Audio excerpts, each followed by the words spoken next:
Welcome to Eclipsium, everyone. That one game demo that we played a long time ago. And this game demo was really, really good and very interesting. This whole game was a fascinating sort of like first-person, almost exploration game, horror adventure game. I'm excited to see where this one goes in the full version, because what we saw was a very interesting, surrealistic world. It was very fascinating. It also has the same problem as every other game that I've ever played.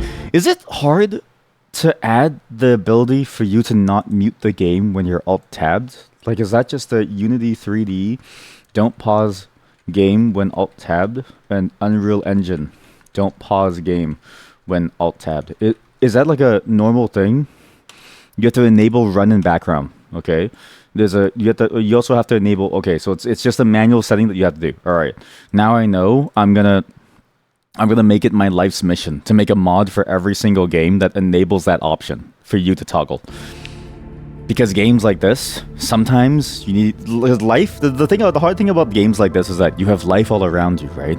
So while you're experiencing the game, you also have to live your life around you. And sometimes that means you have to alt-tab, like you got to do things. But again, I'm excited for what this game is, because when we played the demo, this game was fantastic. It's something about the surreal landscapes that really struck with me. The way that it told so much through silence, and the way that it played with my perspective that I remember from the demo. And this is the full experience. Like I can't wait. And now we're holding our heart too. It's very strange.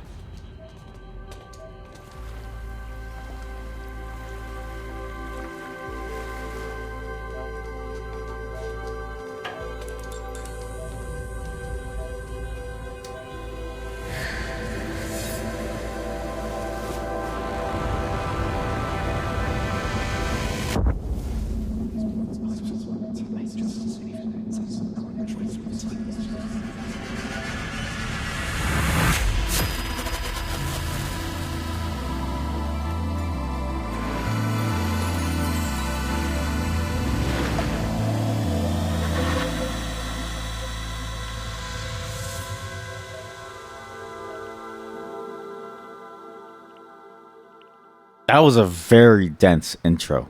It's not bad for it to be dense. Like, there was so much information going on, just flying at you, but it wasn't bad. It gives you exactly sort of what you needed to see. Our character, for some reason, is in this hospital bed, and there's people staring at us, but also we're walking down this, like, procession. Like, we're part of a procession towards somewhere. And then a tower appears out of nowhere. It seems to rise out of these figures looming over us. Hello. That was a very cool intro. God, look at this. And again, I really enjoy this like look and style. I sort of wonder if I can maybe turn off the. Does this affect it? It does a lot. But I always sort of wonder to myself why games try to chase this idea of like super high quality when, you know, an effect like this, the uncertainty of never knowing what's behind the mirror staring at you. It feels like you can only really get that from something at this level of quality. Not to say that this is like a low quality game, but it's like, I mean, it's very much a low polygon count, but it's stylistically it has all the same trappings of like a very high quality game. All the same trappings of a high quality game, sort of like stylistically is there. It just doesn't have all this like annoying mess of too much things to look at that can distract you, right? Like I remember playing, especially like newer games like Dead Island. Oh, sorry. Yeah, maybe it's called Dead Island. The Beast, Dying Light, where there was just so much detail and everything that I didn't know where to look. But this, it's like I know exactly where to look, and it feels like everything is like much more purposeful in the way that it is. Like this, the way that the scene is, and look at the way that the colors shift and the way that things almost breathe. It's like unsettling. It's a very good visual effect that I think would only work at this level of quality, or something like Amnesia, right? That like same level of quality, but nothing anymore because you get lost in all these little small details. But here you can just focus on the larger thing. No running with scissors. Yeah, it is weird that I found scissors. I also really enjoy the fact that it's like a bit of a FMV style game, because again, it's that strange grounding of horror that I really enjoy. Oh God, what are you doing? No. Put your tongue back. No. Just don't. At least they're holding it correctly. Well, Is it good that they're holding it correctly if they're gonna cut their tongue open? Oh god. Ah! I don't like that. Oh god. Damn, they're sharp. It's like I think even a dull tongue could do like a a dull pair of scissors could do a tongue fairly easily. But yeah, this is already kind of in that territory of body horror, as well as like the unexpected, the unknown, never really knowing what the hell's happening, why we're here, what we're doing here. With one snap, no way. Okay, that's a good point actually. With okay, yeah, you are right. Sorry, right. With one snap, probably not. That's true. I was thinking like, you know, if you're gonna do the pain anyways, multiple cuts sort of feels the same. Like, you know how in like Heavy Rain, the guy has to cut his finger off at some point? For me, it's like, it doesn't matter whether it's in one cut or 5 cuts. It's gonna hurt. I'm just gonna keep doing it no matter how long it takes, right? Because it doesn't matter how much it hurts. You just want it over with. So just do it as fast as you can, and do it as much as you need to, and then it's done. I'm assuming I'm maybe the one who's dying. This diagram is weird because it splits the body in half. But even if it splits the body in half, there's 2 heads. That's a very strange diagram. But this FMV thing is really cool too. The hand movement. Look at the hand movement accuracy. Look. When you're in a position where both hands would work, it's like each region of the hand tracks what is in the front of it. And even that seamless transition from the scissors to my left hand, that was cool. How am I not bleeding to death? Same reason why I'm in this hospital. Presumably, I'm already dead. I think I'm already dead. Or maybe I'm just not even alive? I'm not really sure. Maybe I'm not even here, right? Oh, this painting is about the popular anime Fruits Basket. Yeah. This is the hospital where we were. Where we are. This is a nice room, actually. How come we don't allow grass to grow inside? Does anyone know why we don't allow grass to grow inside? It seems pretty nice. Wait, I can play a toy. I love these toys, chat. Oh my god, chat, it's like the kids' toys. Look at the arm. I love these kids' toys. The bugs? Well, I mean, what if you eat the bugs, right? That's not that bad, right? I think the fear of bugs is heavily overstated. The grass would be so nice under your feet, in your lungs, in your mouth. I don't know if you see this. I don't know what the bitrate's like, but I see a face within the sun. It actually reminds me a lot of the sun from Teletubbies. The way that freak would stare down at the Teletubbies as they run around and frolic in their fields. As the children scream and cry. And the sun would stare at them all smiley. And only them. Think about this. The sun envelops our entire world, but it only stared and it only smiled for the Teletubbies. Why? It knows something. Says the person who murdered Spideys. They didn't pay rent. That's a nice song. I like that. I have a jump button. And look at this. Again, look at this. Look at the amount of detail that they placed into this game. Look. If you look higher up, you reach to it. If it's in front of you, you point over here. Every little interaction in this game is so cool.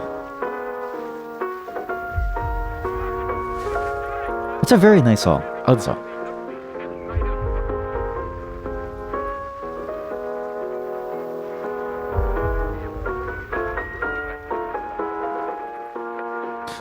The noise of the radio adds something too, with the looming heartbeat in my right ear, right? That's like the noise in the background makes it sound like a soundtrack to a film that's playing, as if I can hear it, but my heartbeat ever present sort of reminds me that I'm here.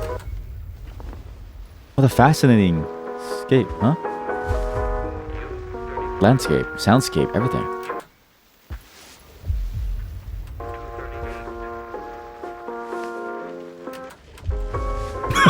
That's sick.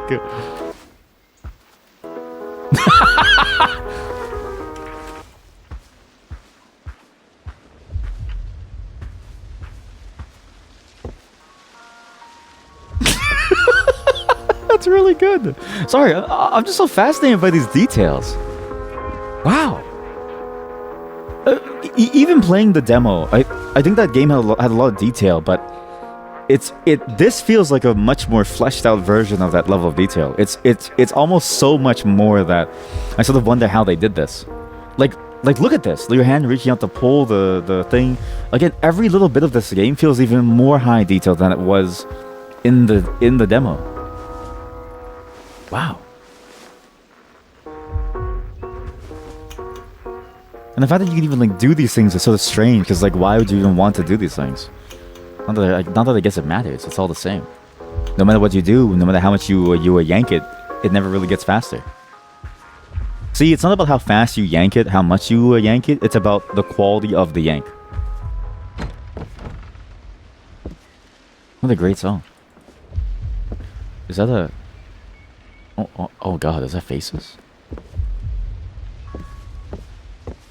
This room looks very familiar looks very familiar to the first hallway connected to, like that first L-shaped portion of it. Except maybe there's something here. Motion, exactly, motion of the ocean. What was that? Oh, chat. The leaves, the forest is opening for me. Huh? Oh, I thought there was something there. What an interesting landscape. It's a fascinating combination of two different things, right? This idea of like a wooded, abandoned forest. It gives the feeling of it being abandoned and sort of being forgotten. But it also still feels very safe. It feels very almost like warming, heartwarming. Very soothing because of the lighting and the mood and the music. It feels very calm. But then it's almost like it's obscuring something. It's hiding something. What?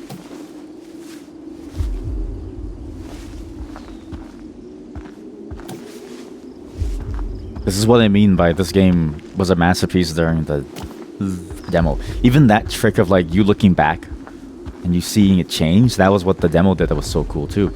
And now we're in a place that sort of feels like it refers back to what that first place was, but it's completely new. Oh, why is there a crouch button? Why would I need to crouch in this game? Interestingly, it seems like I can go anywhere. Oh wait, never mind. There's an invisible wall. Man, this is nice. This art style too, one thing that it really helps with that I think more games should probably explore, but really only for story-based games. You can't see as clearly as you would like to. It's that lack of clarity that is so interesting as a mechanic, because if you can't see things clearly, your mind plays tricks on you. Like you make up all these different things in your head to try to make sense of what you're seeing, right? It's that whole problem of your eyes don't really see things. A lot of it is also based on how we process that information visually in our brains.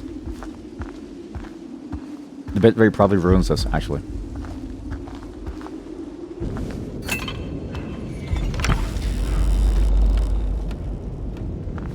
I don't know if we want to be here. Is it really important for us to be here? Do we need to be here? Was I supposed to jump through the window? Or to be able to?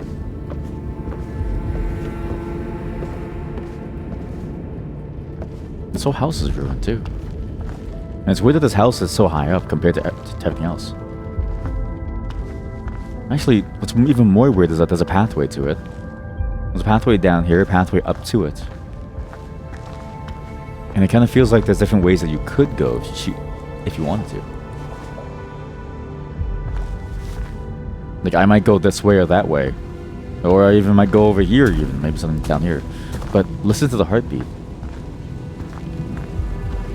It's there. It's coming from over there. Over here, there's nothing. It's sort of strange that the heartbeat only appears in one specific place. It's strange that the heartbeat only appears in one place. And when you step away from the beating heart, something happens. What the hell are you?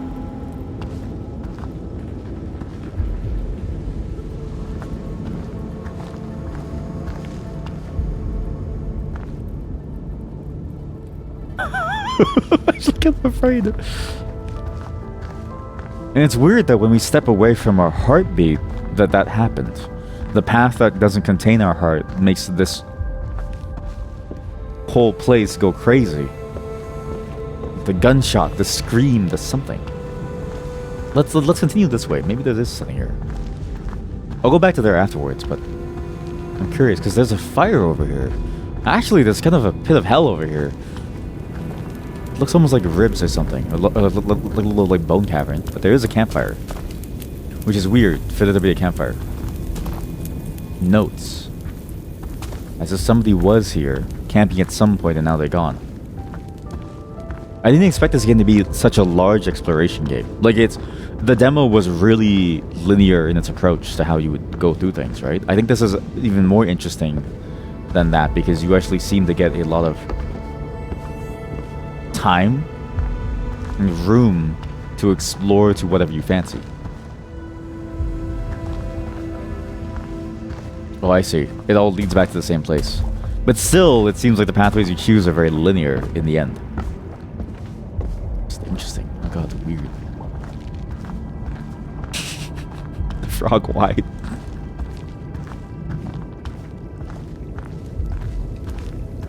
Man. Like, look at that.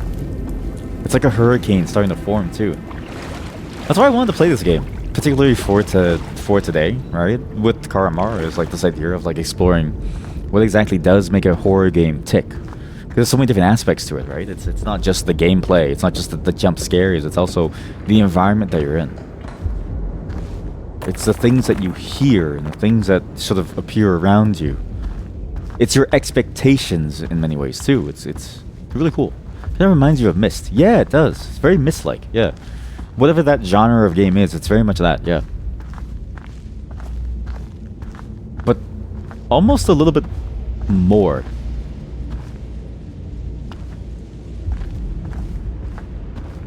Almost a little bit more. You bet this game has a secret ending. You're gonna give me like PTSD or trauma for not being able to like do things. Oh no. It's happening. Oh god. Wait a minute. You know what's happening? We're getting closer.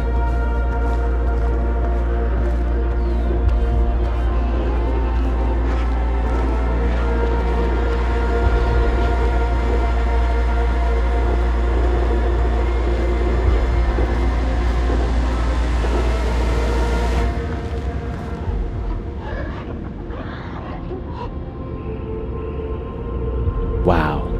You know what sucks? It's too loud now, and I need to like lower the volume a little bit. But if I Alt-Tab, all the volume goes away. That was a cool experience. And that reveal, right? That reveal of the beating heart in the tower just up there in the sky staring down at you. That's... I couldn't pull myself away from staring at it. All I could do was stare at it and just be in awe of like the scale of this thing. Because look at the scale of it compared to the mountains. But it's not only how far away it is, it's just how high a tower is. But how high a tower is and how clear it is. And then look at the structure. Look at all the things in it. Look at the length of these chains. It's very effective. One thing that I didn't really think about when I was thinking about this art style is that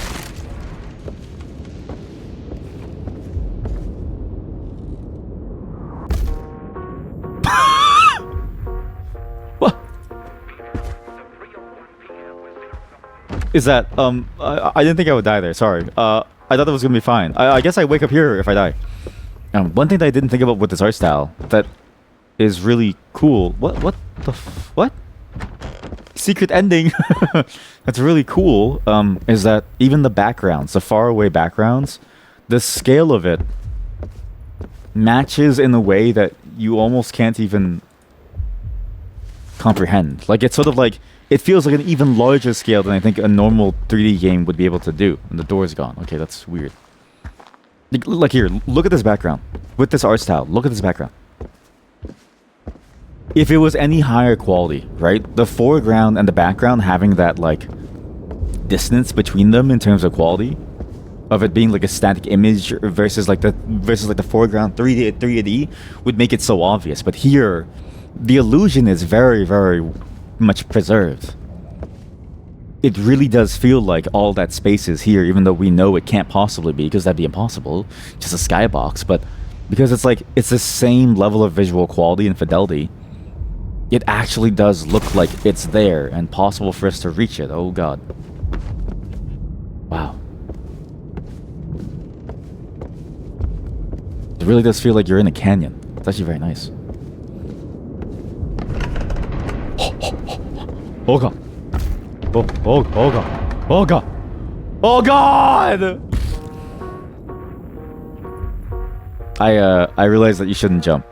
This game does have momentum preservation. I thought the game was very simplistic in its mechanics. Like in my mind, with games like this, I kind of think that most of these games types, it's like you don't really deal with like a real physical model. It's just like when you jump, everything goes away. Like it's very simplistic. But no, this is like you have to care about what you're doing. You have to care about your timing of things. You have to be careful not to be flung off. It's actually good. Where did you want to see the secret ending twice? I'm just trying to appreciate the floor. Like, look at this.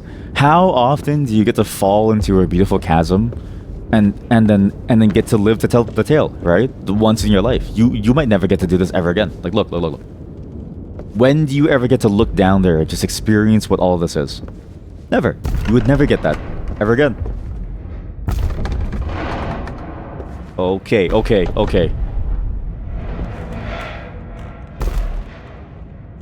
I think that was sheer luck that I made that jump, and I don't think I was supposed to jump that early. Oh god, look at that. I didn't realize that it's on these like weird rusty towers too. Look at all this.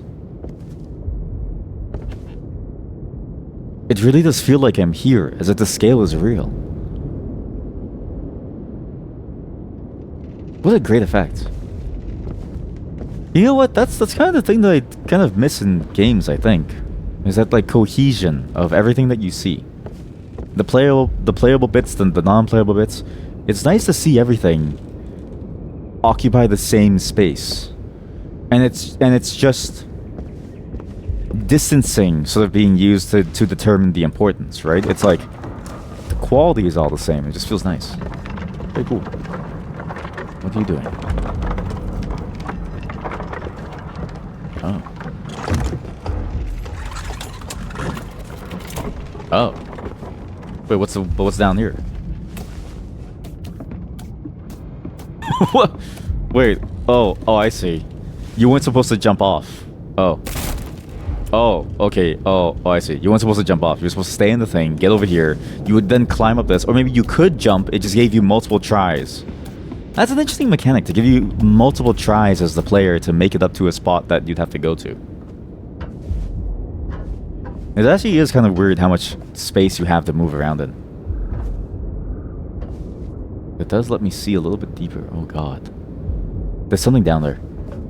You can sort of make out a shape there, but not really, but it's just barely out of view.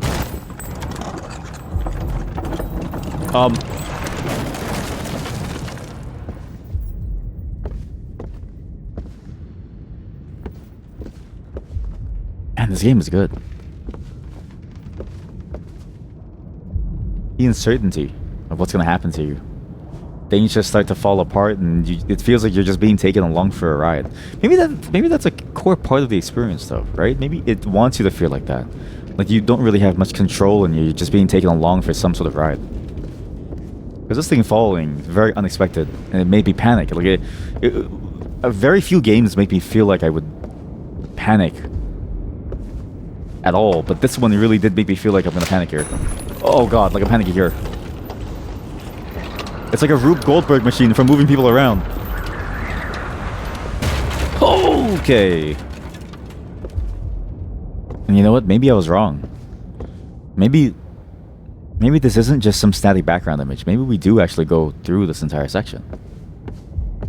Maybe that's why it looks so large and grand, is because it is large and grand. A little magic tree. Please don't jump out at me. God, that's so cool.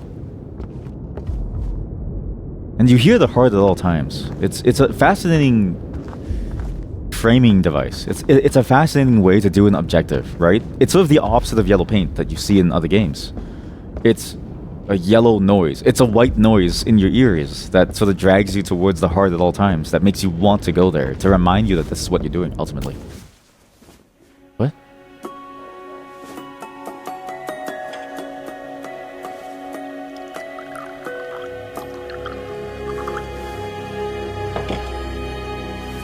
A leather and some drinks.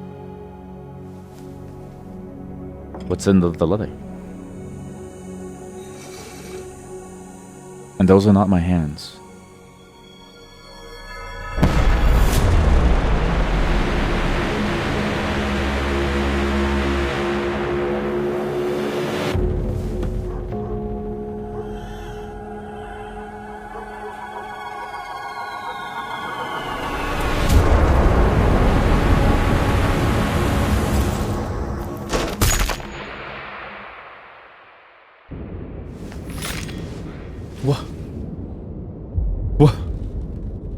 I'm gonna turn off the heart rate monitor too, because this game has a beauty to it that I don't want to get in the way of.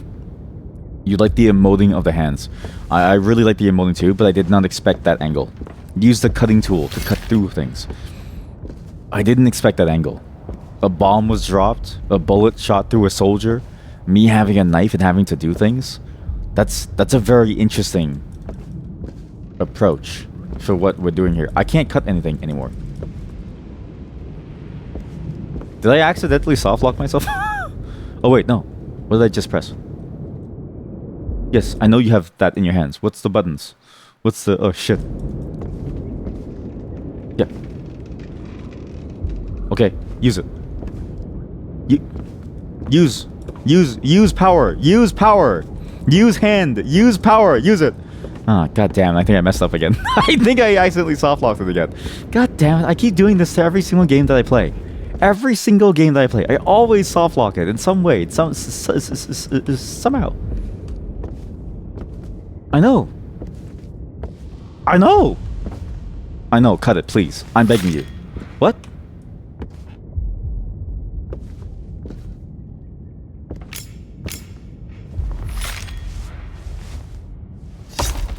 Oh. That's a weird way of doing it. Like, you have to get to the exact spot where you would have to cut the thing in order for you to be able to cut it down. To even see the power in your hand. I see. So when you hold it like this, you see the power, and then when you highlight what you can cut, that's when you can cut the thing down. You have to get to the exact part of where you could do it, otherwise it doesn't highlight. Hey, we're playing Minecraft now. Yes, we're playing Minecraft now. This is the dreaded Minecraft room. And there's going to be a million kids coming in. I'm going to assume it's safe to go a bit just downwards, but I don't really want to break my legs. Oh, sure, it's fine. My legs can handle it. Oh, God.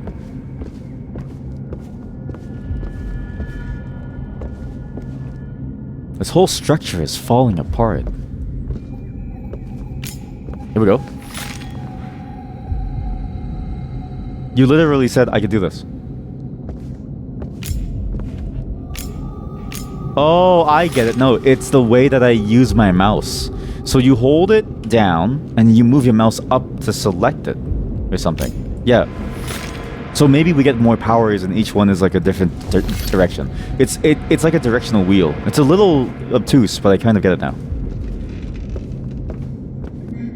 That took a lot of experimentation to understand what exactly was the point of that.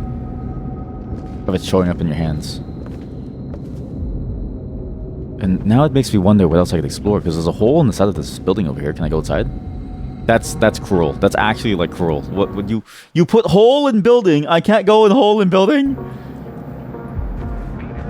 I need to remind myself, this is not just a plain old exploration game. This is specifically... Wait, couldn't I use my powers back here somewhere? This is specifically almost like a linear game, where you're supposed to move in a single straight line towards somewhere.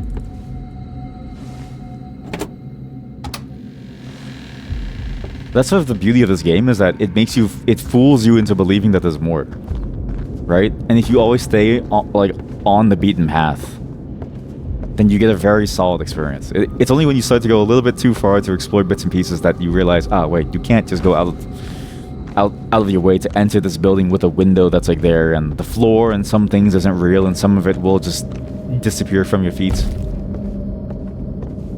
It's not bad, but now I know I'm gonna keep that in mind. We only stick with the beaten path.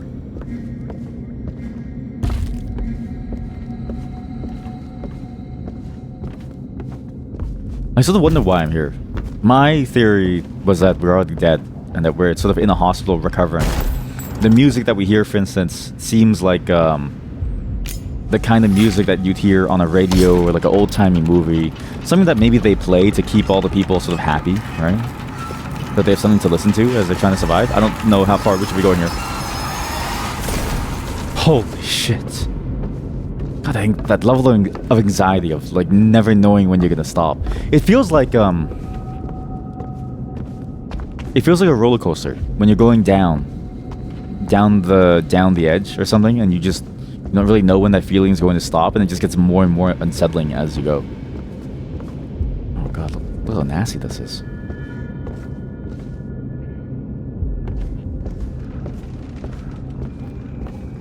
Even if we're in like a dreamscape, right? Let's say we're already dead, or like we're reliving something, or we're on our deathbed or something, right?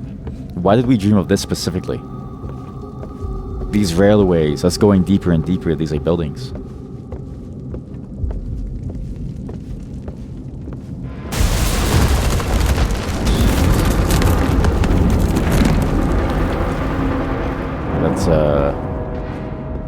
That's a little scary. We're surrounded by these things. Any of this could break at any moment, and we might fall. It's sort of fascinating to see the structure falling apart now, too. Like, when we show up of all times. Is it coincidence, or is it because of our presence, right? Not just in terms of, like, the gameplay that we, the player, are playing, but in terms of, like, the character. What they're supposed to be experiencing. Should we even be here? It's sort of an interesting question, too, right? Oh my god, there's light platforming. I don't know if I'm okay with that. Safe. Jazz hands. Everyone do jazz hands. We're gonna walk carefully along the pipe. This feels a lot like that one scene in Spirited Away, where Sen is trying to travel along the pipes to get to some place, the train station, and they're slowly falling.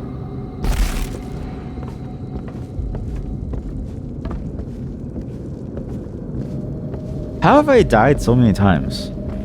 This game seems like it's impossible to die in. Like, you literally can't mess up some of these sequences, but I keep dying. How do I do that?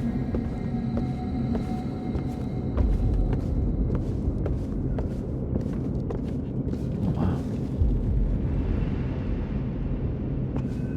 What's interesting too is that we're going further down. I know that the heart of the tower is at the top, so it's a bit like Sauron's tower. You can't really get to the top of Sauron's tower, unless you're Gandalf, right? So it's like, we're going to the base of the tower to make our way in, because based on where the tower is, this should be roughly where it is, right? This tunnel would be going towards it. And if so, you know, why are we going in such a convoluted way? Is there really no easier path towards it? Is that a spider silk? What is that? Let me just cut. Can I cut these? No. But I can arm myself. It's sort of weird that I can arm myself with this knife. And presumably this is the knife that we saw in that strange wartime scene. A knife that we had on a table. A knife that is sort of available to us in a space, right? When we're inside of a kitchen. It feels like the type of thing that you would pull out if you had nothing else around you and you weren't really sure of what to do, but you knew that you needed something to feel safe. It's like you reach out for anything at all that can help you in this weird, trying time where things are blowing up around you and people are dying. Just a flimsy kitchen knife. Alright, let's cut the organs. Yeah.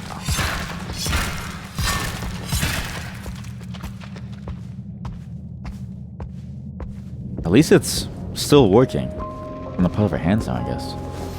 Up, down, elevator this way. This is weird.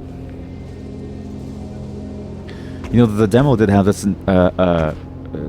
setting of a cave too. I thought that was sort of just a demo thing, but maybe the whole point of us being here is to be in this cave. And we know that there's pickaxes and stuff like that mining things out. What's up here then? Is there anything up here? I don't think you're supposed to be doing this, but we'll see. There's a bucket on a chain. Maybe you're supposed to go around and get something from the bucket by knocking it down. Ow. There's a downstairs zone, and there's an upstairs area too.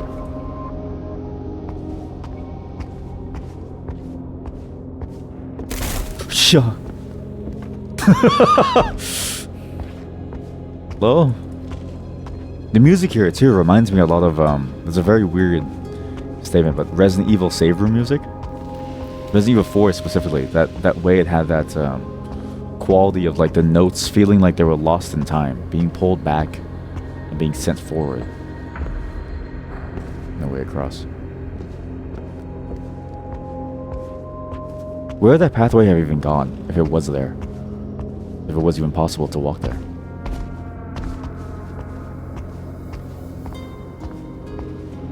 Look at how cavernous it is. There's even walkways up there that we can't really reach. But maybe we will through that. We can use it probably.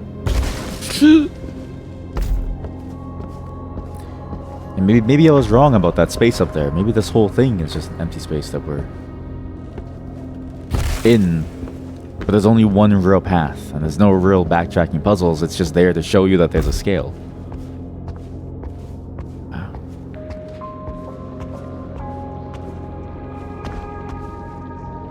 I've noticed there's been a lot of ever since I played Silent Hill 2, this idea of like, oh, this game reminds me of Silent Hill 2 has always been stuck in my head.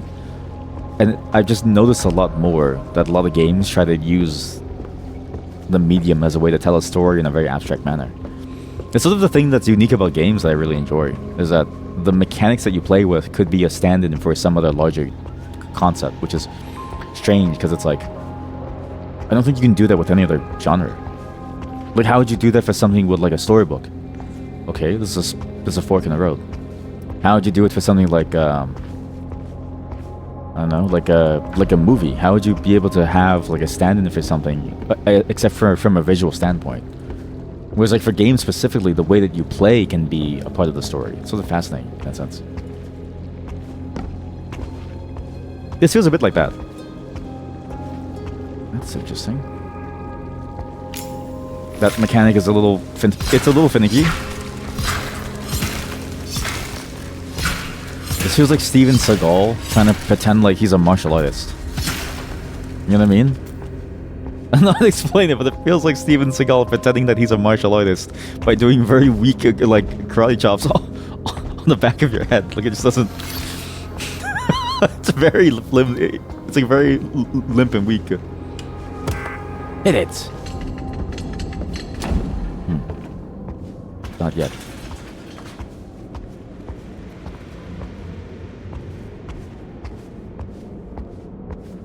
Maybe there are multiple ways to go. What's that? Was he industry plant? Who? Steven Seagal? No. Don't you know? He's the best martial artist of our time. He's so good, he kicked my ass, and I still don't know it.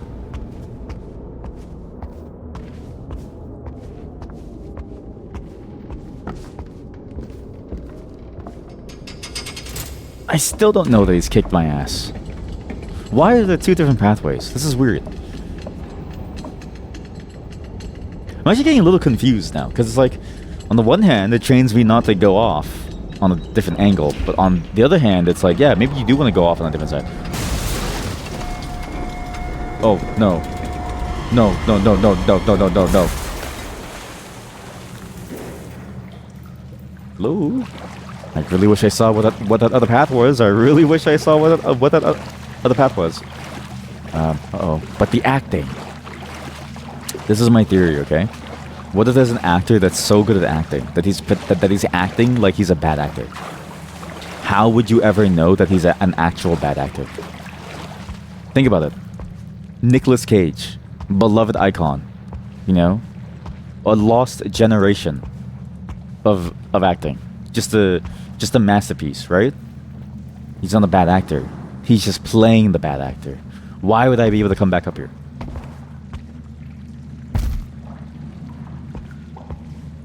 Maybe I did miss something in my point in that last area. Or maybe there was nothing at all. It's sort of hard to tell. Actually, what's for crazy? Based on Nicolas Cage's filmography, there could be a movie that's based on Eclipsium with these exact same, I guess, themes and look and sort of feeling. And Nicolas Cage would be like a shoo-in for the main actor. It's weird to think about. It's like Face Off, but not really Face Off, right? Same, I don't know, like same very rundown, grimy place, right? You made this game and you hate Nick Cage? I'm so sorry. Hello?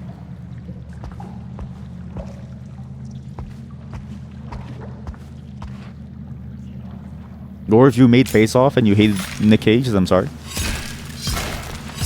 But if you watched Face Off and you hated Nicolas Cage, then you have to tell me which one. You have to tell me which one, which Nicolas Cage. Is it necessary for me to cut everything? Like, I don't think it is. Wait, what if it's like a metaphor for cancer treatment? The idea of like, I am the white blood cell. You know, it's just like, this is the Western take on that anime that's about the white blood cells inside the body. And I am the white blood cell. Or at least this game is the non-anime take on the concept. And I'm going around clearing the cancer cells from like my cavernous asshole or something. My cavernous asshole. My disgusting, putrid, clogged up, dirty asshole. Stained. Ribbed. It's a rude sculpture.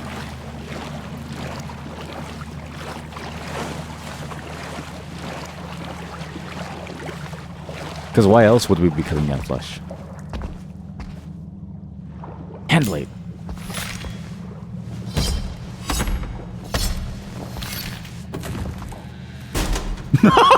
It's like slapstick. We're getting deeper. It doesn't feel like we're climbing out of the hole. It feels like we're going deeper. Deeper down, but also deeper forward towards some space. Why is there a deep dark hole over here and a non-dark hole over there? Why am I allowed to just stay inside the dark hole? What was that?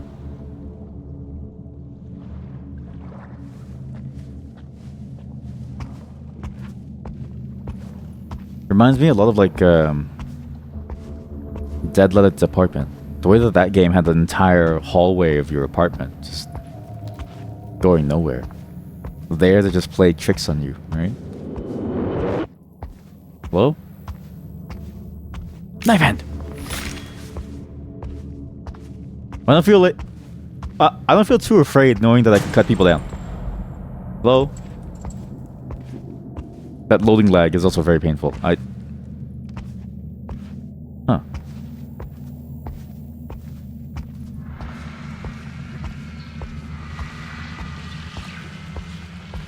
Fuck is that? Oh my god.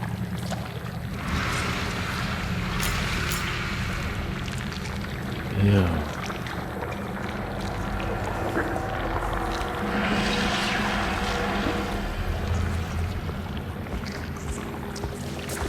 Oh, it's like meat water in the meat cavern.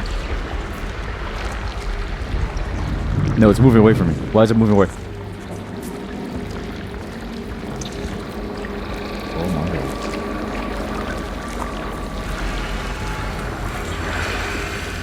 I see the puzzle of this game. Of this section. It feels like, it's a bit like a WarioWare style puzzle game. Where every single section that you go to has a new way that you need to figure out how to like maneuver around the space. It's very interesting. Oh god. And I like, again, the visuals. there's something unnerving about the fidelity of it too, because everything else is this like drawn look, but then these things in particular, again, it's very strange, but it reminds me a lot of that show, of that movie, Princess Mononoke. The way that the black tendrils on the demons, you know, representing that like hatred, would feel very different. Okay, well, what do I do with the orb? Stab orb! Stab orb!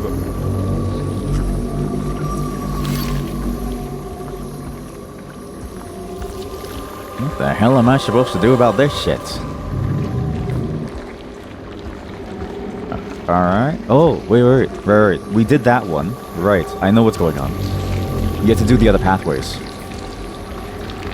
I think it's about making sure that all the lights can touch it. Maybe. But there was no opening from there, so what am I missing from here? At least one light has to touch the thing in order to activate it. So once this is into that, you would then go backwards. So you open this thing, you then go backwards through the path that you carved open last time. You work your way back to wherever it is that you came from. And that's why this one had this weird, almost secondary path over here, I think, right? Was it this one? I think it was this one.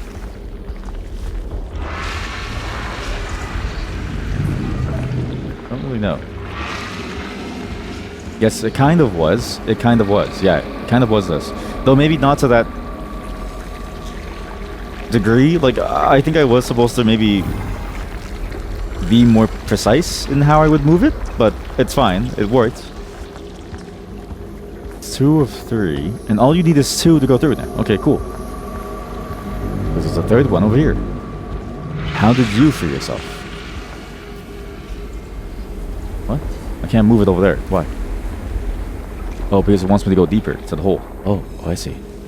Let me know that there's even more to see.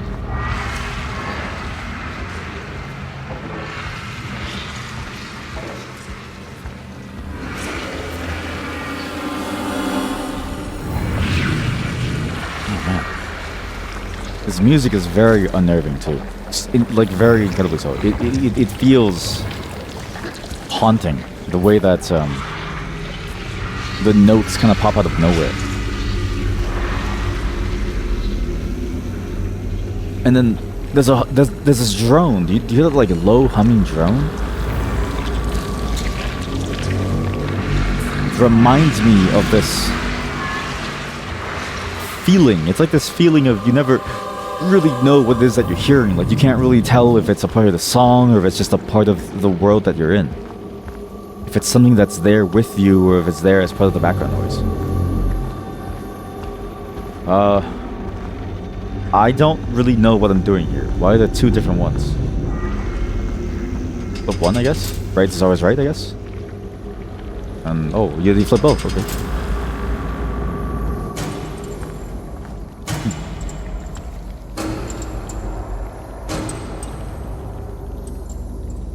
Oh god. They're everywhere.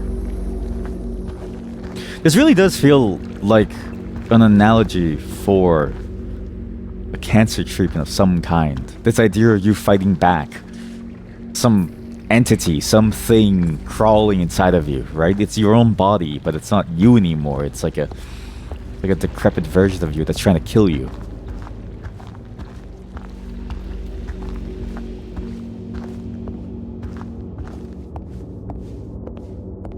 And it feels like the walls that we are surrounded by are the bones of our body. The shell, the structure, the framework.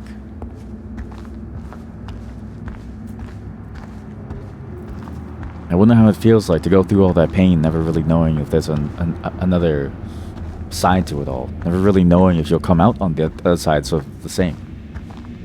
Or if at all, really. I mean...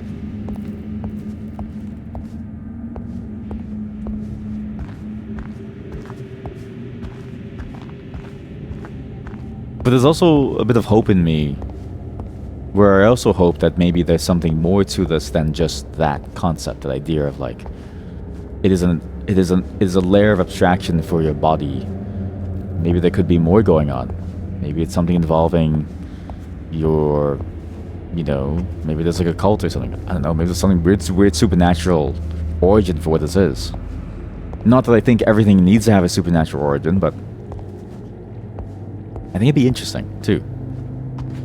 Mainly because I don't want to have to deal with the fact that this would be a sad story. Not that I think that that's a bad thing. I don't think my heart's just ready for it. Because the hint of the war going on, or whatever that was, that attack, that bombing into the shooting, that alone was enough to make me go, ooh, I don't know if I can handle this emotionally. And hearing all the screams and stuff. But even just the way that this place is set up, right? It feels a bit like the way that I guess one could imagine the depth of your own soul, if that makes sense. Like there's so much to you that you don't even ever really think about or realize. And we sort of discount, but it's like that idea of like no one really knows each other. No one can truly know the depth of another soul. You can only try your best to hope to understand, but all you might ever get is to dip your toes inside of the pool, right? The shallow end of it. Oh! What the fuck?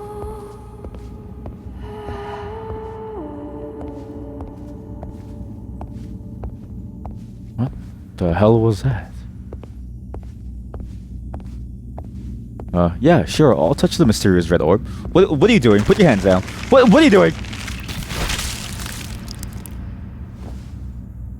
I thought they were gonna do like a evil villain style, grabbing the top of it to yank it out.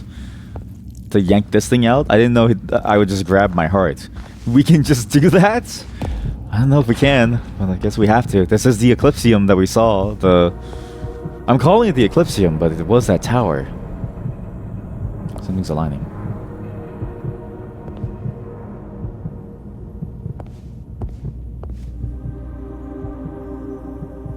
That's it. It's whether we use our heart to power it. This idea of the heart being the center of the body, right? This idea of like the organ that pumps the blood. It's like the main hub that everything in your body sort of travels through, right?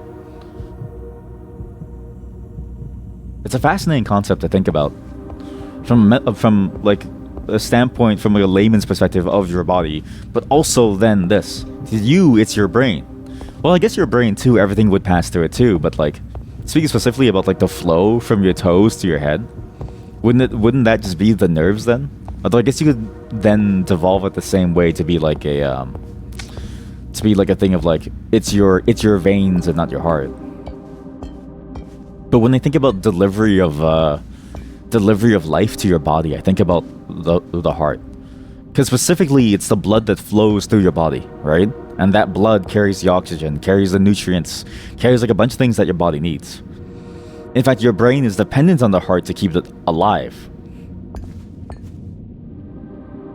You swap your heart, but you swap your brain, you'll be a different person. Well, now you're dealing with consciousness. I'm dealing with the idea of like the pure mechanisms of life. I guess that makes sense, right? Because it's like your consciousness as a person would be completely changed. Yeah, sure. If you could swap your brain. But without the heart, you can't get those like basic building blocks of life. Or maybe it's interesting that you bring that up then, because like maybe it's the interplay, right? We, the player, are the brain, and we give our heart out there in the hopes that, you know, maybe it can be of use in some way. Maybe we can replace our heart. Some would say feet though. Maybe they're right. No, they're wrong.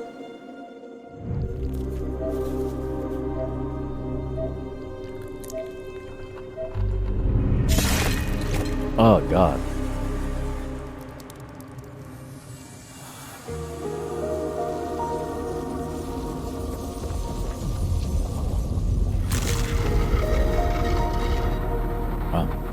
Use the optical instrument to view hidden paths and objects. That's a very fascinating tool to give the player. And it's such a cool way of showing it too. And even that scene when we got the needle placed in our hand, the eyes that we saw was the player's eyes, was the character's eyes. And they grimaced in pain as the needle went through them. And now we see through her hand, through this hole for us to see what's truly out there. That's so interesting.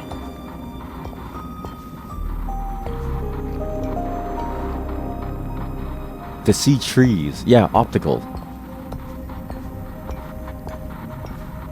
It's fascinating that it also shows hidden items like that. That you can only see trees through this thing. And that needle that was going in, right? It's the same type of needle that you would get for, like, anything. Maybe IV, you know. Maybe a blood transfusion, though those needles are a little bit larger and actually very painful. At least for me, it was painful. I've heard from my sister the chemo needles are also kind of scary, so it's like... But either way, it's something going in you or out of you, right? Maybe I was right on the money of this character going through something and sort of being on their last legs of life. Because what's interesting about that angle is that if you look at the way that we can see the trees around us, it's like, how often do we look at trees? How often do you look at the grass and go, oh, so pretty? But here, in this darkness, where there's nothing left, you look at the trees and you go, oh yeah, those look really nice. As if it's your first time seeing them, but it's the same tree that I have right, like, outside right now. There's a tree right by my window right now. I could go and check right now, and I'd maybe get the same view, you know what I mean? But it hits more here, because maybe I've never had that experience of it being on my last legs, and so I never really got the experience to see something familiar in a new way. It's very cool. It's a very cool effect. And then to do it through the hole in your hand, it's a fascinating effect, because it's like, it's in the same way that you would close your eyes, and then you would sort of see something. It's sort of a strange paradox, right? Of like, why would you need to close your eyes to see something more clearly? No, can I have it back, please?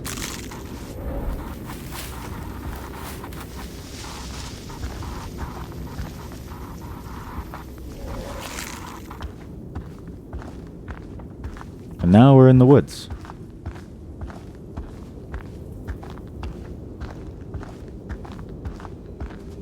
I think you're onto some chat. The idea of the brain too. I think specifically for this game, it's that interplay, right? The heart and the blood and the things being passed around us, and then the brain ourselves experiencing these things, going through this. Hello?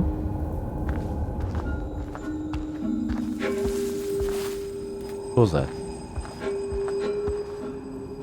We stay too long in the dark, it starts to get more and more red. What happens if I stay for a very long time in the dark? What happens? I just die. I just straight up die. What? Wait, can I use these powers here?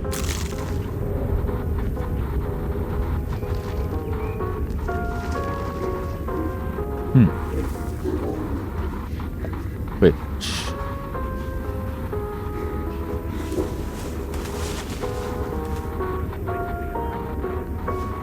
Is it the same song that I would have heard normally? It is.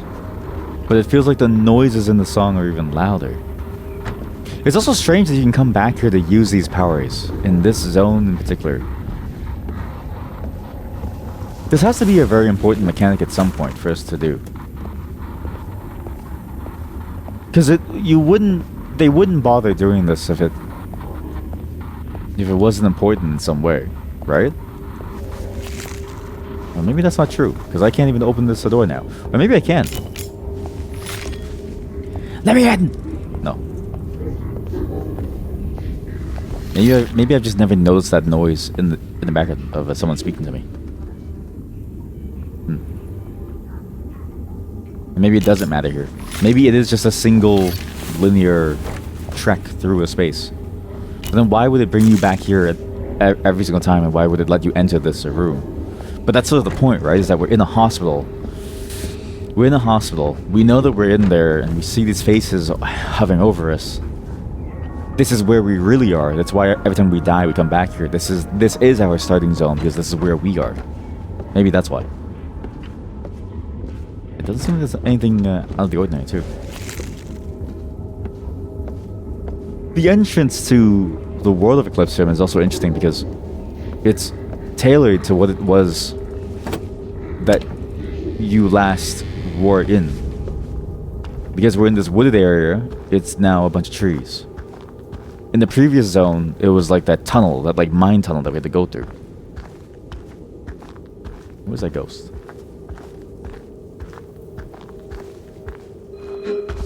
Hello? Wait, please talk to me, please. Please come with me. It's very dark. I'm getting scared, please. I'm not gonna make it, please. I'm not gonna make it.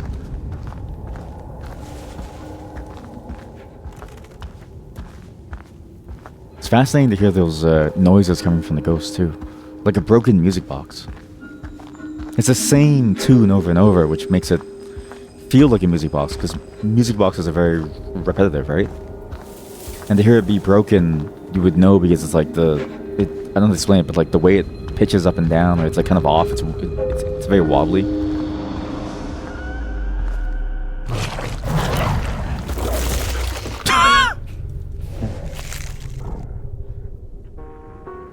That was a really good effect. Okay. That's new. Actually, a lot of this is new.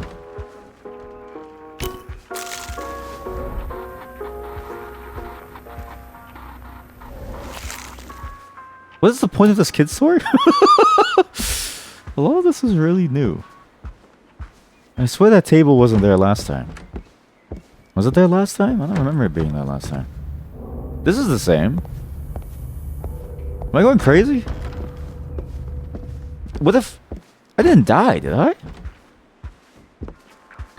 I don't think that was a death, right? That was just me going back in time or something? 'Cause this is definitely new. No, maybe we did die. No, wait. No, we didn't die. It's like a whole new zone, yeah. We're in a whole new place now. Because that wine bottle definitely looked different. And there's less trees this time. We're in a very, strange, I don't know. Just an abandoned home type of place. Yep, exactly what I expected. Yeah, kind of like a farmstead. Yeah, here we go.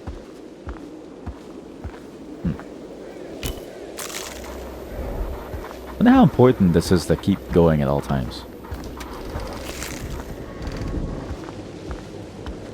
Or maybe you shouldn't. I guess that's the thing, right? If you're always trying to look for something hidden, then you always will miss what's right in front of you. Like this building. This church. What the fuck was that? Wait, what? Huh? Fireplace smoke. A church over there, fireplace smoke over here. Hello? Well, I didn't even walk inside, man. What? It opened, I didn't walk inside, and I thought I would just stay out on this side. What happened? Why is there like just wood in the way? Let me in!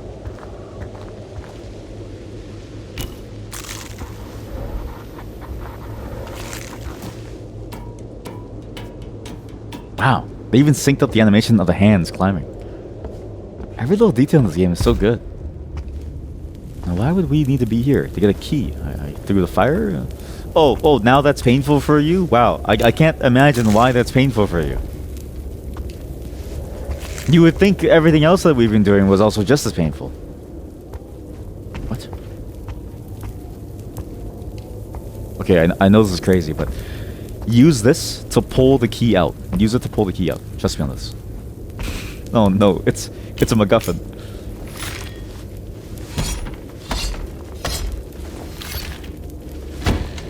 With you go. The well. To get the water to put out the fire. But we have no bucket.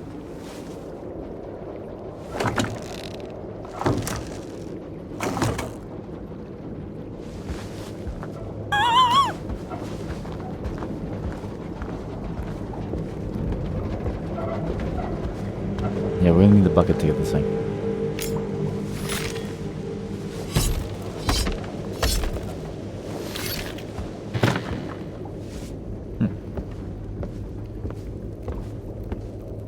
I've heard these places used to smell like ass. Fish everywhere, fish guts. They'd leave the fish just lying around in buckets. And I sort of think to myself, why did we just leave the fish lying around? Like, I know you gotta transport the fish, right? But like, we really didn't have ice back then to make it, I don't know, good, safe, nice. Just feels like a lot. And the risk of the food getting eaten by something or getting stolen, or just rotting away, we wouldn't want to keep it safe in some way. Yeah? What am I gonna do? Oh, okay, wait, I have magic paddles.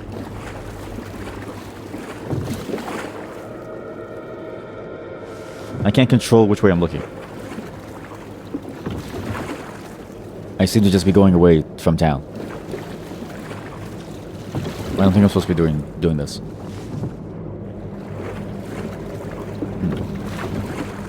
Why am I supposed to be doing this?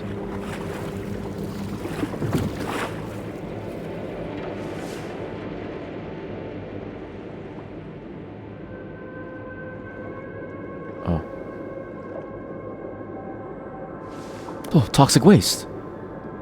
Ah, delicious toxic waste fish.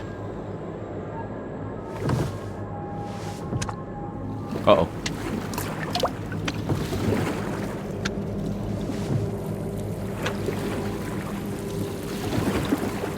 Looks like a key. No.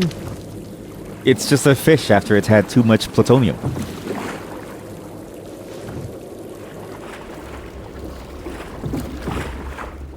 I love playing games like this on stream, you know? These are the games where I can just shut up and we can just look at this and just view it. To turn the sea into a river of blood. That's a very strong image. It's fascinating actually how many different religions and sort of, you know, mythologies have this idea of like a blood red sea. It's a wine. Oh, sorry. It's fascinating how many people can turn water into wine. He's slippery sloping. He's slippery sloping. Get him. He keeps going down the slippery slope. Get him. You ever think about that? Why is it that every single mythological figure can transform one thing into another? And yet, you know what's crazy about those stories? I always look back in those stories, right? Those mythologies, and I always think to myself, if you had all that power, why didn't you just invent like a computer or something? You knew what was up, you just didn't want it.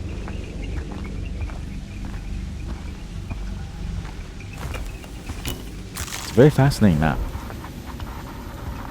It's fascinating that this is its own hub zone of sorts.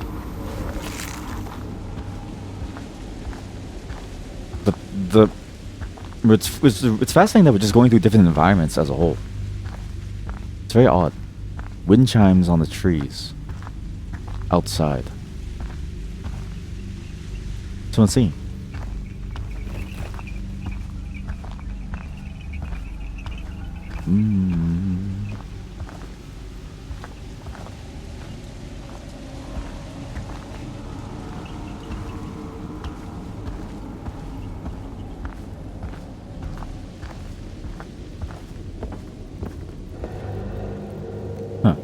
It's a very cohesive level design too.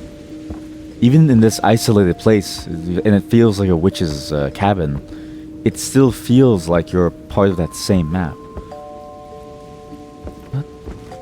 And it's so haunting, that music. Can we just sit here and listen to this for a bit?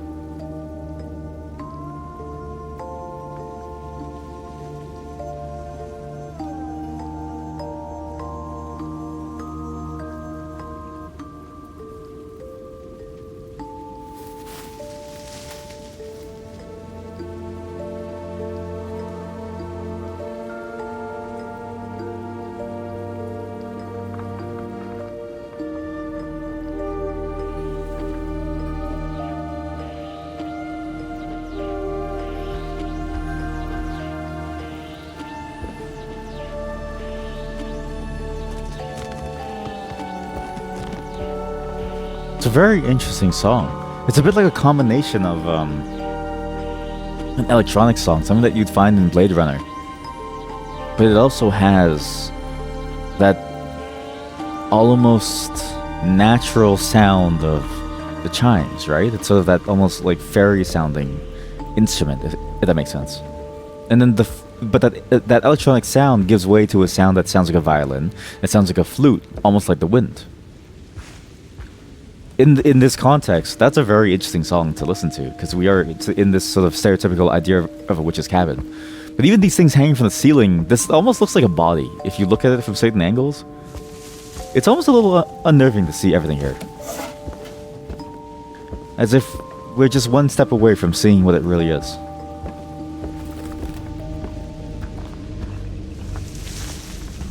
But that was a nice place to go. Sort of a strange place to be, too. Why that song? Why that place? Why was it styled after the idea of like a witch's cabin in the woods, with like a cauldron in the corner getting ready to make potions? Very strange. By the way, it got really dark outside. I'm actually scared shitless. I didn't realize how dark it was. Why is it dark all of a sudden? Wait, is that normal? We're not in an eclipse or something, right, guys? Holy shit, it's just dark as shit.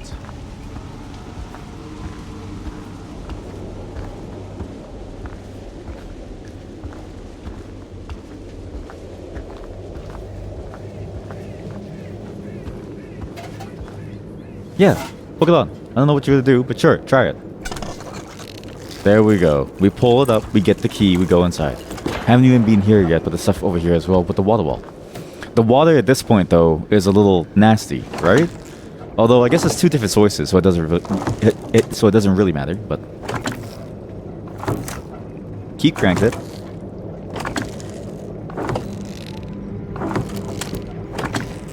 What? I got the magic crank.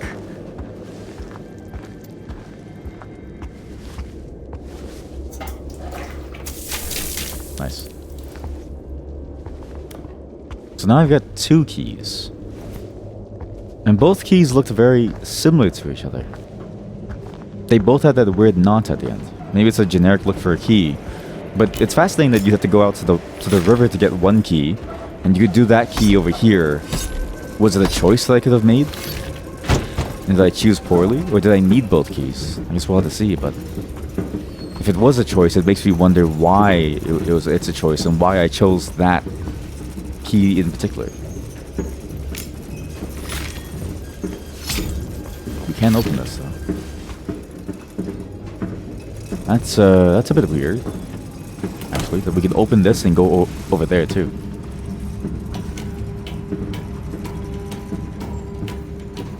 How far down do we go?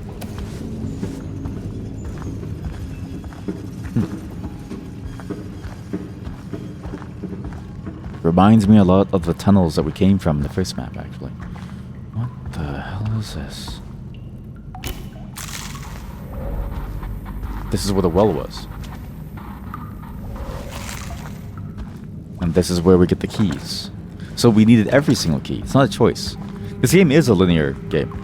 I think that confirms it entirely for me. This tunnel has fishing nets all around it. Is this where it came from? I don't think so. I don't quite remember the wine bottle. Unless I wasn't paying attention.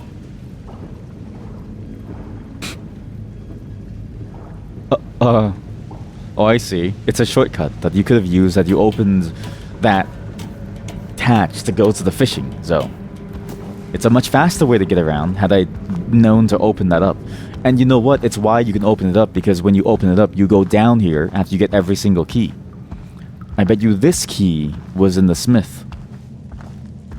The smithy, maybe. Or maybe this is the cornfield. Maybe. I don't know. No, it's a whole different room. No, it's not the same room.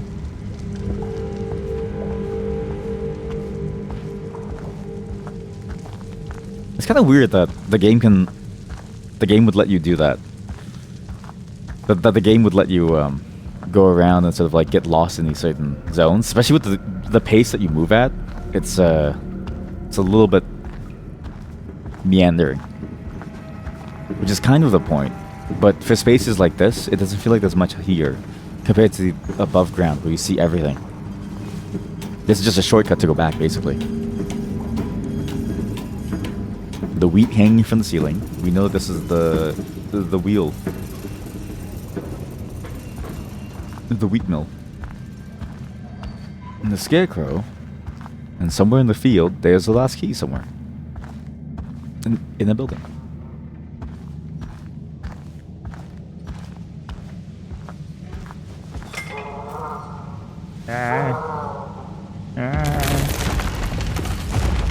What was that? Hello? Oh, it's a cow. Oh, the cow's dead. Rotted away. Yeah.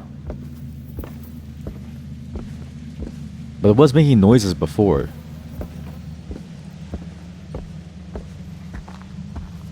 Or maybe that was just a noise of the methane gas escaping its ass. And all the wheat dies. What's up there? Burger time. If you saw a cow that died, would you immediately go into making it into like a beef patty type of deal? Or would you wait a bit to give it some time to pass before you would? Like, how long would you have to wait to convert it into food? And where would I go if I go up here? This is a weird place to go. That was really laggy. Wait a minute. Lag zone implies that load somewhere new, right? Could you accidentally leave the zone and never do anything here? Has to be as fresh as possible. Would you want to get it as soon as it died, like right after? If it was there in the moment, like, would you not even want it if you went in the same room? If you didn't know the cow's name, you get on the griller right away. Okay, that's actually a great perspective. Now you have grill with you all the time. You have portable grill. You're like the character from Shokugeki. The main character from Shokugeki, he always has like a fire grill, right? To grill some like squid. That's good. Where the hell does this go? Okay, we have two different pathways that we could go. Here, or whatever it was over there. Because there was one other pathway there. So where's this go?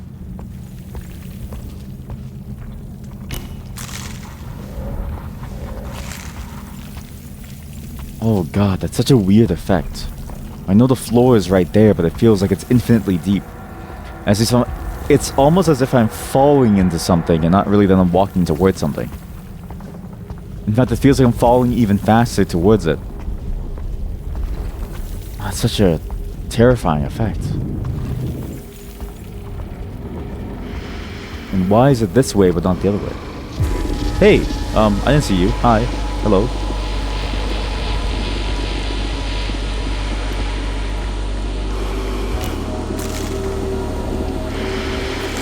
You are terrifying. I can't stop looking at her. She keeps looking at me.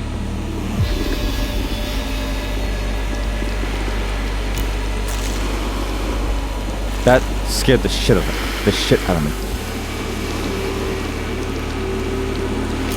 Stab you. Just stab her inside the eye. Just stab her. Just stab her. Stab her.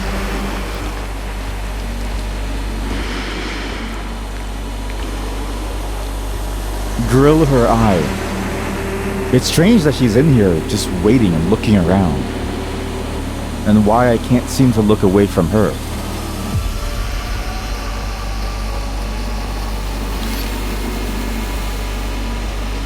God, that's weird.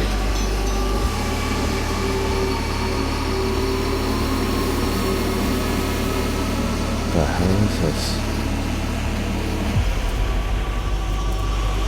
It's just odd that I can't look away from it. Why is she so captivating to me? Like, who is she? That I would stare so intently at her. What is she? Oh, God.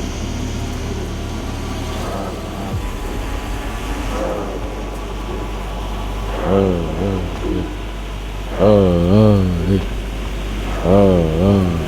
my god.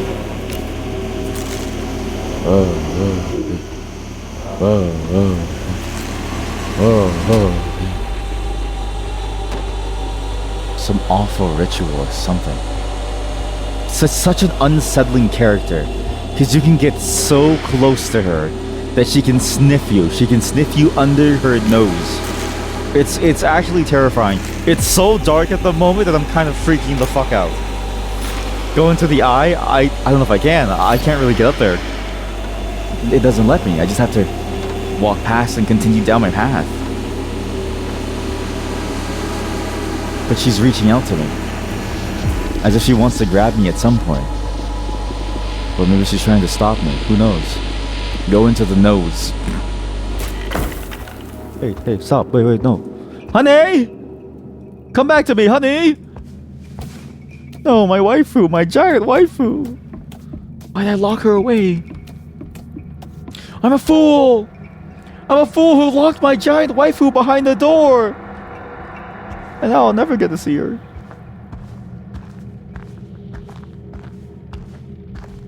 I wonder what that other path would have led us to. There was an entire church building that we couldn't gain entry to. Think about that, right? But the fact that we went on this side means we saw the giant lady. Is it really as linear of a game as I think it is? It can't be, right? These symbols on the wall, too, it's fascinating that they're hand symbols. Because it's the power that we have, whatever we have within our hands, right?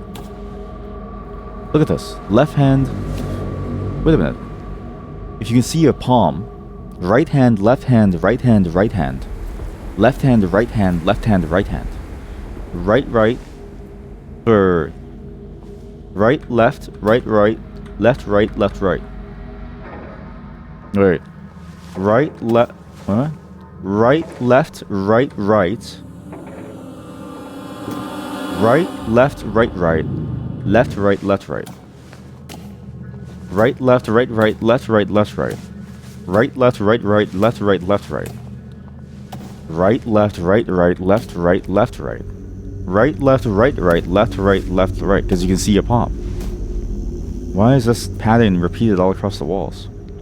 These ones are not the right pattern because they've been scratched out. It's that pattern in particular that was so prevalent on the wall. Right, left, right, left, right.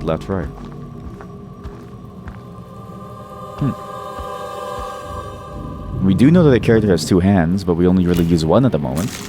The second hand comes out only when we need it. I wonder how important that is. Right, left, right, left, right. Right, left, right, left, right. Or was it right, left, right, left? Hey, honey. Nice to see you.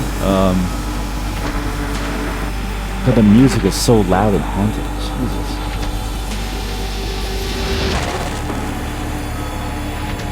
Right, left, right. Nothing's working. She just keeps staring at me. We don't have to do this. We can just look away from each other, right? Oh god, even in that power, it still looks so terrifying. It's just the way that her eye is so captivating. It's weird. And the music is just so intense and terrifying. I actually am very freaked out at the moment. I don't like the way that this thing makes me feel. I feel very uncomfortable. Please don't do anything. Please don't freak me out. Please. There was a ladder behind me, but now I can't reach it. But we can keep going all the way towards the light. She just stares at us. And oh no. No.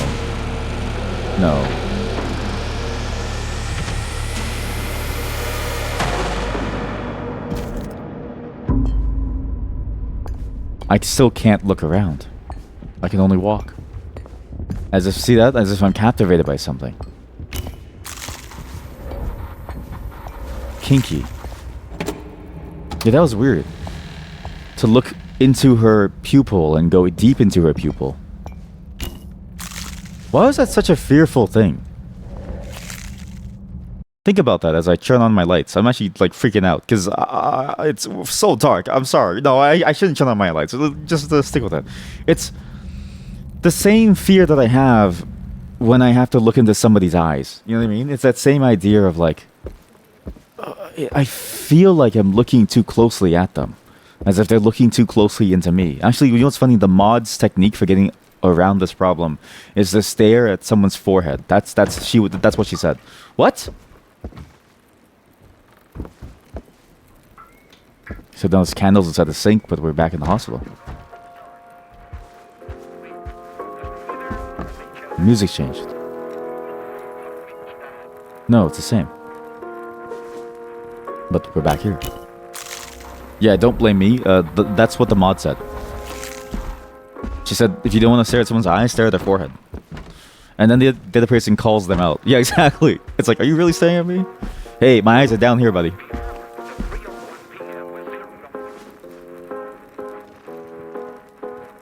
Just take a moment, okay, chat? Like, I'm actually very unnerved.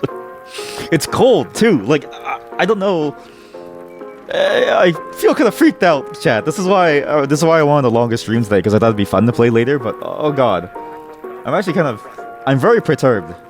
Very genuinely perturbed. What a great experience. I need to at least shine a light on my door, so I know that there's no one there. Because I'm currently home alone. So I need to know that there's nothing there that would freak me out. I just need to make sure, like, I'm terrified. At least I think I'm home alone. I heard some noises earlier, so I'm just gonna stare at their forehead and look concerned. Oh god. Yeah, what was that? What was it about that experience that made me feel so unnerved and unsettled? In the first one, it was the anxiety of never knowing whether my next step would be my last, right? Never knowing what's further down the tunnel. In that next one, I just didn't want to face her stare again. I didn't want to look her in the eye again, as if I was afraid of confronting her. I was afraid of that confrontation of some kind. But it was the way that she just stared at me. It just didn't lose her focus once. That was what made me terrified. And I couldn't deal with that. Why? It's the same anxiety of when you stare at somebody in the eye, but it's also just that feeling of being watched. But why is that such a fear? It's such a good effect, but I don't know why. Imagine two eyeballs touching. You know what's crazy? So our eyeballs are a little bit slimy and wet, right? So imagine when you like, it's a bit like when you have like a small amount of glue on your hands, or like pussy juice, right? So it's like when you have pussy juice or glue in your hands, and you put your two fingers together and then you let go, it makes like a squelching noise, like it's like that. It's very similar. What juice? Pussy juice. I didn't know what other liquid was like, because it's not water. It's not the consistency of water. It's specifically the consistency of, like, I don't know, like a pussy juice or like a pre-cum, you know what I mean? It's not similar. Well, I know it's not like exactly the same, but what I'm saying is that, like, it's that level of, it's not the level of like runniness as water, but it's like closer to glue than it is to water. That's the thing that I'm trying to say here. Expert in chat calling out. I know, but what I'm trying to say is that it has like a consistency to it, but it's not the same consistency as water.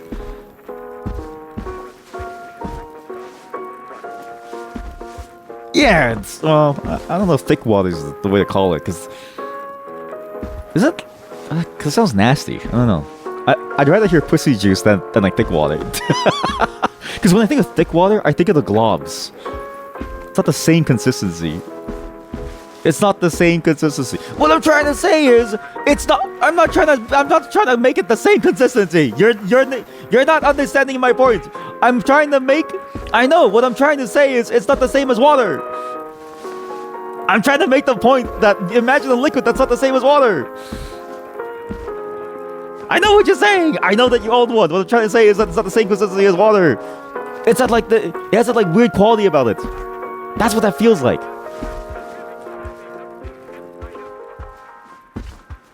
I know you own one, but I'm not trying to make a comparison between glue and pussy water. I'm just saying that it's a consistency that isn't water. You know what I mean? I don't know how to explain it well.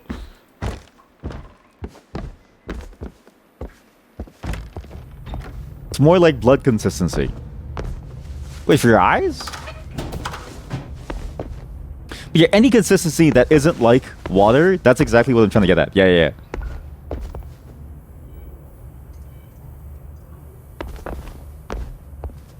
Why are we here?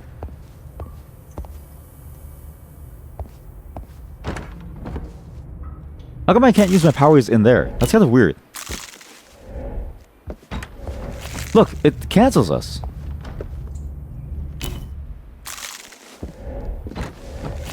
Huh.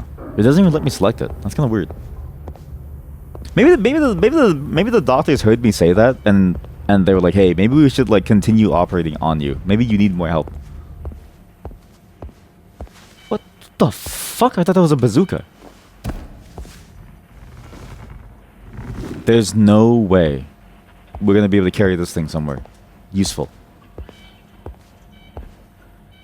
Wait. Listen to the machine.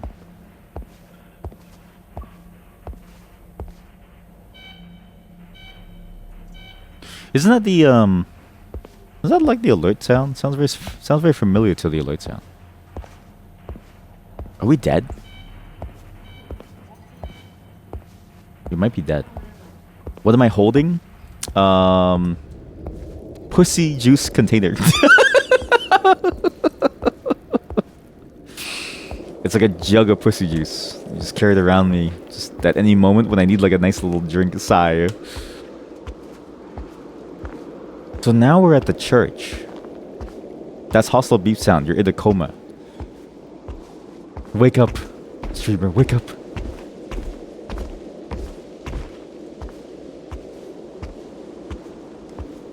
So maybe you were supposed to go that way. Wait, so what was the other path that you could have gone up that way? I'm kind of confused by the routes that you would go through here.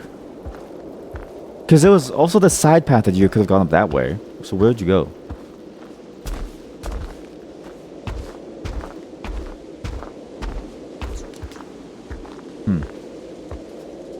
Makes me wonder that maybe I missed something too from that second portion of the game. That second map? What was the second map again? It was that wooded zone. I feel like there was a whole section that could have gone in there as well. That's an interesting effect. That the door opens in the middle of the keyhole. And I'm assuming that there's no way back too. Whatever's on that side, I guess we'll never really know. But then why was that pathway even available for you? Compared to this. Miss Secret Ending. Classic.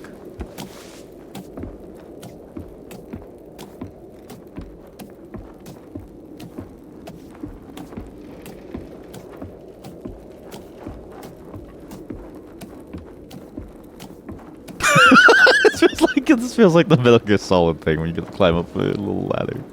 What was that noise?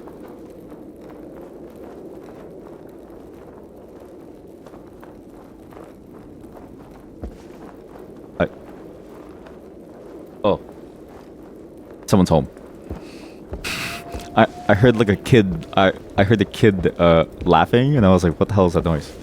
I was like, why is there a kid laughing in my home? This doesn't make any sense. No one should be home in the moment. And then I checked my phone, like, oh, no.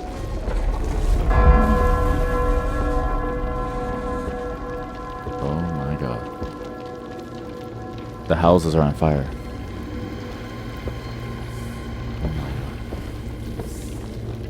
Oh my god.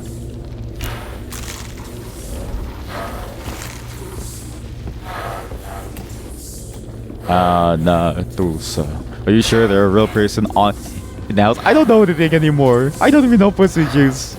If I don't know that, the thing most sacred to me, then what do I really know? Nothing's real to me anymore. Oh no, Deuce. Oh god, I did not want to see them standing there. No, Deuce. Oh no, Deuce. Oh no, Deuce. Oh my god.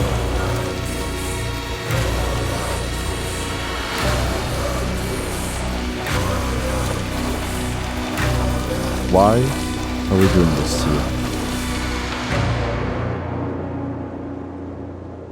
That was a weird motion. As if I was about to use a remote control of some kind.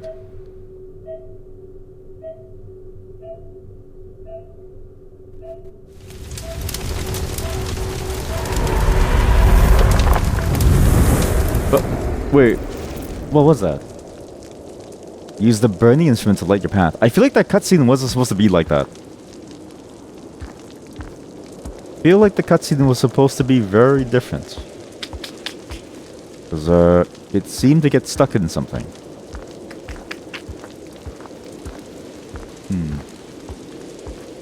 You know, I've been thinking about that, right? That idea of, like, how do you really know what noises are true? It freaked me out, that idea of, how do I really know if what I'm seeing is true? Because how can I confirm it if I'm the only one there? It makes me afraid to be in a space by myself, because it's like, if I can't confirm what the noises are, and I can't confirm what I'm seeing, what happens to me? You know what I mean? Like a how do I say this? Like oh, maybe that's why you come back here, to go down this path from this side to go further in with my firepower. Oh. Like let's say you see somebody, right? How do I know that I'm seeing somebody but without asking somebody else that they're real? I've thought about that experience, because when I heard about the idea that people can get hallucinations, it freaked me out. This idea of you might not really be able to see things. You might not really know what you're seeing. They told someone the other day that the scream they heard in the woods was a fox. They never heard a fox before. I learned that recently too, that the idea that foxes can sound like that. Because that's terrifying. That's a very terrifying noise that they would have to make. Or that they can make. And you wouldn't really expect that from an animal. It's just the way that the way that it sounds like a scream. It's just odd. What the fuck?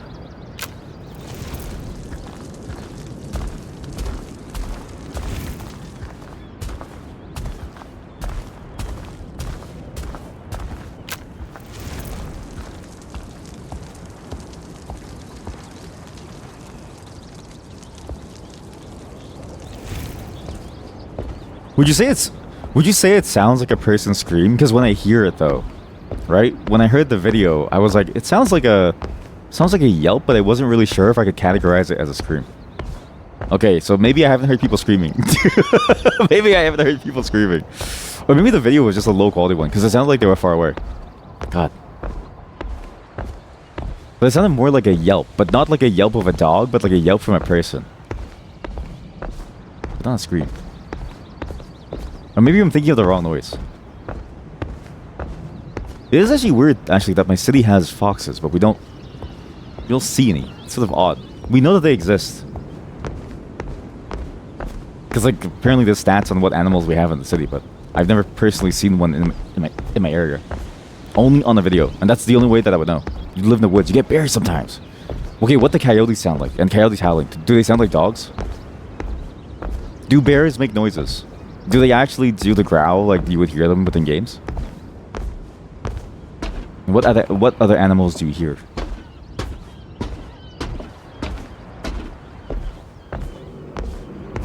Holy shit! I just realized what I was looking at. Oh my god! It's a meat factory. First level was mining town. Dilapidated mining town. Things are falling apart. Second level was forest with a spirit in it being dragged in by an anglerfish. Third level was the witch burning. Was it the Salem witch trials? This level, factory.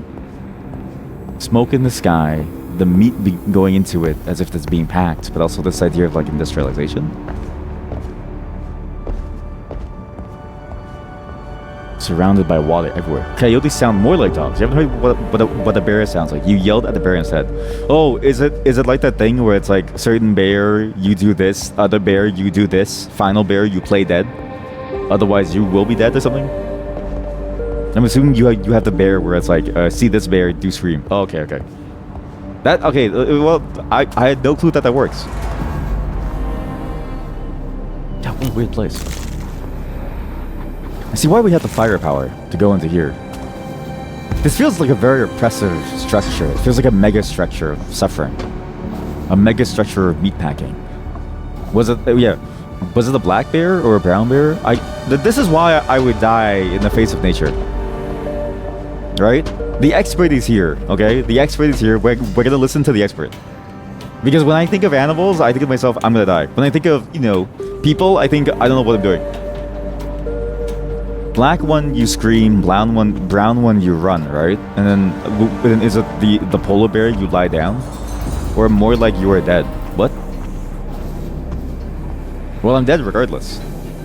Fire!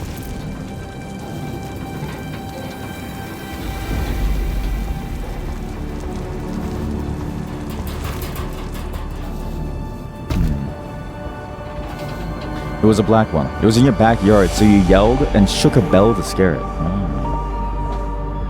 If you see grizzly, you're pretty much dead that you thought. Oh, grizzly bear! Wait, grizzly bear is not a black or a brown bear?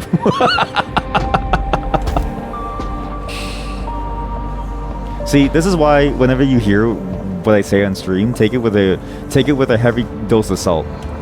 I don't know anything.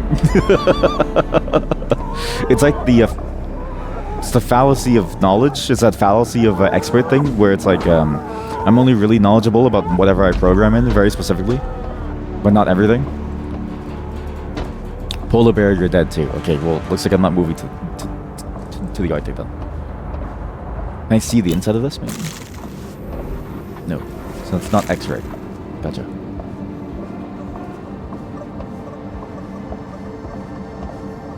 Oh god. I'm surprised black bears are so skittish. I always thought they'd be more brazen, given that maybe they know that they can kill us. Oh no, the animals. There's even rats in here. Oh wait, that's a pig. That's a mini pig. Wait, what? What's that? And their head is severed and hung on by their spine. Oh, listen to that noise. It's that squelching. Oh. I don't like that. It's all the blood on the floor.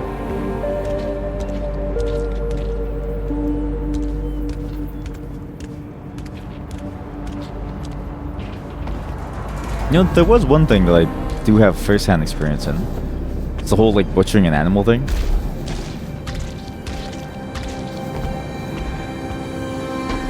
This definitely reminds me of that feeling. Like just the feeling of everything being very wet as you handle things. I still can't get over the feeling of the wetness of meat. Just something about it just freaks me out. And then that like slime or something. I don't know. Black bears will probably attack too if they've got kids with them. Ooh. Yeah, but the kids are so cute though, because like it's the bears. You're more scared of the deer than the bear. Wait, why? Oh, is it because it can kick you to like death? Holy shit! Look at this. Really, look at this. You even see things that resemble power lines. If anything, this piece of the landscape right here feels a lot like what you'd see from a normal city, maybe closer to the outskirts, but like I remember living near a factory. And I would look up and I'd see these like towering, billowing pillars of smoke. Obviously, it wasn't black smoke; it was like a white smoke because I think they changed the regulation on what could go up in the air. It should just be water, like water. But yeah, I was like, wow, this is. It felt very strange and almost fantasy. It was weird in the sense that like a lot of factories, we don't really see them here because they're so far away from us. You see them in old-timey pictures and you don't really notice them, but in reality it's mostly high-rises and like apartments and stuff. Yeah, it's the trap. You'll go cute, then boom, the mom is behind you. I see. See, that's why every child that I see, I kick in the face to make sure that I'm safe. Yeah, white deer. Yeah. What? Do you see that? That's probably a bug, but it looks so unsettling that it works. You know what I mean? The idea of meat randomly appearing and going into the wall.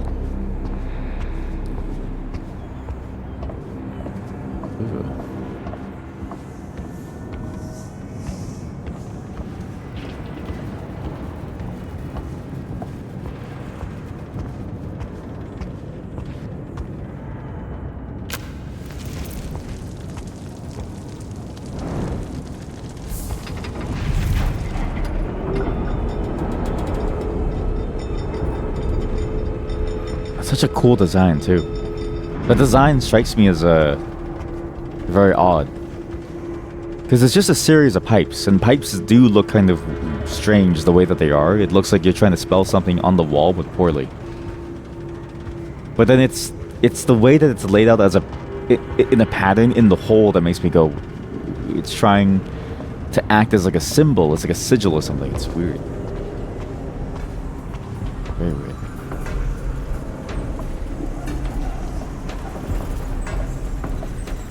God.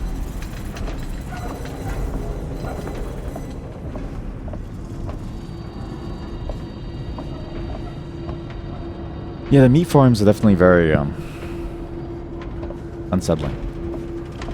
And again, like I've seen videos of even like the meat farms and stuff, and the way that you go through. Oh, sorry, I have to allow the message. I don't know why I got blocked.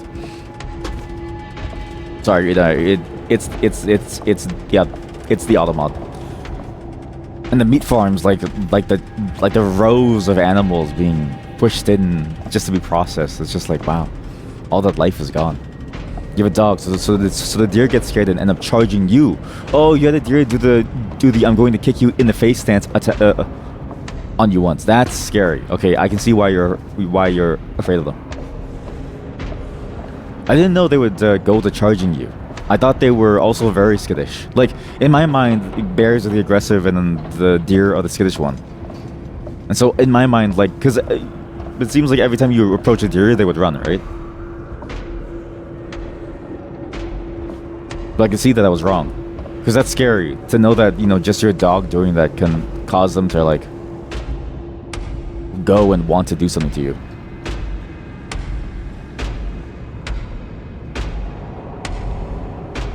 This is a very interesting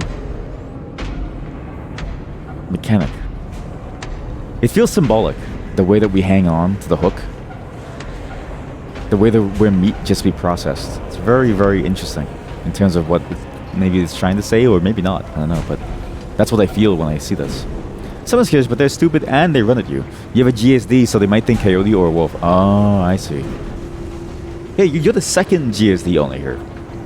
The other one is the other chatter who went to shower, and I think they slept.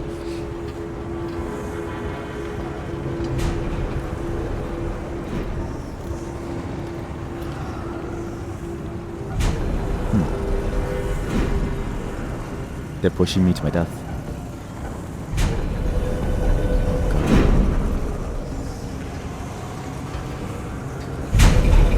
This kind of feels like what it feels like when you're going through, I don't know how to explain this, but whenever you're in a place where there's a lot of people walking around, I had to Google what GSD stands for. Oh, sorry, was it German Shepherd? I think that's like the whole name. It's like a full thing. German Shepherd. Yeah, German Shepherd. Wait, is the D for the end of Shepherd? Or is D for dog? Because I always thought GSD as like a German Shepherd dog. But now that I'm thinking about it, it'd be funny to say that it's dog. Thought that I had a high level post-secondary degree. What? Well, yeah, but wait, what?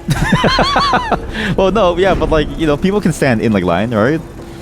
Oh, but you meant by the GS. Yeah, see, like, why is it not GS? Because it's like, do we say CH or like it's CD? It is weird, yeah.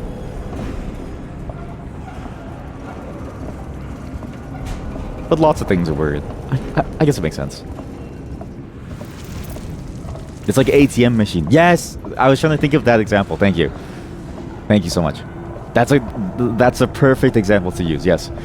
Because I was thinking, like, I swear there's an example of an acronym that has that same form, where it's like a word, but it's also like a part of the word, and then we use it in front of another word that is a part of the acronym.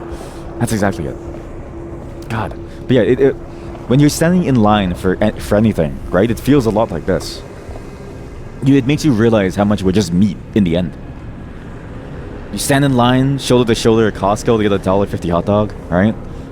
And the person in the front of you says, "Hey, what are you doing in the line?" Someone throws like a racial slur. Someone throws a punch. People get all like wild. Security steps in. All the relish is on the floor. You finally get your pizza, but it's too late because, you know, they're trying to get people out the store. It's just a mess. you feel like meat just being, you know, shuffled and packed away and moved around. And there's meat to your left and there's meat to your right.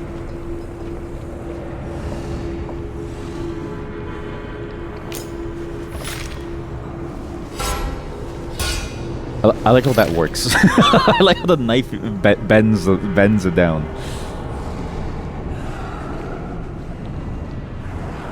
Oh god. And this too. It's alive. Whatever that thing is, beside the Eclipsium tower, whatever it is, the heart tower over there, it's alive here. It's as if it's trying to pull me in or something.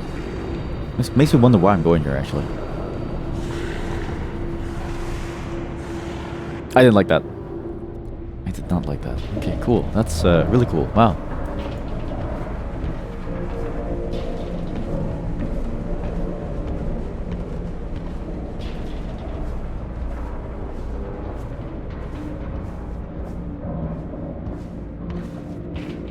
It feels like the hull of a, not the hull. Feels like those those engine rooms on ships. Those engine rooms on ships. They're just up in this piece of machinery, and if you get lost, then you're lost for good. Oh my god, it's very unsettling to be here and be a part of the space.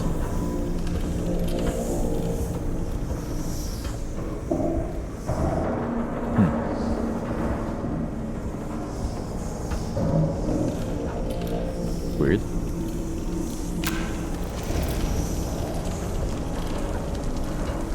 Why would it be like that? Must be I'm missing something over here, maybe.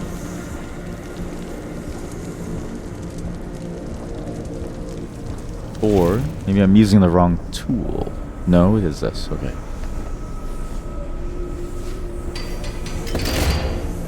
And now the flow is reversed. Right, because that way would have gone up. There's no way to go up there. So now we go backwards towards the source of these things, which presumably would be going downwards.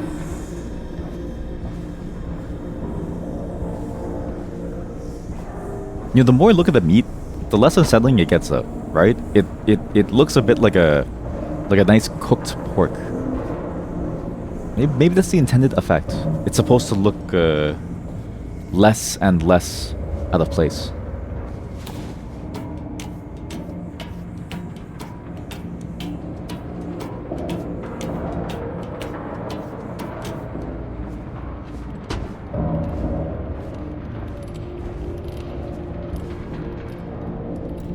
Which is a bit unsettling.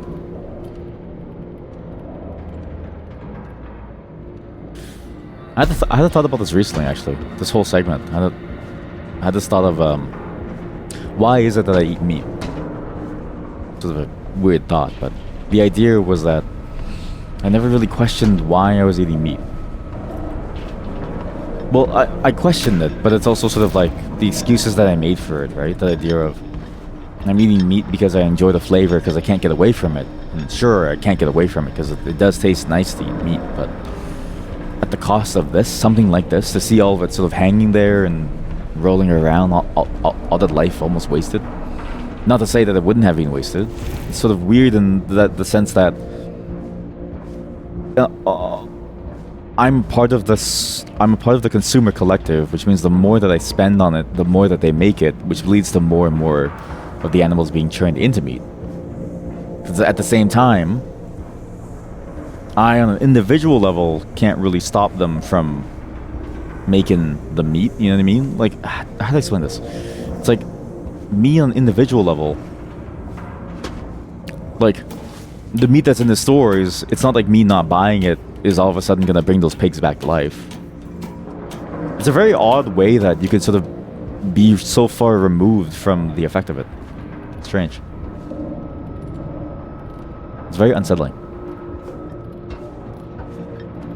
What in the world am I missing?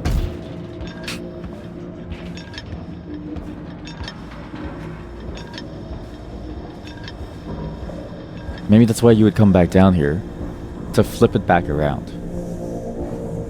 So instead of just falling, you then flip it around so that the assembly line goes backwards, maybe?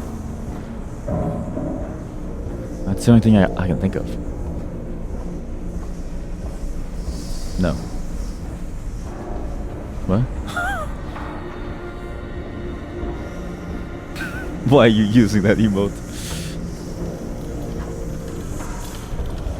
I actually have thought about that. Like, just the idea of switching fully to vegan. Because at some point, I feel more and more as I grow older, I can't wrestle with the lies I tell myself anymore. It's strange. Like the lies of, oh, you know, it's fine to do this and that, because it's like, it's going to be there anyways. It's the thing that I tell myself, you know? I'm coming face to face with my morality, or rather my lack of it, the further I go, and my flaws too.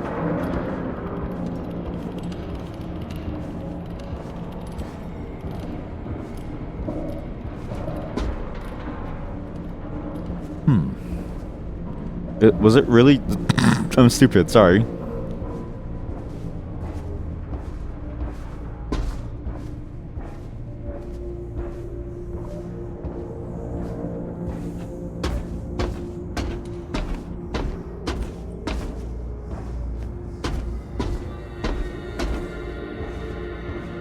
Oh, we're being slaughtered now. I think so, yeah. This is a very unsettling effect because we're part of the assembly line. We filled the gap to make our way around, but we're just being pushed. We're just being pushed along now. When saying that, it also sounds a lot like the idea of you're a cog in a machine almost. Like I wonder if it's meant to be so vague that way you feel all of this, right? All these things, because the more specificity that I think we would apply to this, does it feel worse in that way? Where it's like now the message is too clear and there's no room for thought and interpretation, right? Because maybe one person might feel like, oh, you're just a piece of meat, a cog in the machine going along with the flow. Then there's no real place for individuality, no real place for you to choose. It's just you going by the assembly lines. Where somebody else goes, I want to be vegan, right? I wonder which it is. But this doesn't feel like a game that is bad. It feels like a game that is intentionally giving that effect in order to make you think.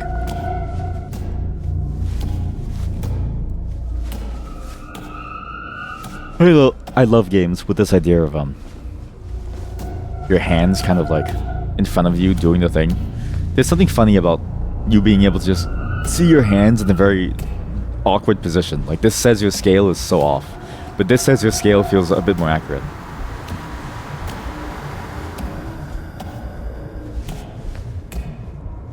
It also feels like this idea of being lost behind the cracks in the wall, or lost in the cracks. This idea of being lost within the system. You fall in and then all of a sudden you can't escape anymore.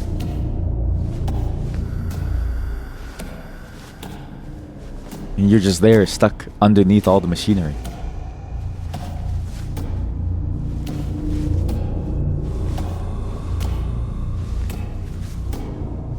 But I don't know. I actually genuinely don't know what I should be feeling from this game. It's sort of weird. This game is so surreal. It feels more surreal than something like Silent Hill, where at some point, oh my god, it's a vortex of meat. The hand-arm animations are good. They're really good, yeah. It's like, look at this. What am I supposed to feel about this? What in Silent Hill, for instance, right? The surreal nature of it feels like, yeah, sure, it's strange, but you also get this very, I feel like, heavily implied circumstance of what the characters are going through and like the story within those games. But here, it just feels like a surreal adventure. The only certainty that I remember feeling is that moments when we saw that flashback. That's like the only time. You feel hungry for pork for some reason now. I do too, actually. But like, that's the thing, right? Is that as much as I face the morality of my decisions to eat certain animals, it's like bacon tastes really good and pork has a very nice flavor to it. And beef, for instance, like I love the flavor of beef. I know it's evil, but like I love the flavor of this animal that I kill and I swallow whole. I love the meats. What's interesting is the noise difference here, too. you hear a lot of the pigs now. Like they're alive in those containers still, and they're being kept alongside all the dead ones too. Where am I going? Will I get to see the machine? The heart of the machine? The heart of the beast, perhaps? Yes, I do. Hello? No, don't, please, don't, please. There's no way your arm fits in there at that angle.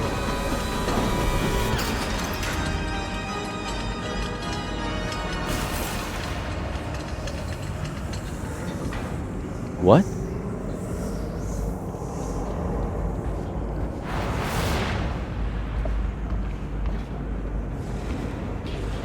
Wrong organ. I hope this hurts.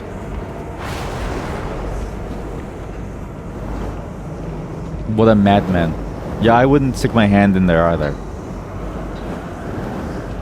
But it's fascinating actually that achievement popped up. Wrong organ. What, the developer or the publisher of horror games?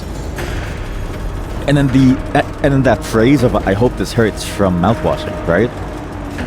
It's a very fascinating phrase in the sense of like, you know, you hope that it hurts. You want them to feel that pain. Is it a vindictive statement, or is it like a hopeful statement that you want to feel it so you know that you're alive? I don't know. It's sort of a weird achievement to have. And then especially when we're going down into this hole, it's maybe it's actually the most apt for this scene.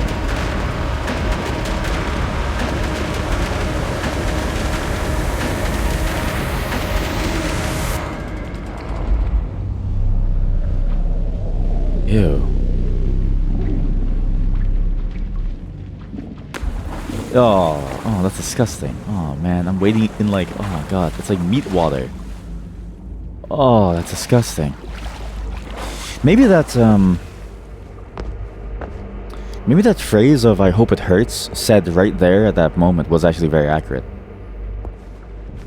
Is it meat water or pussy juice? I think this one's closer in consistency to meat water.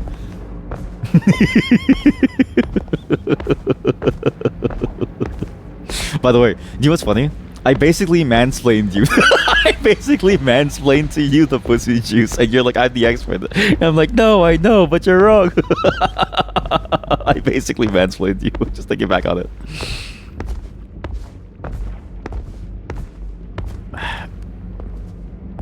There's this thought in my head.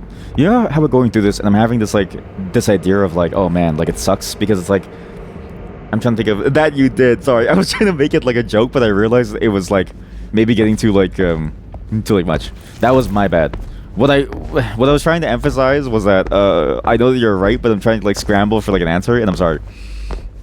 But I wanted to emphasize that idea of like, oh yeah, this like absurd comparison to these two very different liquids. All good, still funny. I want to get better at those jokes though, because like I don't want to get too like, I don't know, too like unnerving or like too like too deep into it, because then I'm like worried it can be misinterpreted, or because if it's misinterpreted, that's on me, right? It's like me presenting it. Sorry, but anyways, the more serious thing too. Well, they're both serious, but like this is also on the top of my mind too. This idea of like we're going to the meat factory, right? Never mind, time to cancel me. Honestly, I deserve it. The idea of the meat factory, right? This idea of like me wanting to be vegan, seeing the achievement pop up, and that idea of like I hope this hurts. It's fascinating. I was recently sort of thinking back on my playthrough of mouthwashing and sort of the ideas of what that game was, right? It's a very dark game. There's a lot of like really terrible things, right? But that phrase "I hope it hurts" applied specifically to this circumstance. That's exactly kind of what maybe it was going for. That idea of like making you introspect the things that you do in light of the cost. Like eating animals, sure, it's nice, but like this is the cost of it. This is what happens if you do. I hope it hurts. I hope you look deep into yourself and you realize that, you know, this is also you. I hope it hurts you, because in many ways this is you, right? Only ball and cock jokes for you. That's true. No, please don't do the eyeballs. Oh god. If I walk away, do you think I'll put the eyeball back inside? In fact, the eyes look off here. It's as if I'm inside of an empty head with no brain.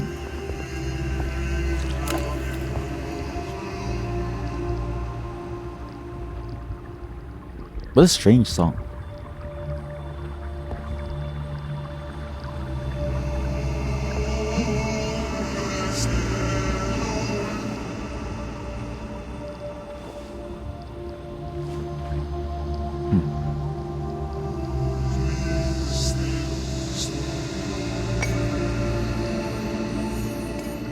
It was almost like a hymn or something.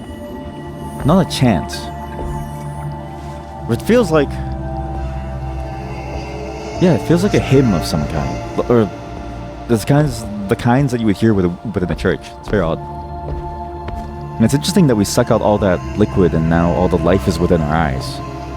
That all the substance within this is now within our eyeballs.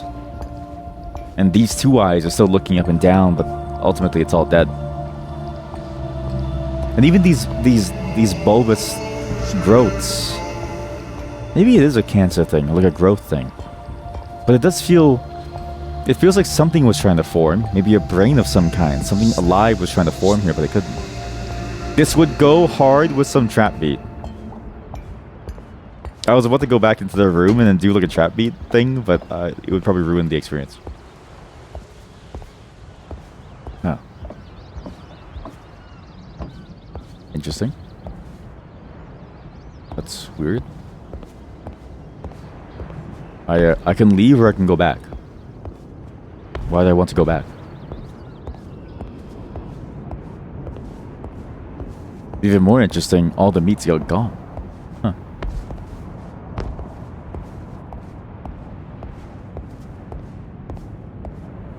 Why do I want to leave? And why do I want to go back? When all the meat is gone. It's a weird... That's a very interesting way of like positioning everything. Unless I'm wrong and I fall down and I die. No, you can't even go in here. Huh. Look at that.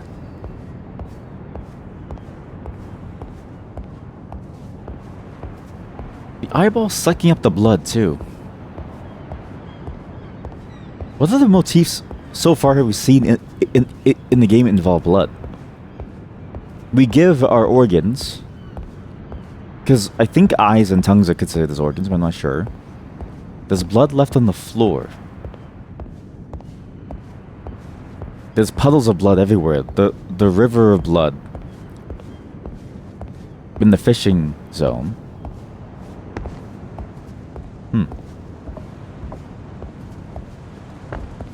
Maybe we do have that one cancer that's involving blood that I think is called leukemia, but I can't remember anymore. I'm really bad with these terms. Maybe the character is actually dead in some way. Or maybe this is all the things that we lost in whatever freak accident involving whatever that bomb was at the beginning, right? With the soldier being shot. But what was that scene? Like, I still wonder how all this relates to what that scene was. And why we're in the hospital. And now why there's a portal where the sun was, or whatever this is. That's not really the sun, but there's like a weird portal there.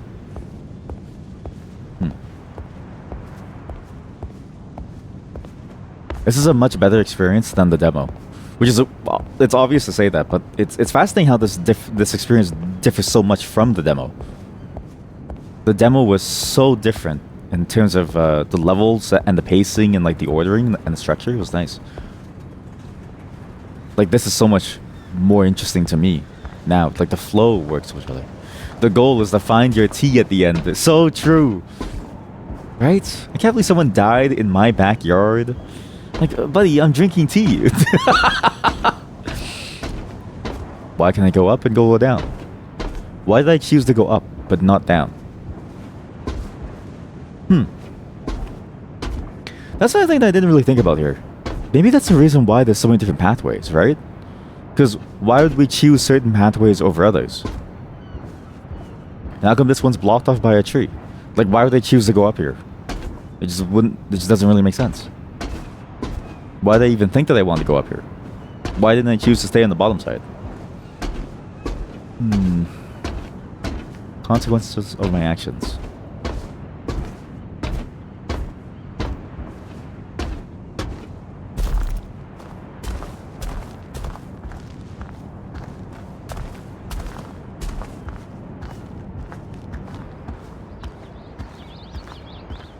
Maybe I'm looking too deeply into it. There's a possibility that this could also just be a game that's just here. There's no real deep meaning to it. It just is. It could be a strong possibility that I'm just trying to look too deeply into it and I'm sort of missing the point of it now, right?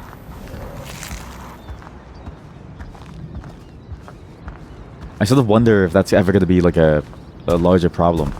Because how many games do we play that has you like going through the story almost with a fine-tooth comb to understand the themes? I feel like we play a lot of games with that, you know, premise. And I actually think that was the way I was supposed to go. I think I was supposed to jump off. I realize now I was supposed to jump off from the top side. Well, that's okay. That's cool.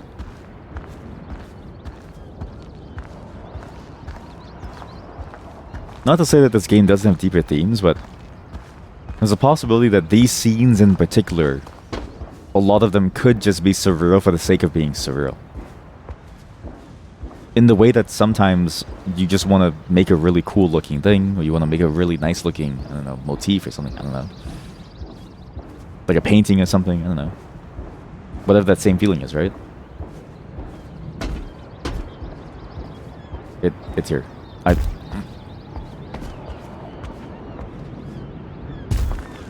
I can go left. What's left?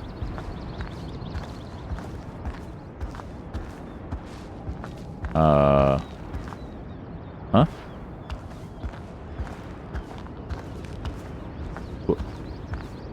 What?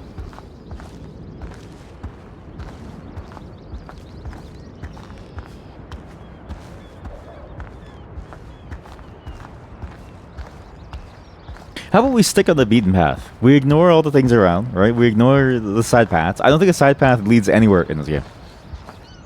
I think you just have to go towards whatever is the most important thing, which in this case is going to be that burning building. It's not down here though. Wait, so which way do I go? Here? Remember, you can't even get to the burning building. But it looks so close. So what do you mean it'd be impossible to get there? It's so close. It's not burning, actually. It's just here. It's just here. Huh.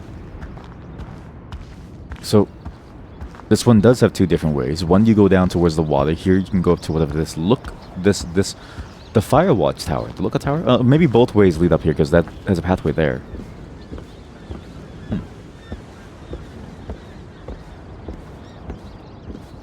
Again, it's interesting that this game gives you a choice of which way to go, even though in the end it doesn't matter. Sort of like, why am I choosing to go this way or that way? Why do I find it so difficult to choose which way to go if it all ends up in the same place? Or maybe that's the thing, right? Maybe that's the thing it's trying to get me to think about, is that it doesn't really matter which way you'll go, if you'll always end up in the same place anyways. Maybe the choices have to be deeper. Look at these symbols. Eyes and sigils and stuff. My tea? That's my teacup. There's something. My tea. I love tea.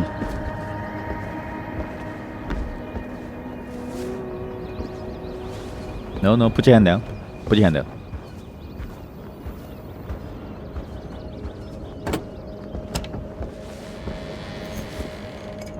What are you doing?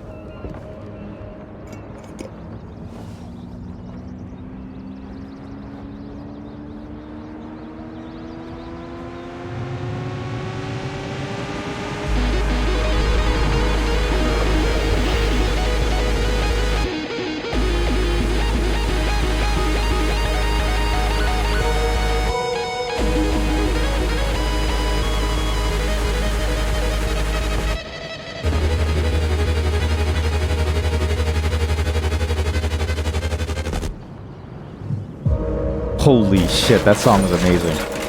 What the...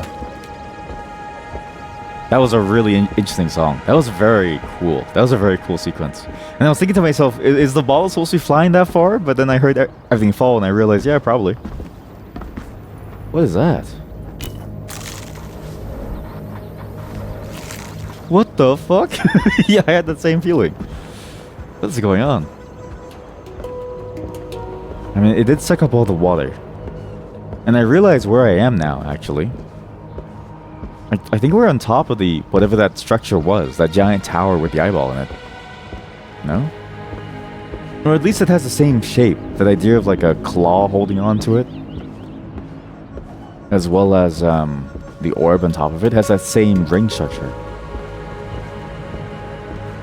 What an amazing soundtrack. Oh.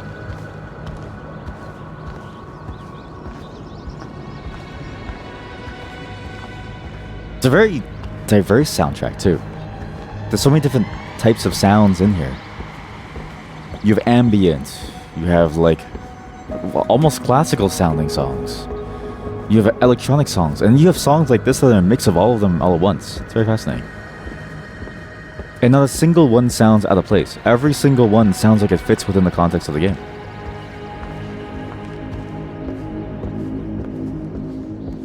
Again, somehow this whole game is a very cohesive package. I mean, on this end, there's like a meat packing factory. Over here, there's just a weird beach with no water now. It just feels all. It feels like everything fits. Why would I turn these off? With a save power or something?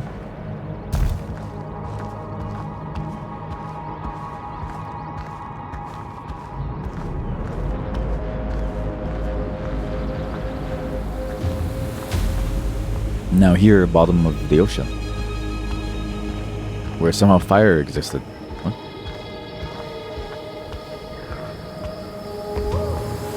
What? Sorry. When I heard the song go, ooh.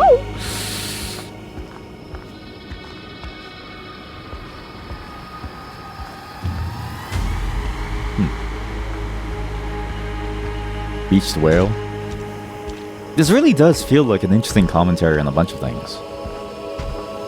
The injustice against innocent people, right? The Salem witch trials. Like, if you were just a woman who just exhibited some, I don't know, some like differences from the norm, you were just burned as a witch.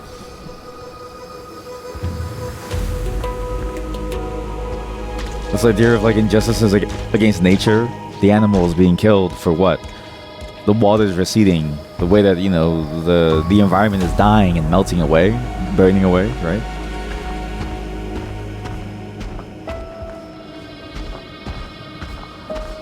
But maybe that's just one angle to see it. Could just be that it's surreal. In the same way that you hear a dude part of the Red Sea and you go, there's no fucking way, man. And yet here we are.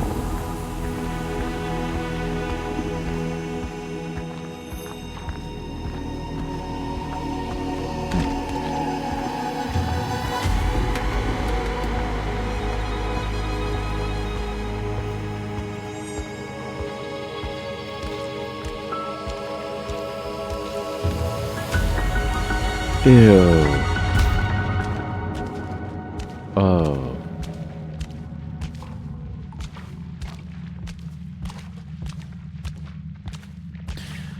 Apparently, I actually remember this detail. I don't remember where I read it or where I saw it, but apparently one of the ways that they had available to deal with beached whales was they would explode them. I don't know why they would dynamite beached whales, but they would like blow them up for some reason.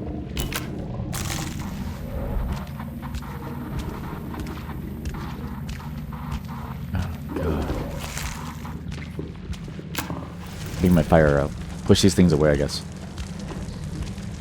Will you run from my hands? Yes, you will. No, put the fire back out. Oops. Aw, man.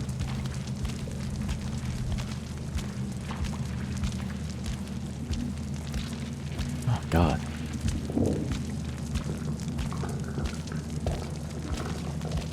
Where did we move last time? I realized that we're kind of traveling through a body as well. In a way, it feels like the meatpacking factory started at the head. We enter in through the eyes of the woman, the giant woman. We go into her head. We go into a factory where it looks like we're going into the maw of a creature where it looks like it's their head. And that maw of the creature was beside the tower with the orb on top that we saw. Now we're going into the digestive tract of something, right? Like the stomach, the intestines. Hopefully I can clog the appendix or something. like we're starting from the top and we're going all the way to the bottom. Maybe you were right, Chad, that it all is a. Maybe it is the feet. Maybe it is the feet. Maybe we'll end up at the feet at some point. Don't touch me. Get your hands off me.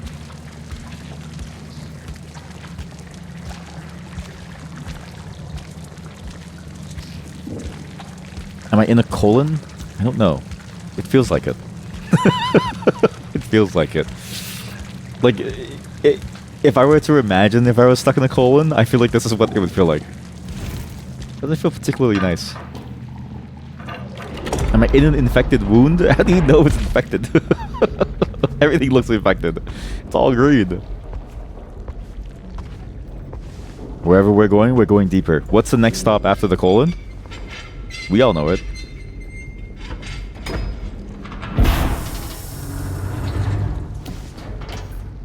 They use maggots to remove dead skin, you've heard. Oh yeah, maggots to remove dead skin. Yeah. Wasn't there like a treatment where you use leeches too? To suck the blood out?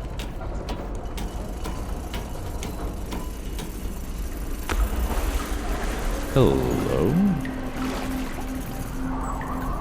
It looks a lot like an eye staring at me. Oh my god.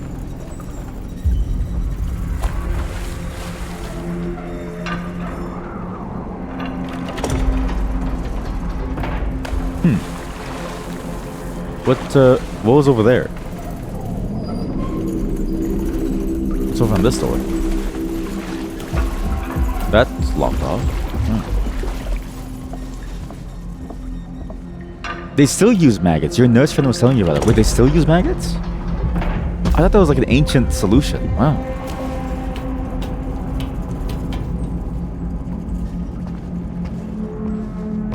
Is it because of their efficacy? I wonder why. I guess, like, you can't really beat Mother Nature in terms of something that's been trained to only identify dead skin, eh? Now, why would I want to go deeper compared to backwards? Well, see? Like, what am I missing? What am I missing about these choices? I'm missing something about the importance of these choices. But, like, there's a ladder here. You can go this way, you can go that way, you can go down this way. But there's no way that the choices are important. Because if so, when have I ever had a choice? When have I ever really had a choice in this game? The patient had infected wound due to diabetes. That's interesting. Huh. That's an interesting use case. I guess it's better than getting your whole leg cut off or something, eh? Like, it's... I'm assuming it's a thing where, like, the blood flow stops or something? It's like, I forget what the actual effect is. But something causes the flesh to die. Something about the blood flow stops. And the magnets eat it all up. Ooh. Sorry, the maggots, not the magnets. Sorry. The magnets. Where am I going?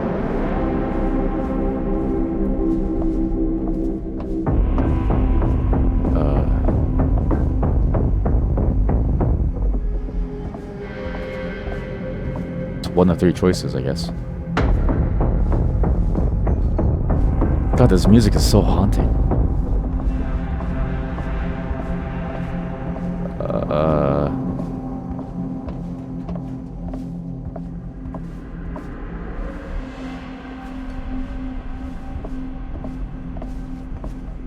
Wait, is this the thing with the hand symbol that I saw? Right, left, or right, right? Left, right, left, right?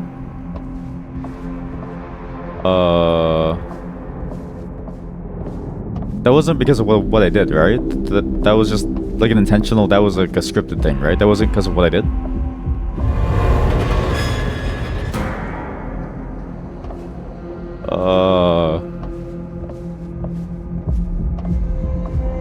I don't think it was scripted. Whatever it is that I'm doing, wait a minute. Right? Left. Right, left. I was gonna say if it comes back towards me, then maybe. But I don't know. What? How do I know?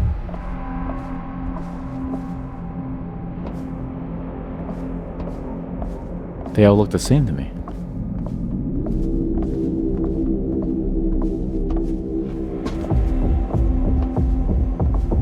Except for this one. Wait. There's a minor difference. Maybe the lighting was changed? Because of the lantern. Maybe I'm just seeing things.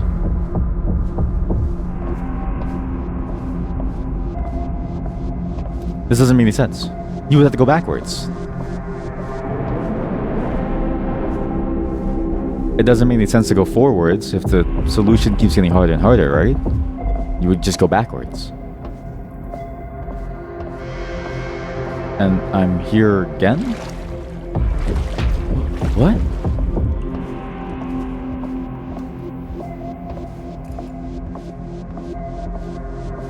Oh, wait a minute. I'm stupid. Yeah. I keep forgetting that I have these powers. It's actually sort of weird how you can forget that you have them. Considering they're so important to you even getting to this place in the first place, but you kind of just forget that you even have them. Familiarity of use, maybe?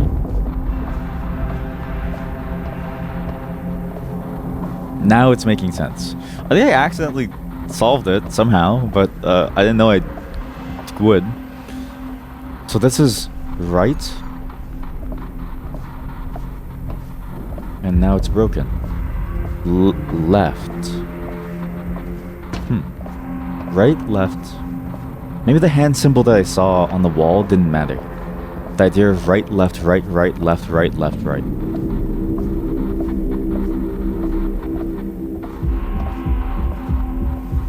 But I feel like I'm seeing it in the same places. If this goes right, then then I feel like I'm onto something. If this doesn't go right, then I don't know. Whoa, whoa, whoa, whoa, whoa. Hey, what's this?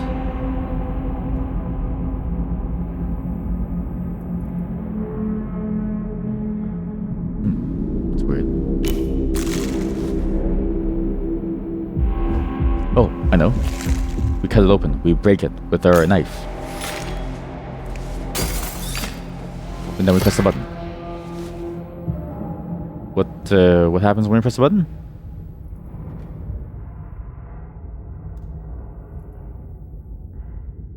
It's not like a nuclear submarine, right? It's not one of those submarines where you have to wait for the call from the president. And then they say, sir, we have the nuclear option, right? Never press the red button. Says the person last time who was like, you have the nuclear option. What'd you say? I was like, the nuclear option? No, I'm sure it was fine, Chad. I'm sure the red button was fine to press. The game. The game. I'm talking about the game. You can't fool me. You can't fool me. You wanted me to think about the nuclear option.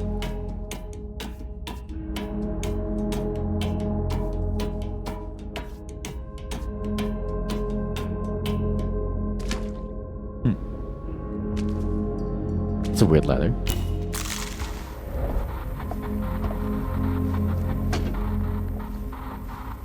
Yeah, maybe there is no theming around it. Because what would be the theme around this area? Right? What would the theme even... What could it possibly be in this area? They're just following a bunch of pipes around like a weird... underground... submarine-esque control center or something. It's strange. Bit of a problem. We're going through the water. Why is it like dubstep? It's very Cyberpunk 2077 coded, actually. The combat music.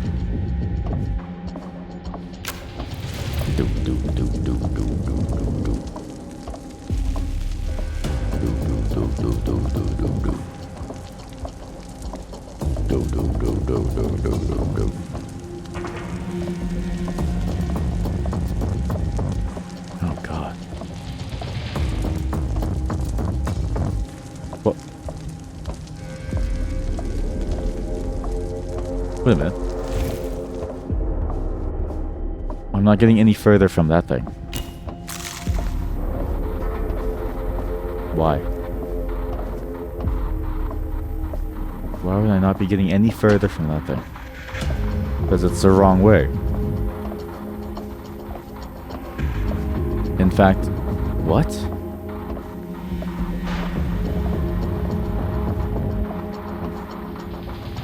it takes you backwards.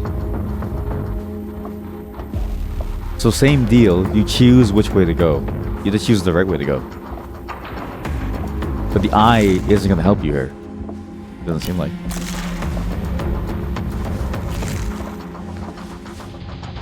Again, why would you be able to turn these off? These lanterns all around. The first one I didn't turn off. Why would I be able to turn those off? In the game, what is the light important for it? Not just to see, but from the concept of the game. There was those weird meaty tendrils. They seem to be afraid of the light. So why would I want to turn it off in these areas if I know that it's somewhere close by? What does the eye do? Make everything blue? Yeah, it's a well-documented thing. It happens because of that song. I'm blue, dabba dee, dabba die. You know what I mean? So when they say dabba da eye, it's the eye. It's the blue eye. I'm blue, dabba dee, dabba eye. Dabba da eye. It's a 90s thing. You wouldn't get it. Nuclear missile. No, but seriously though, it allows you to see the true path or something. It's very odd. Like, it helps you see details. Like, let's say you had to look for the right way to go. It highlights specifically the right way to go. But only these powers don't seem to be universal. It seems like you only use them when you need them. Only works in Yellow submarine. Oh god, now I'm in like a meat zone. Oh no. I'm in the Silent Hill Rust zone.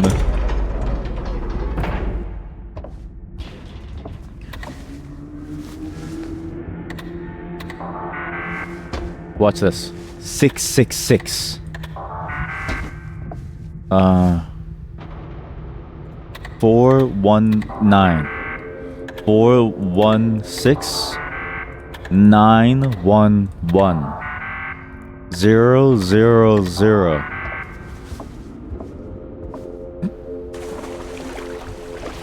Find the code.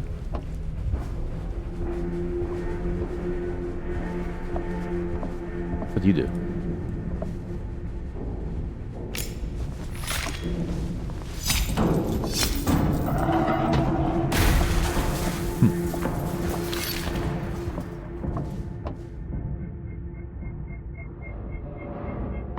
This is an interesting pathway. We're now back to the center of the sub. And now I can open this door. That's weird. So, what do I do with the code? Or what do I do with the code door? Or rather, what code am I missing? What do I do? Excuse me?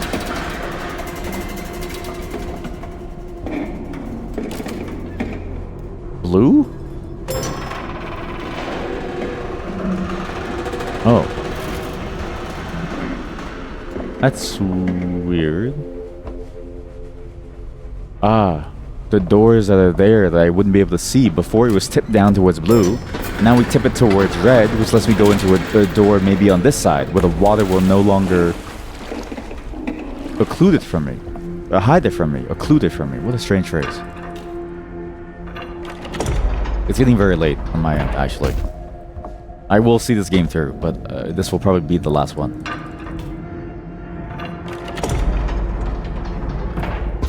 And what a great one to end off on, because what is this?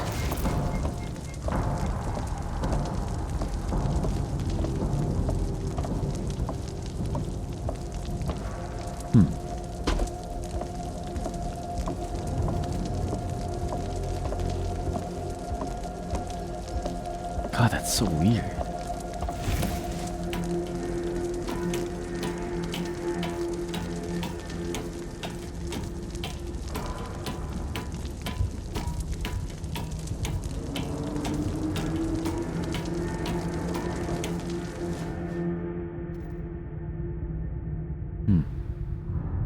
Feels like there's more stuff here now. See this? That strange grime over there, as if something was being held out, or maybe the door opens from the top. I don't know, but it feels like everything in this game is intentional. You should care about the way it is. I mean, it is intentional because it's a video game, but it's like It feels like things are placed thoughtfully, and you need to think about them. Like the way that these things are somehow upside down, even though I don't think they would hang that high. Could they possibly hang that high? I'm not really sure. Now there's light bulbs on the floor. Now there's and then all this stuff over here too. What is this?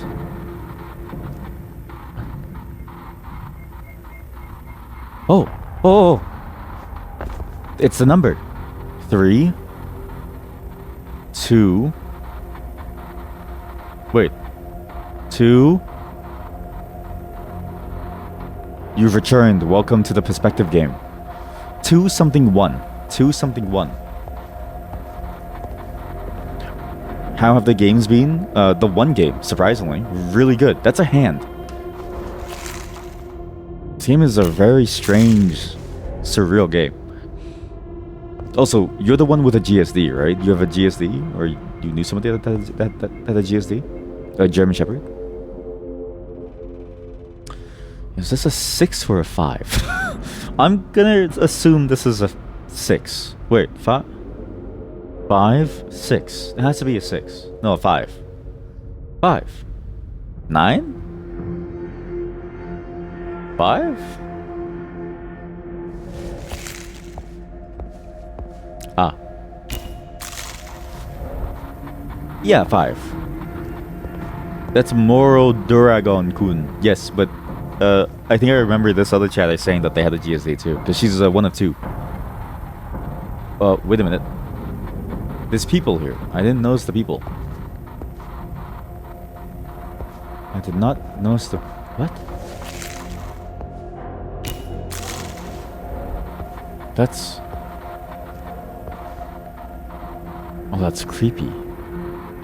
It's like their final moments. They look like they're soldiers on a submarine too. And it seems like the beginning of an explosion. You get a BSD, but oh, it died last year. My condolences. 254, 254.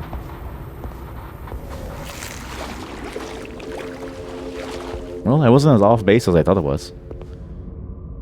What exploded here then? What exactly exploded here? It was a bomb. Everyone was surprised by it. They got knocked back by it. But how did they even get inside the ship?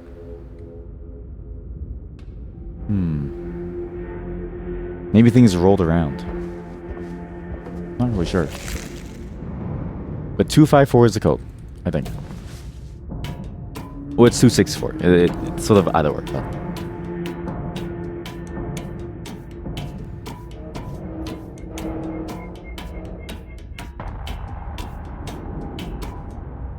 Maybe we're going on a journey. Not just a matter of,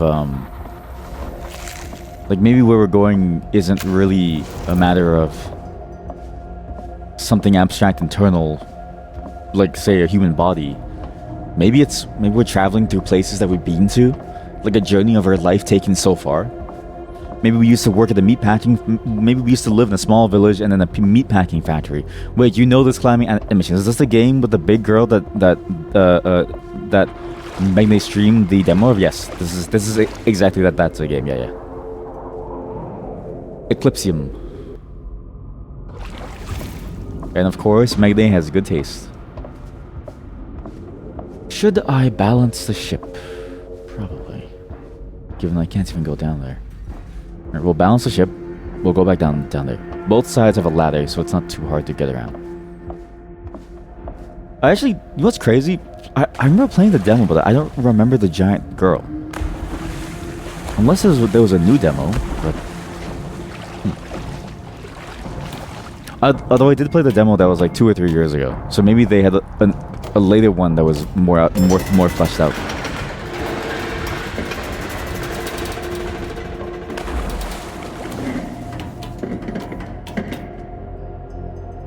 But I remember seeing the giant girl in the promotional materials of the game.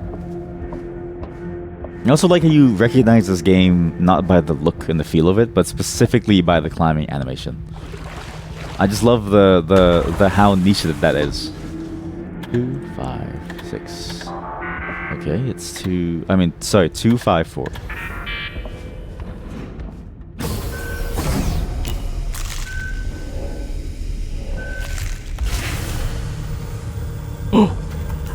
Command. Command, you have the nuclear option. Over. Command, you do have the nuclear option. Over. It triggered the correct neurons in your brain. I like that phrase. How was the wetting of your flesh? Or did you eat? I can't recall. Do I want to do this one? Sure. Hit it! Who is that? It's her. So she is a constant figure in my game, in my life, in my journey. Oh, this song is so good.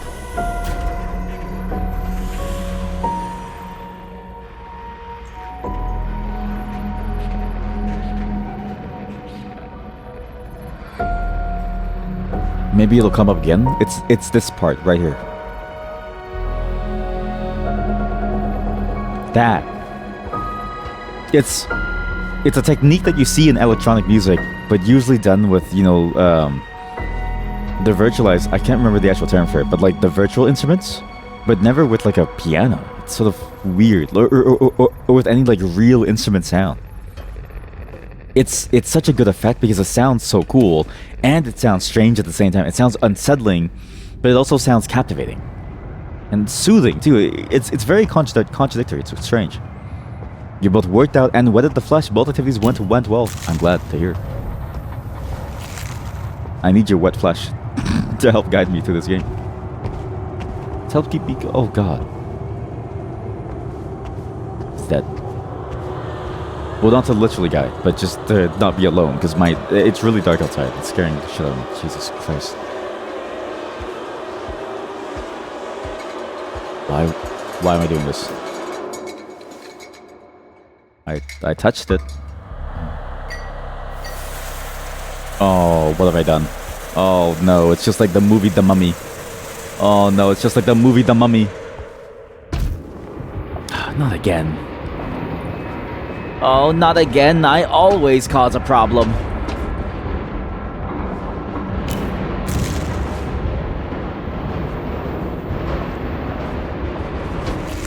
Oh no, I didn't mean to. I didn't mean to cause a nuclear explosion. Oh no. How do I get out of here? Alarm.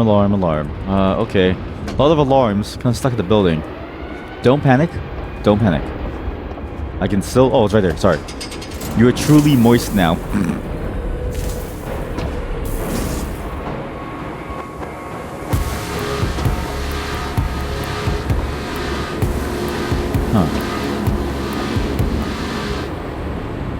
Submarine gets hit, submarine gets blown up, submarine gets turned upside down now.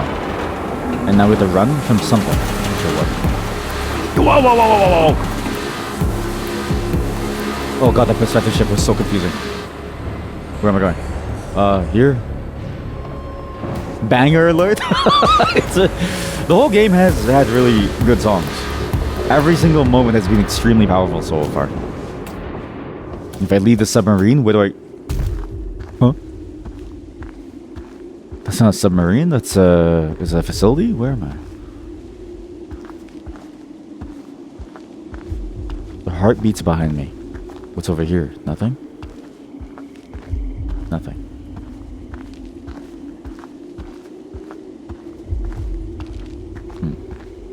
And now there's a storm. There it is. The thing that we've been chasing all along, and I don't really know why. That's actually the thing that I never really asked myself within games, but this game in particular, I think it's important to ask. Why was I doing all of this? Why was my character even trying to get closer and closer in the first place? Why was it so important for them to get towards whatever that is? The beating heart, the way it, you know, booms in the distance and almost fills my ears and makes me want to go towards it. Why was I doing all of this? And now that I know that that person that was being burned as a witch is also here with me now and has been with me and was the giant lady as well, who is she? And And why was I so captivated by her eyes? Why couldn't I look away?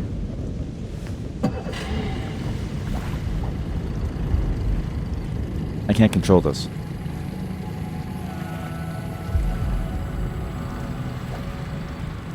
Look at this. Look at the scale of this. It's so haunting. It's so beautiful. It's so large and loud. It's so grand. Oh, God. What is going on?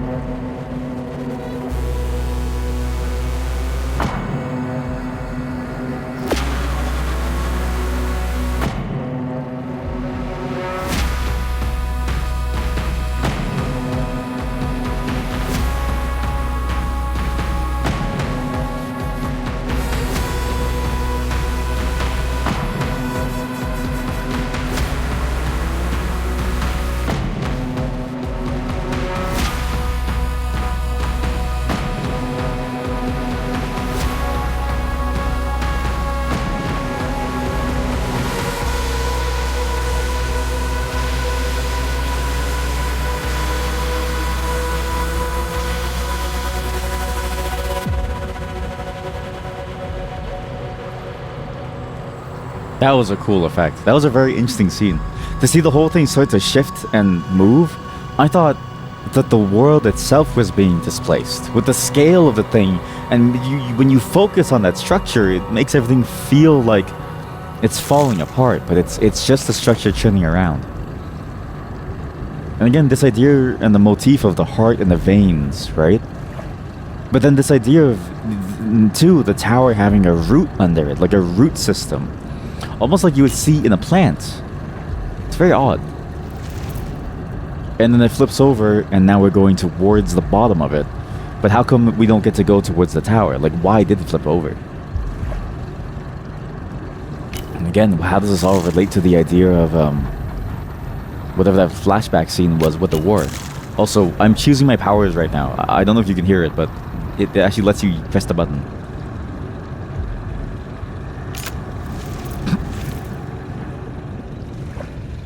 Got little bugs here and there. But as a whole, this experience is truly strange. It just makes me go, what is going on? What am I doing here? And why is this all happening to me? Also, I just had this stupid idea. I was thinking like, you see how the water's coming in, right? I was thinking like, maybe boats should be made with holes so it can drain the water as it comes in. Like a rainproof boat, so when it rains, you don't sink. And I was thinking like, wait a minute, that doesn't make any sense at all. Because then you're just gonna sink anyways, because the water's gonna come in the hole.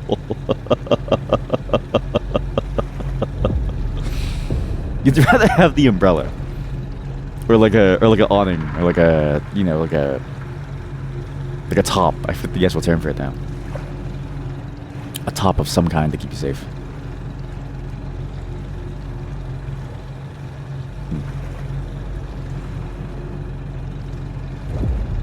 It's a very long trip inside of it too.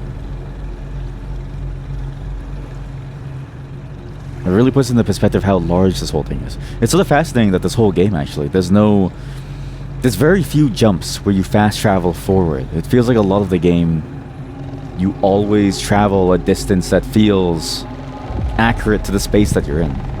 Like giant cavernous entryway into giant mega structure with a heart at the bottom of it growing out into these roots and veins. Waterproof boat when? Today at work when you had lunch, you were rambling out obscure statistical data analysis methods. Most of the biologists are, of course, by now used to the mad ramblings of the physicist. But we all have this new bachelor student who was just sitting there confused. And at some point, the postdoc just turned to her and was like, "Don't worry, I have no clue what he's saying either." You know what's funny? You could do like academia streams, right? Like I actually think one of the more interesting concepts that a person could do is like an academia stream consciousness, like a stream of consciousness deal. But you sit in your office and you talk about stuff from your lab, and then you go home. And it's just your day every day. Hello? No. You're gonna let me inside. Why is it blocking me off from trying to enter? The eyes? What power would be good for this? The eye? I guess the eye... I mean, maybe the fire, maybe? I don't know. No, it is the eye. Nobody will watch since nobody will understand what's happening. But that's why, right? That's why it'd be funny. Oh, wait, what? Oh, it is the fire. Okay. I didn't get the prompt last time. That's why.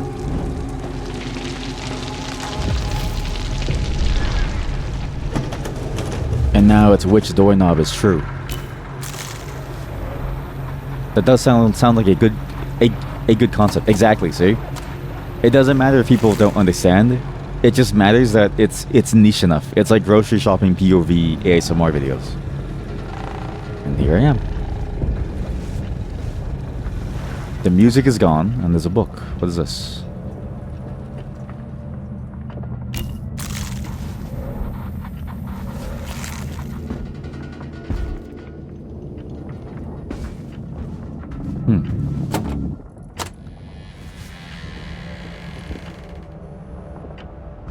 That's weird. It played the noise of it opening, but it didn't work.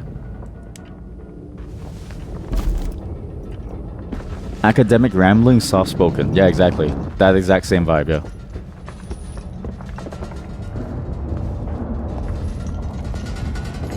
That's new. The chain. It's fascinating that we're coming back here, because this is where we always respawn. Maybe this is our last legs, almost. Maybe this is the end for us.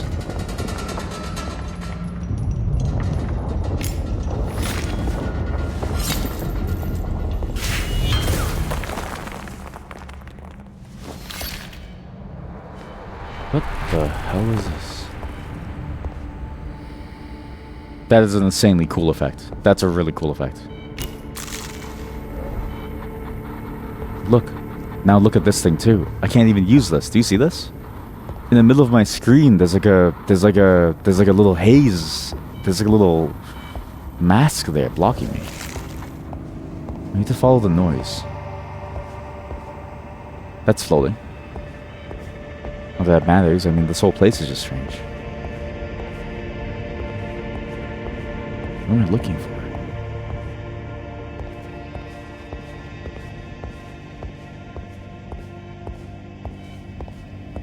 Over here.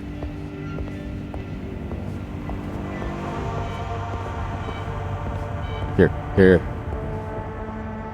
Something here. This is the important spot.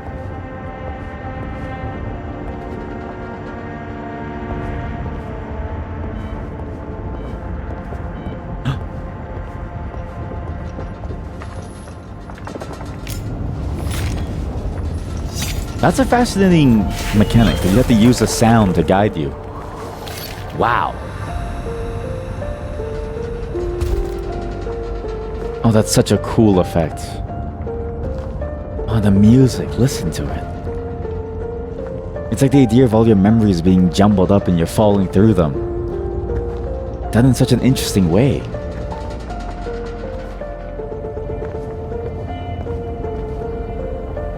I know it's a bit loud, but just listen to it. It's so nice. Sure, it's loud, but don't you want to hear it? It's so nice, Chad. It sounds so nice. And look, everything seems to lead back to down there. Whatever it is down there.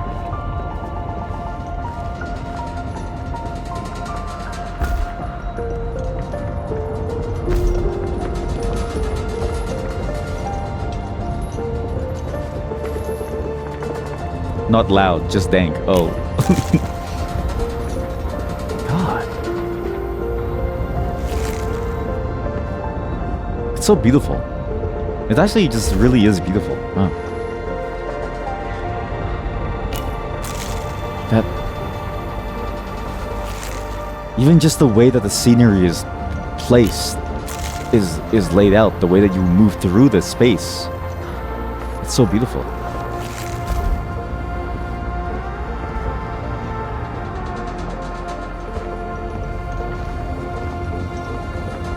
It's very imaginative.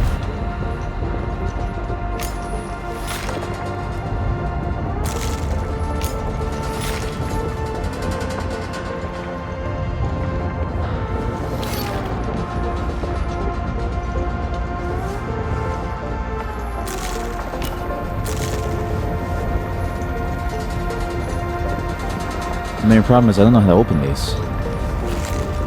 Or maybe that's not really what's important. This was much more interesting than what the demo showed.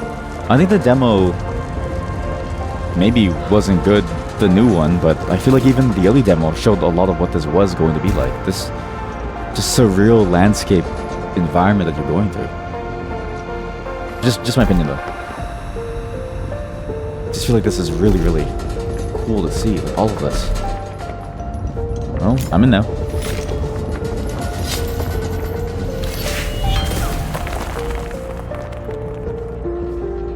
Man, it's just how imaginative it is.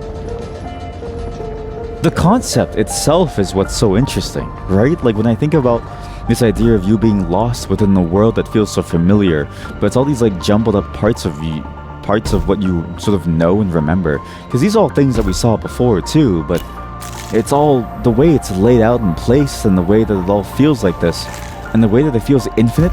It's just so much more interesting than what I ever could have possibly have even thought to have made. It's sort of like, how can someone even see something like this? I think that's why it's so interesting to me. It's like, how could somebody have even seen something like this, to make something like this, and see it in their mind and then want to bring it to life?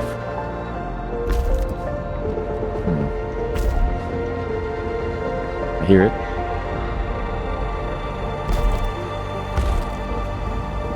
And even from a gameplay perspective, it's interesting too, because your routing feels so much more involved. It feels like you're moving across all sorts of places that you wouldn't even think of. Like, it's like, I'm moving in these dimensions, or I'm moving in those dimensions. It's strange. That didn't work.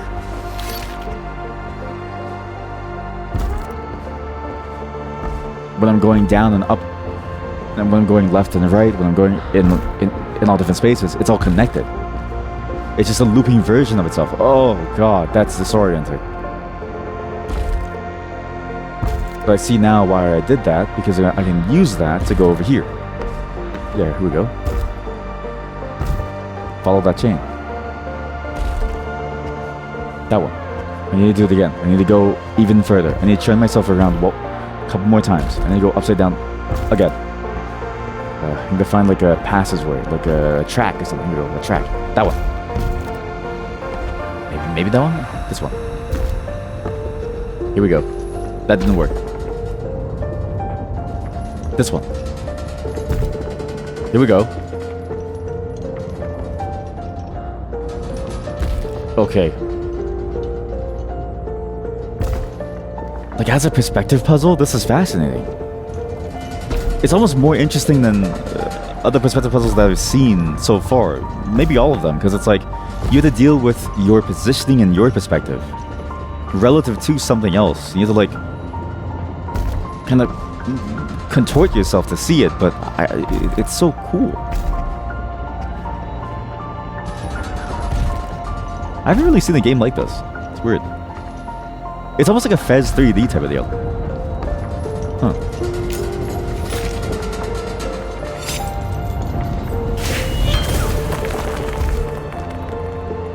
Oh god, the lagging. Oh god, the loading lag. Oh god, the loading lag. Oh god, the loading lag. Chat, it's frozen. Oh god. We're now we're really close to it.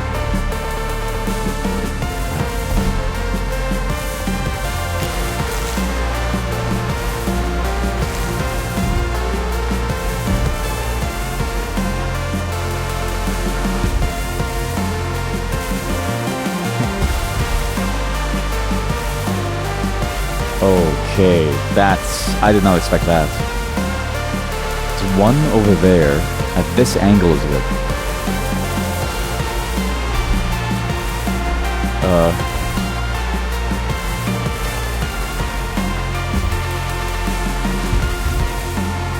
Wow.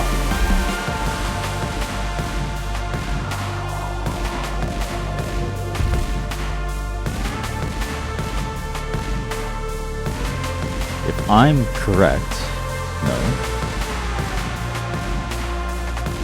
It's such an interesting way of making a level, of making a puzzle. Such a fascinating concept to change your plane of what you feel is the ground.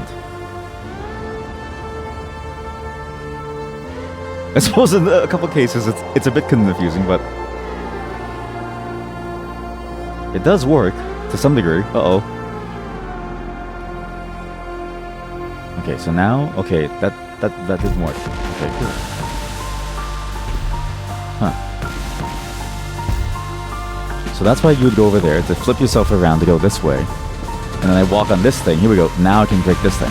Here we go.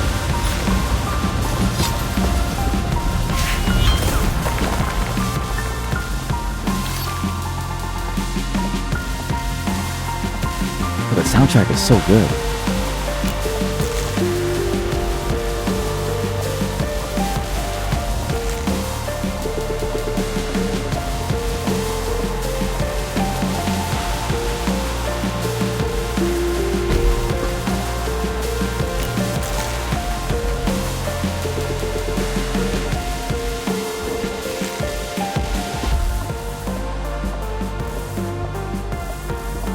It's fascinating how we're walking backwards now, through the places that we've been to, right?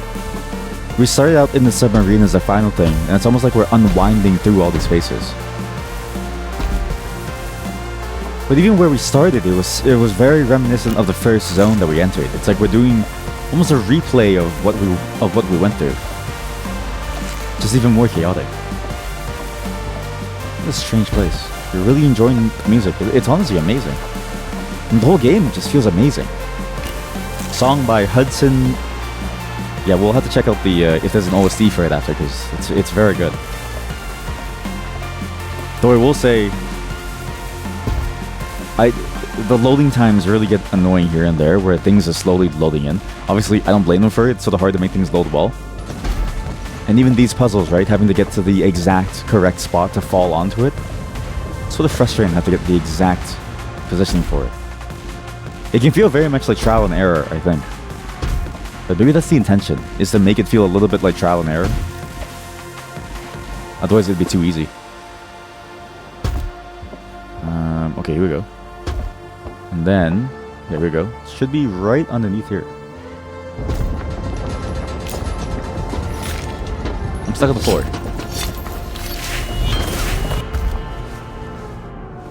Time. Keyhole.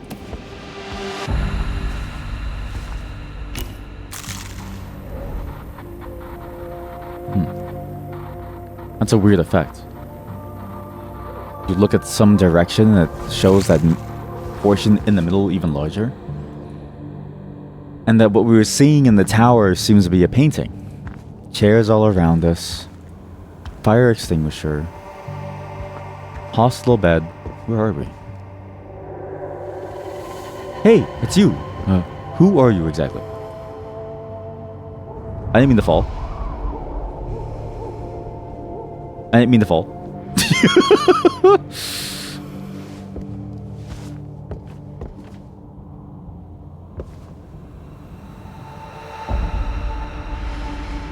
Okay. The scale of this creature is terrifying me. Jesus.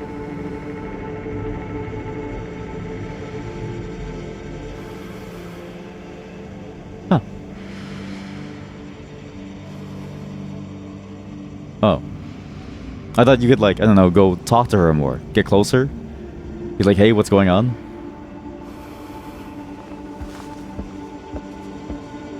Man.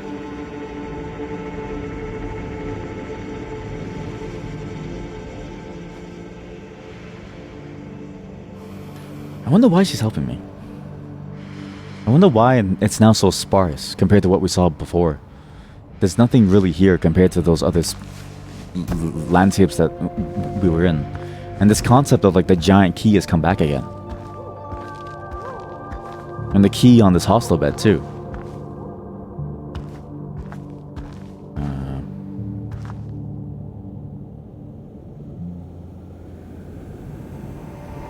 I thought I failed, but no, no, I did fail. I think I just supposed to go down this way.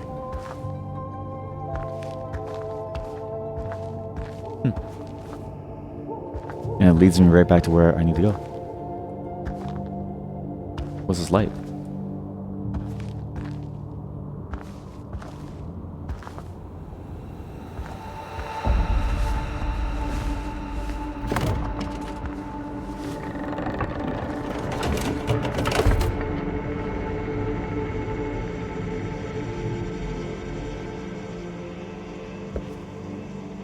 I'm controlling the key. This is a life lesson. Just because a girl is giving you giving you her hand does not mean she wants you to get closer. That is true. Very true. Consent is explicit, not necessarily not implied. I think I'm turning the key the wrong way. I feel like this key should have gone in a different way. Oh, never mind. I remember. Okay, now I know what I need to do. You turn it and you put this side in.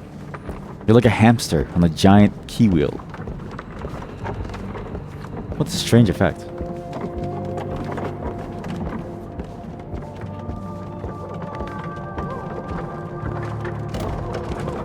Okay, it's entering. Now we turn it. Okay, and now the whole thing falls apart.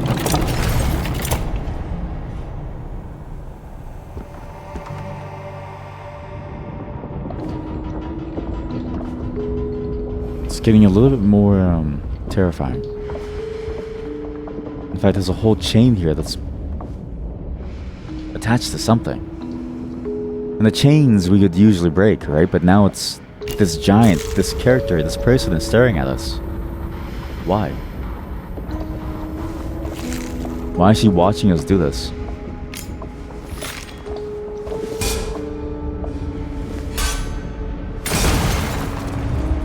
Oh. And why is that thing crushing her?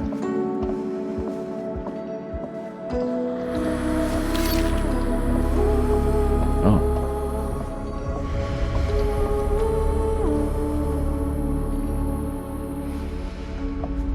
That is a cool effect. I think maybe it was supposed to be a part of the space. Oh god, that is an insanely cool effect. Look at that. That mirrored perspective. And it opens up to show all of this.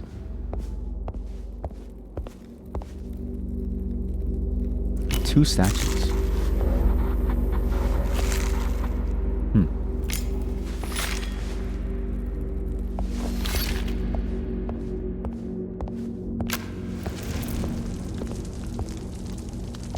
But they can't do anything with them.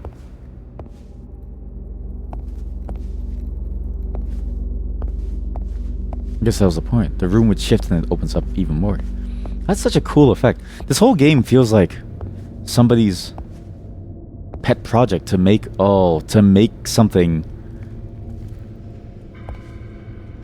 It feels like such an amazing vision for a game to make something like this. And then to make this a part of the gameplay, right? Again, like, I could crush myself if I wanted to. But I can also open up ways that maybe I wouldn't have seen before, just by looking around.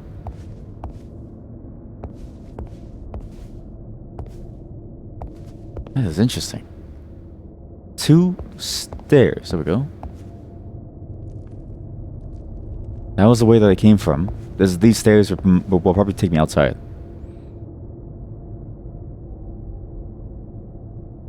Who is she?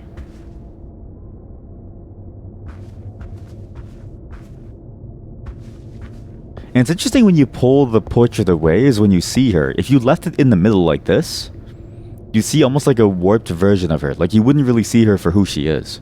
It's only when you pull it away that you really get to see all of her as she was.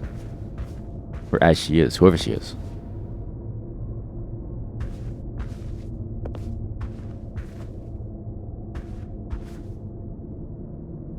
Oh, it's more stairs now. That's a very interesting effect. And to see that I can even fall off the map there is kind of weird. I can open up a seam. Uh-oh. What have I done? What have I done? What have I done? Don't look too far. Get to the left side or the right side. Look around the room. Oh god, why is there like a red tunnel? What the hell is this?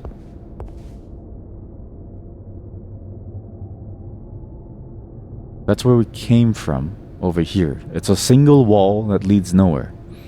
There's two pathways here. There's one side with a painting and what seems like blood, and this side which seems like a bunch of stairs. Where would the painting take us? Or rather, where would the stairs take us? How come one looks so strange and inviting, but the other one looks so empty and boring? Again, it's weird, but I haven't really been thinking about my choices here, right? It's a very neat mechanic. It's a very neat mechanic. And the blood on the floor, it feels like one of those like Rorschach test deals. And there's blood again, right? This idea of blood. Whatever the significance of blood is, I don't know. The ghost that we saw, too, didn't have an eyeball. The ghost didn't have an eyeball, and we took out one of our eyes to be able to do something. We cut our tongue. We put our hand in and we took out our heart. It's weird because here, when you combine them both, she sort of has her eyes again, but the truth is, she is this. With no eyes, everything's sort of gone. You can't really make her any happier. She's just missing something. Her eye. It's almost like a progression. Like a time lapse. We see her as she was before. We see her now with one eye missing. Blood all over the place. What else do we see next? I don't know what's going on. I've entered some bizarre world. Chat, help. I'm in some like weird stair way.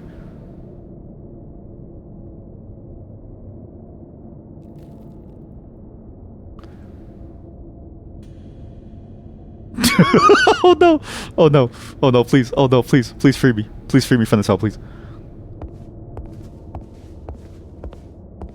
What is this?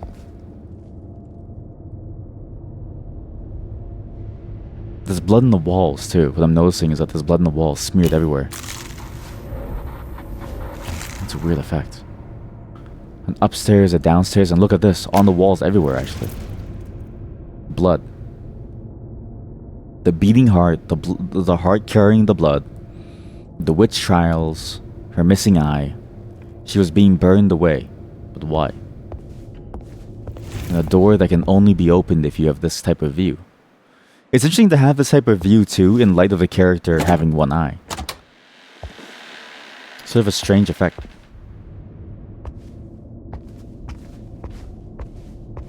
Because you only see half of the world, and the other half is mirrored. It's not exactly, well, not really how she would see it, but maybe the idea is to approach it from something similar to how she would see it. Whoever this character is.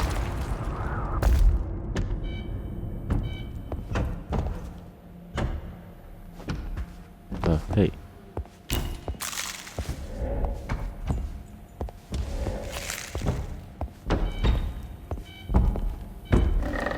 Ah!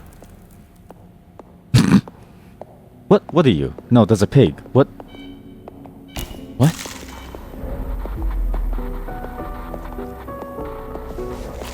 The pigs. The pigs. Huh.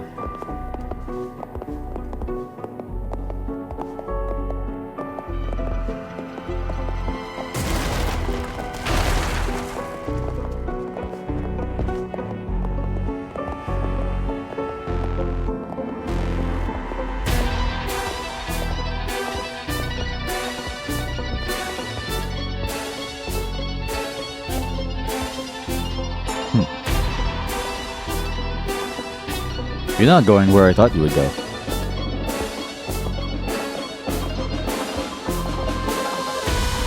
That's interesting.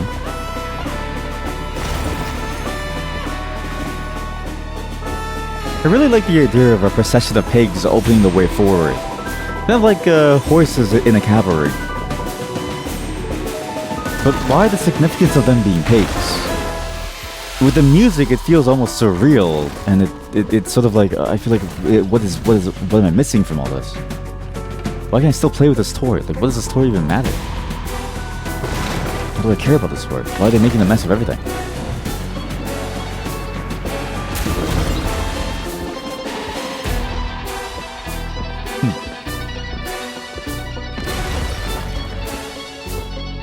And they're everywhere. They make holes out of the wall and they just go wherever they want to. It's a mess. It's a pigsty. It's a bit like a pigsty. Huh. Oh my god, chat, they're walking.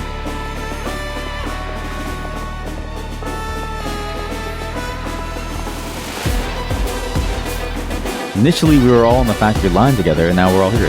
And it's weird that they're coming back here as if they want to break in to make way to get to whoever she is.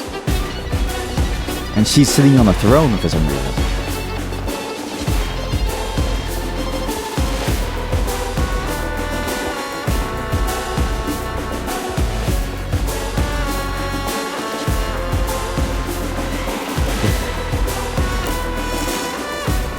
Before this was a neat game, now that it has pigs, it's a masterpiece.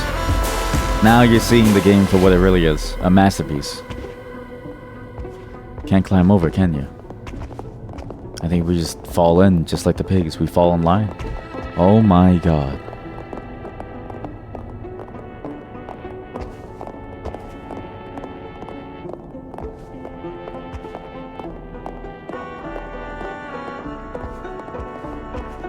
You know, you don't have to. Like, I can walk across now, you don't have to do this. You know, it's not necessary for you to go in there and die. I can just walk across, like, there's enough space for me to... Thank you.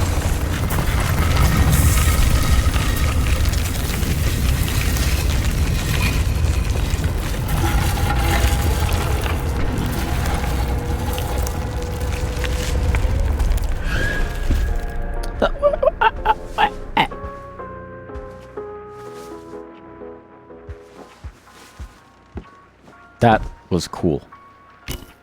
That was really, really cool. That was an interesting sequence. The pigs breaking through without a care in the world, as if they just want to get through into the space. What does that mean? What does it mean when they just want to make their way through and just have a go at this? You know what I mean? What does it mean for there to be the pigs doing it too? And why are the pigs here? Why are they important? I can think of a number of things, right? But it all feels like a reference to the idea of like meat and blood. And then the snake taking her away, still as if we aren't able to touch her, as if we aren't able to like be with her. Not touch her as in like in that form, but this idea of like, you know, to like touch upon something, to touch upon some idea in that sense. You can see through the walls there. I mean, even the bugs in this game where you see through walls, it's like it doesn't even feel like a bug, it just feels like a part of the game. And now the snake stands in the way, ready to swallow us whole. And the way that it forms this coil around the tower, always watching us, ready to snap us up at any moment.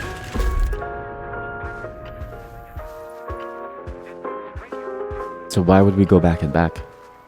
Back again and again and again. Why would we do that?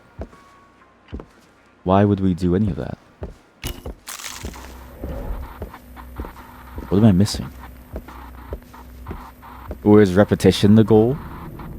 Is repetition the answer? To do it again and again and again until finally it lets you? The snake? No. This is a beautiful painterly scene. Wow.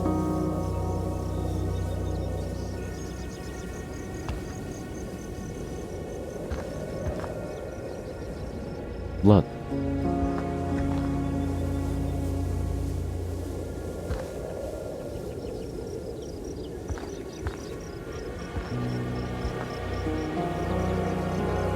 That's the waiting room. Is it not?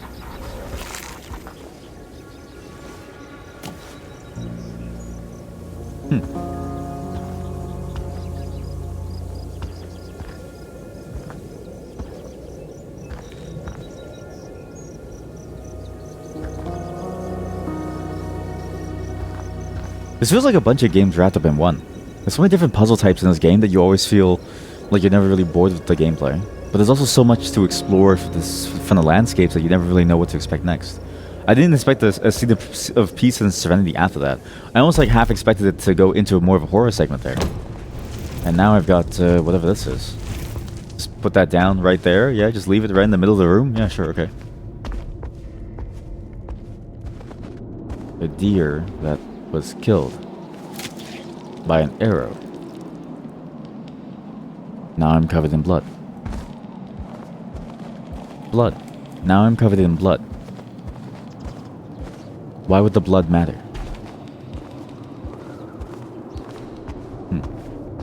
Is there an aversion to blood that this thing has? I can't imagine why. No, it doesn't matter. Why would there be blood? And why would it matter that there's blood in my hands?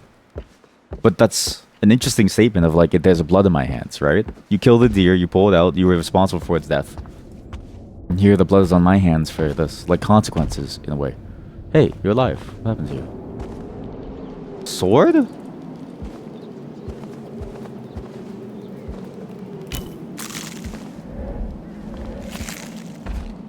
So I can't grab the sword. So I don't really know what to do. Maybe I'm missing something?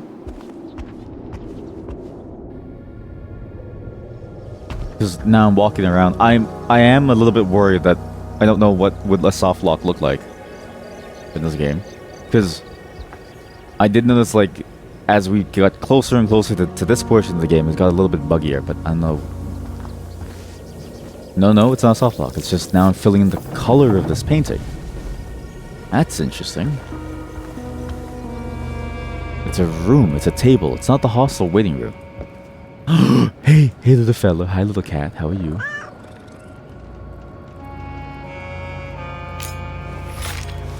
Time to cut you down. I thought I was gonna cut. I was gonna, you know, just. I just thought that I could. I just thought maybe it'd be, you know, like a secret ending, right?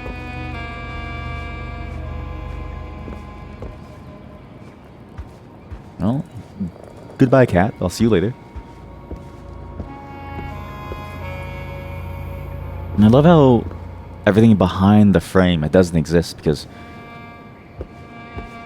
it just doesn't. And I love the way that it shows that, is that like almost those like draft marks almost.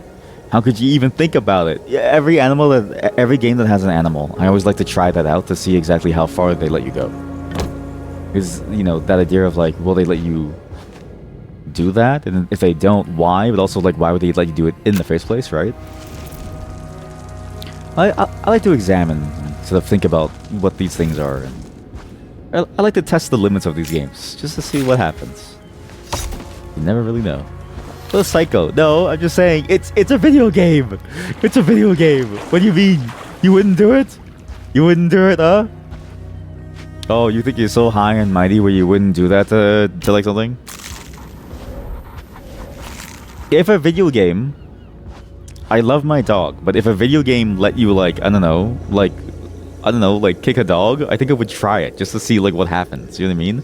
Not that I don't know what happens, but it's in the idea of like, why would the game let you do this? Why would they even have this? So what's gonna happen if I do it? Psycho. They made the game. They made the game and they gave the option. I'm just trying to see what happens when you do it, because why would they have that? I'm not the Psycho. Hello, little guy. Hello, little fella. Love you. Bye. Now the fire is on. Why does it matter if the fire is on? I see my teacup over here. Wait, I swear is this not the table of the room that they were in at the beginning? The table that character was in. Not my character specifically. It's like two different hands. Or maybe it was my character when they were drinking tea and they saw the explosion outside. Not sure. Maybe it's the fidelity of the hands, but the hands in that cutscene looked a lot nicer. Not to say that these are not nice hands. I just feel like the hands in this cutscene were like very nice comparatively. Like hand model nice.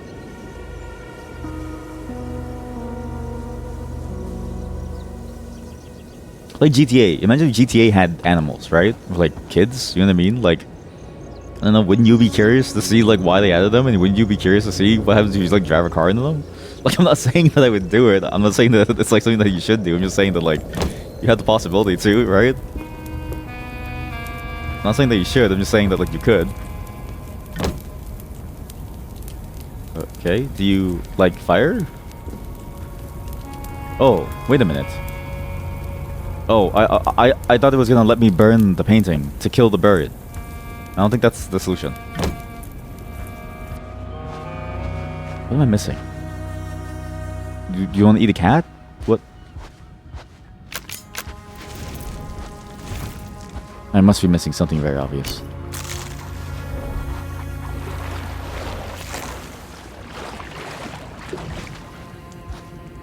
Just think in GTA how far that kid would fly if you hit him with the car.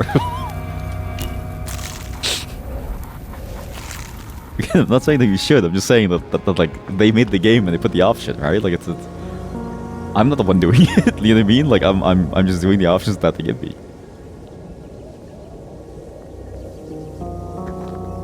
What am I missing here? I couldn't grab the sword, which was strange.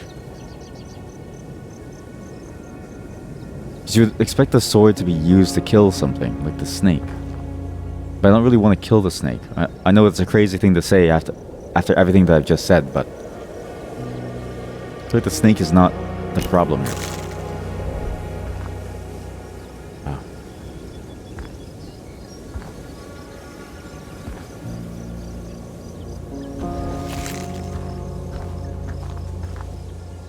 Why can't I figure this out? I'm missing some very important thing. Maybe it's like this. What have I done?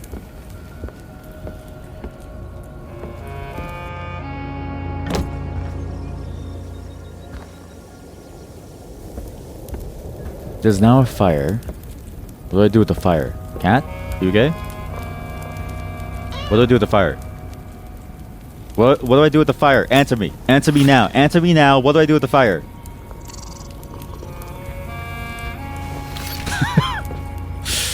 This cat is useless. Cook the cat. I'm trying to.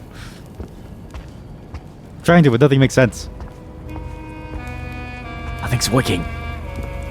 No. Don't act like you care about that cat.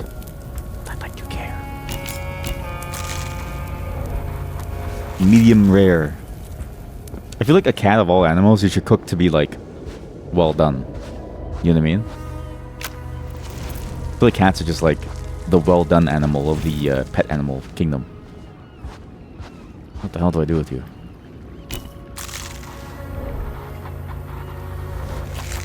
What do you want?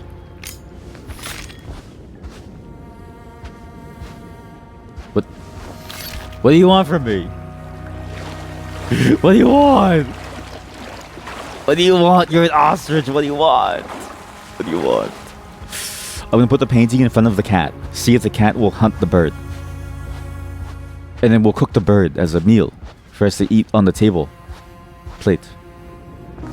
Take this. Oops.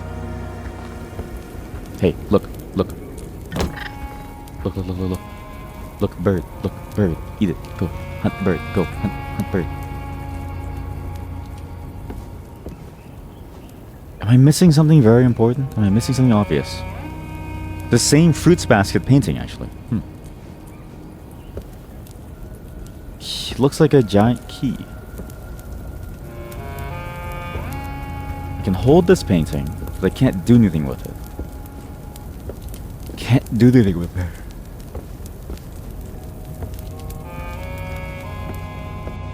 What the hell am I missing?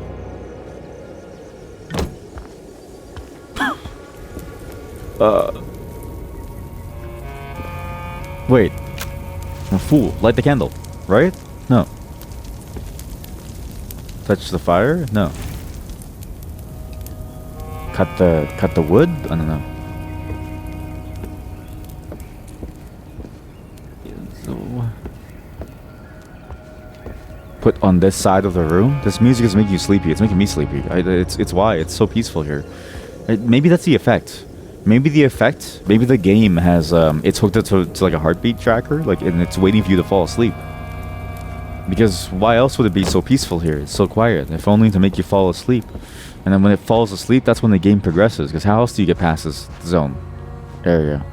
Just stay here forever. I mean, maybe that's. I mean, that's the feeling that it gives me, and it's sort of weird that it gives me that feeling, because I think that is kind of what it's trying to say. Is like, why don't you just stay here forever? Why wouldn't you want to just stay here forever? Is there a problem with staying here forever? But That's sort of the point, right? I think the point is that it's trying to make us face something. Whatever thing we're going through, it's us trying to face something head on, and not just staying here forever. Ah, fireball!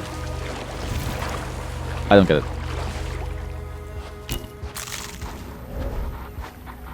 I don't understand. I just don't get it. But maybe that's it. Maybe that's the answer, is just sit here. Lounge in the chair and just look at the fire. This is life now. Maybe this is the ending. This is life now. This is the end. Because what happened to everything else? What do I do? What do I do?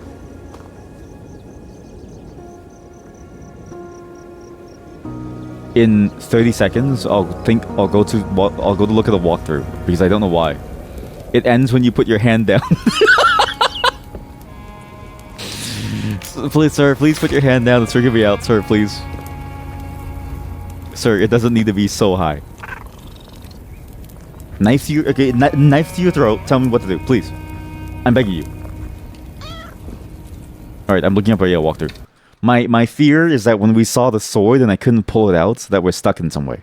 That's my fear. Because I don't know how to actually get through. Full walkthrough. You can use this video as a guide. Fuck! Chat went too early. Chat went too early. Chat went too early. Chat went too early. We're way too early. Chat, we're way too early. Oh god. Because I actually don't know. Because there was a hotfix for this game. Hotfix number something. Where it was like, oh, fix an issue that caused the game to crash after the opening cutscene. It's like, oh god, what does that mean? And then optimization and bug fixes. Okay, I'm gonna save. I'm gonna come back to the game afterwards. I'm gonna save, and I'm gonna see if restarting the game maybe will help me. I'm not really sure. Because I don't understand. Go there, they say. Go there, streamer. Go there. That way. That's the way that you want to go. Go there. Sorry, it's taking a while.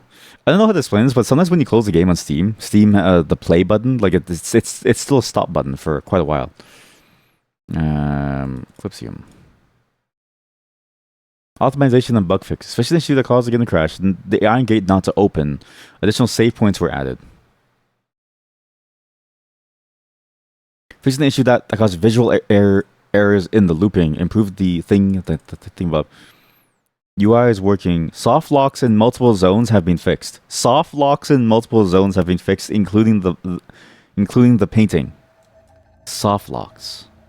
Oh shit, chat. I'm really worried that I soft locked myself here. You can no longer clip through her finger after being lifted to the island. That's a lie. What?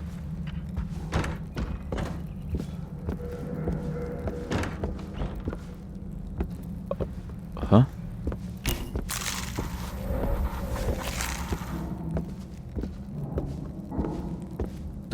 Oh wait, no, right, because when you come back, it loads you in and you have to like go through the door and then yeah, okay. What? Oh, the save was there. Oh, that's what the save was. Okay, maybe it's good. Maybe it's good that we came back here. Okay, good, chat. We can free ourselves from that hell of walking through the same place over and over. And we can hear the pigs again. Yes! The procession of pigs. Let's go. Let's go, team. We're gonna make it there. I don't know what we're doing, but we're gonna do something.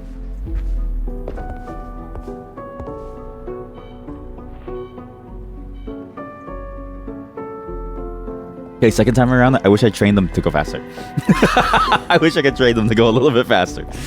I know, like, it's sad because I'm bringing them to their own death, but I wish they would die a little bit faster so I could move on a little bit sooner.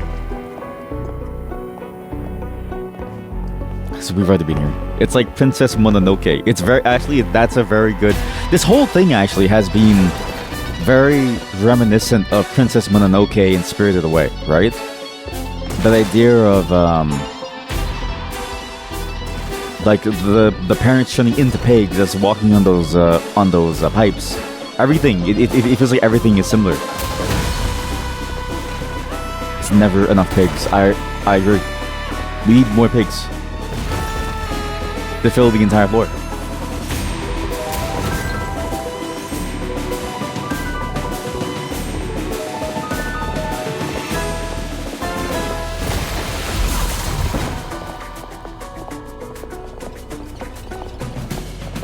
I just love how they walk. They swing their arms even though they know that they're going towards death.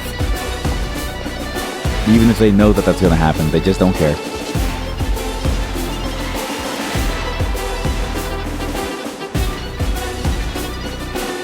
What a scene.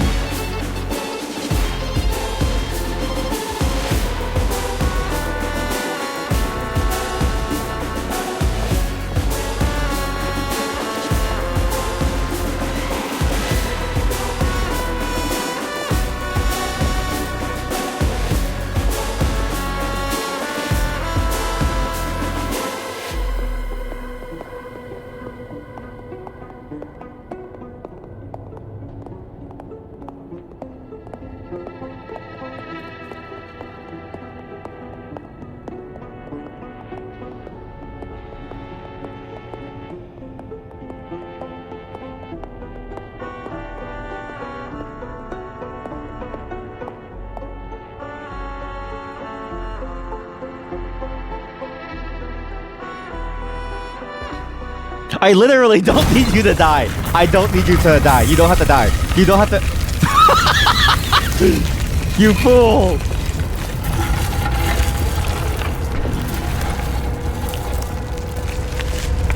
That's weird. Okay, well, let's see if I did something wrong. Cause something's really wrong. Shouldn't the top ones be alive? Well, in this cruel world, every pig goes to heaven. Right? All pigs go to heaven. It's like that movie. All dogs go to heaven, but the pigs. It's still the wall is see-through, so I am kind of worried that maybe it's still a little broken, but I can't really tell. I think I wasn't supposed to take the painting out of the world. You know the deer painting with the sword? I don't think I was supposed to take it out of this world. Because when I did, that was when things went wrong. I think I was supposed to have it stay here. That's probably why it failed. Anyways, let's go inside. Let's not move it. Don't move the painting. See, if you don't move the painting, you can get the arrow, pull it out, and then you have blood in your hands to paint it with. That was exactly the problem. That was exactly the problem, was I lost that painting. That's exactly why. Okay, now I know why. That's funny. Cause see, the exit disappears. You're not supposed to move that painting away. I had a feeling I was soft locked, because I was like, there's no way that they're just stuck here. So you can't soft lock yourself at the painting if you accidentally leave the painting outside. That's I don't even know why I left with it. I just sort of imagined that maybe it's good to leave, but I guess it wasn't. All this time, falling asleep in this beautiful home, with my beautiful cats and my beautiful table, and my beautiful fire, and my beautiful cat, my beautiful table. So now, what do? The sword is here. Now I take the sword. Kneel to me, animal. Kneel to me, deer. Where are you going? Oh.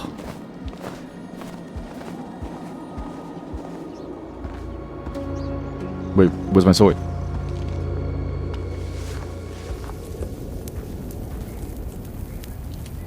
I lost the sword. What? No. No. Not again, no. No, I lost the sword, no. What? Let me know if I need help. Let you know if I need help. Well, I don't think you could have helped me. I think I was just soft locked. I think I'm just breaking the game. I think I was just soft locked last time. Stop sniffing that deer's butt stick. This is why I can never show your. This is why you can never show the stream to your friends. I mean, there are deeper problems with the stream as a whole. Wait a minute. It changes scenery because you're now near the fire and it gets warm.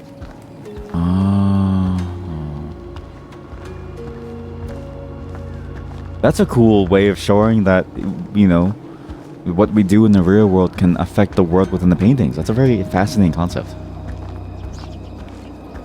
I never would have made the connection to snow and fire. But at least we're no longer soft locked. Like now it's starting to make sense why I couldn't do anything last time. Hi little fella. Hey, are you okay? Hi baby. I will cut you down! So the cat is my quest giver. I like that.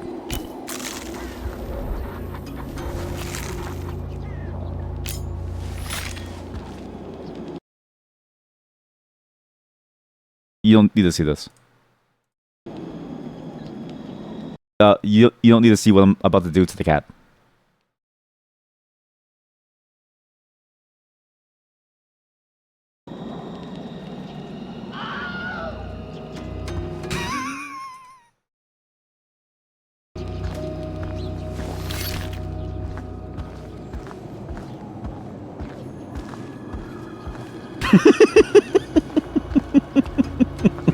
Sorry, that was a stupid joke.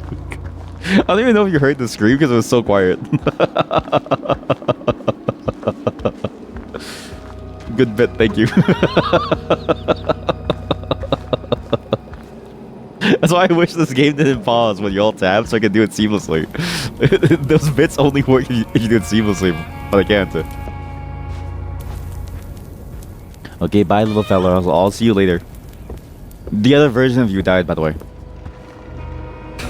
What do you mean?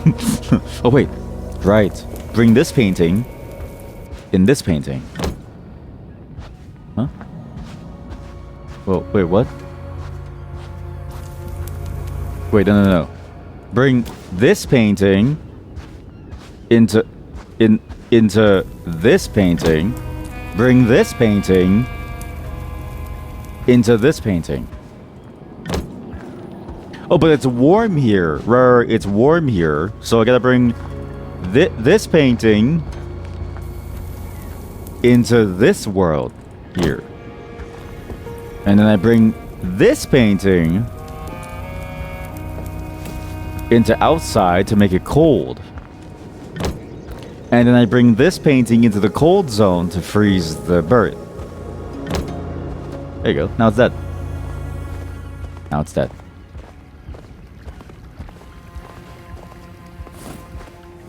That's a cool mechanic. The idea of you changing the environment around something to then manipulate that thing. Nice. Hello.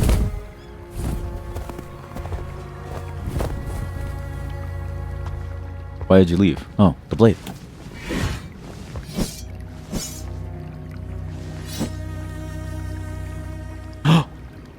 I'm ready. I'm ready to slay the serpent. To cut the serpent, and when they bow down to me as if I'm the king, having found the sword. It feels like a fairy tale thing. It's very fairy tale like. Almost like King Arthur. Uh-oh. Well, welcome back. You are very... If you were gone, it's very good that you were, because we were soft locked for a good hour. But now we get to slay... We get to slay the snake. And I will not do the Wilhelm scream again. If you dare.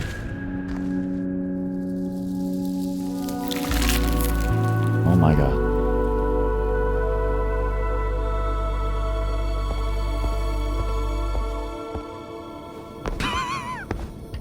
Mod, do you want that to be your new name picture? That emote? The Amogus fellow? Emote? Man, so we climbed the bones of the serpent. We climbed the bones of the serpent. Serpents are a very well-known mythological thing. And even the sigil over here with the sun and... I forget the term for it, but it's almost like the tree or something, or the flower. Actually, that thing looks almost like a key. The sun, the same way that the Eclipsium almost looked like it too. Whatever that was. Ouroboros, thank you. That's the name. Thank you. Thank you. Yeah, Ouroboros, the snake that eats itself, right? Representing eternity. And wait a minute, representing eternity. We kill the snake. We free. Do we free her from an endless cycle of pain and suffering? Steamed burgers, steamed ham. It's steamed ham. Please use the Simpsons meme. Oh my god.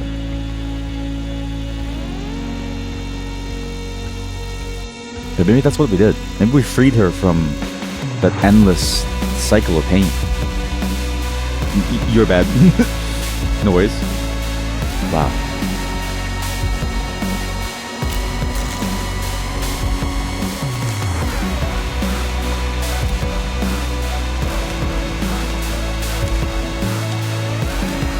Also, Jormungandr, thank you. Yeah, that one's from Norse mythology, right? The scene, the music, everything about it, it's really, really good. But the scene, too, it reminds me a lot of, like, oh. My rib. Reminds me a lot of, Evangelion. When everything becomes whatever that LCL fluid is, and then they all die. It's very strange. Oh my god.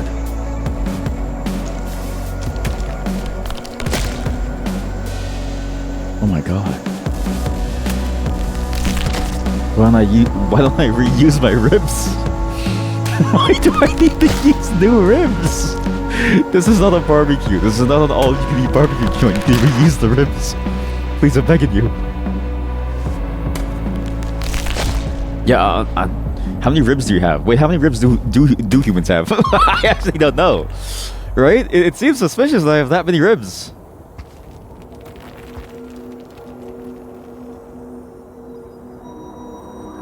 The heart.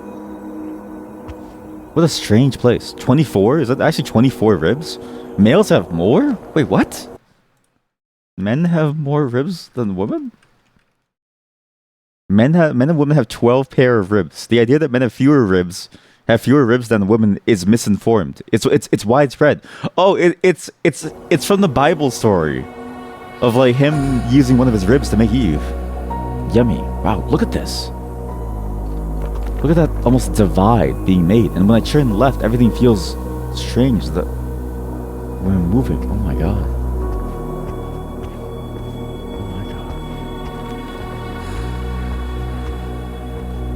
I really love songs that use no lyrics, that use other parts of the human voice, right? That sort of gasp, that like whisper from somebody. Because that's just as much a valid piece of the human voice than as like you singing the words. So dizzy. You're genetically inferior if you get motion sickness. As many as the number of letters in the alphabet. You don't know what this means, but it's definitely no coincidence.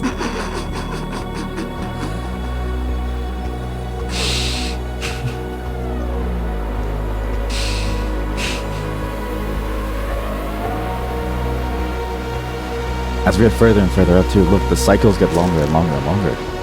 An infinite circle. And look who's over there.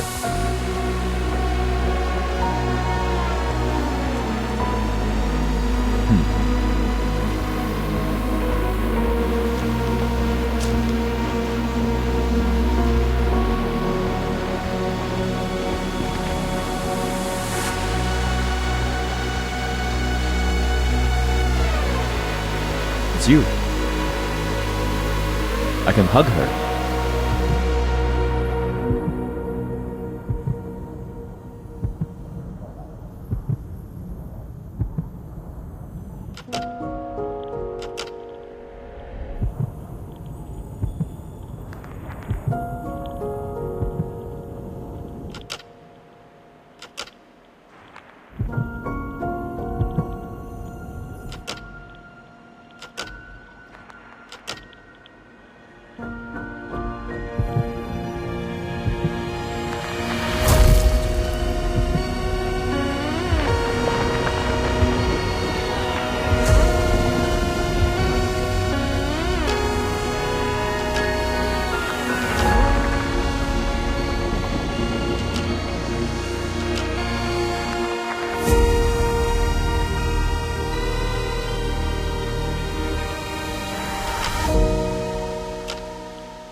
That was cool.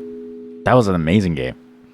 It was. I mean, there's so much to talk about the game because it's like it's one of those games that's very, very vague about what it's trying to talk about, but it's also extremely clear in that way too. It's strange, right? Because like on a surface level, it's very vague, but it's only when you think about it more that some things start to appear, and you start to sort of get a sense of what's going on. That was a fascinating experience overall, just on a surface level, right? The music was fantastic, and the art was so strange and surreal and ethereal. It didn't feel like I was truly seeing something. It felt like I was like seeing what I should be feeling, if that makes sense.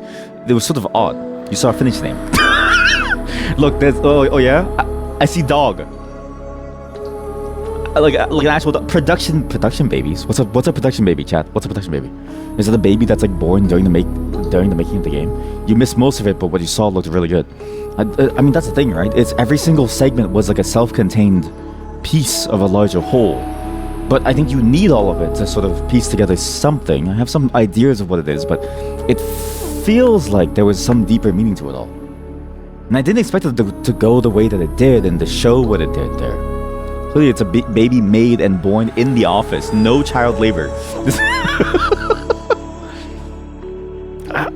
It's things like this that make me go, how do people see this? How do people have the ability to see with their mind's eye all of this beauty and have these ideas and bring it to life?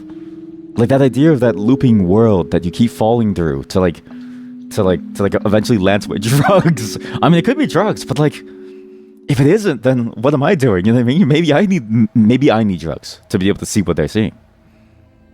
But that's the game. If you continue, what happens? I'm sure nothing happens when you continue.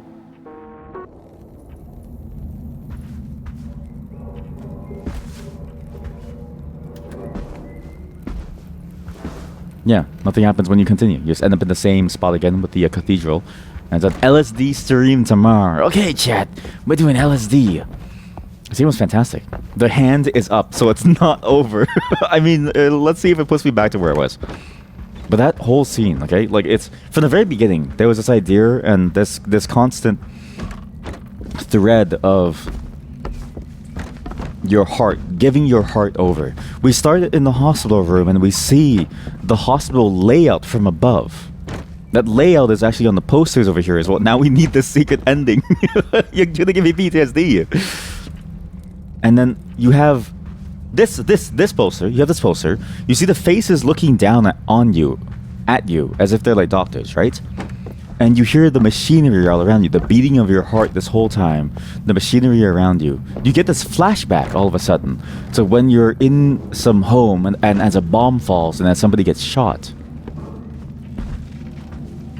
And then you're here, but everything that you do doesn't matter. Every time you play with this toy, it seems to go back to where it was before. The baby toy doesn't matter, right?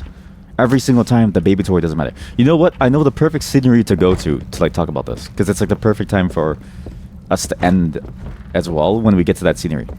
Are we the baby? I don't think we're the baby.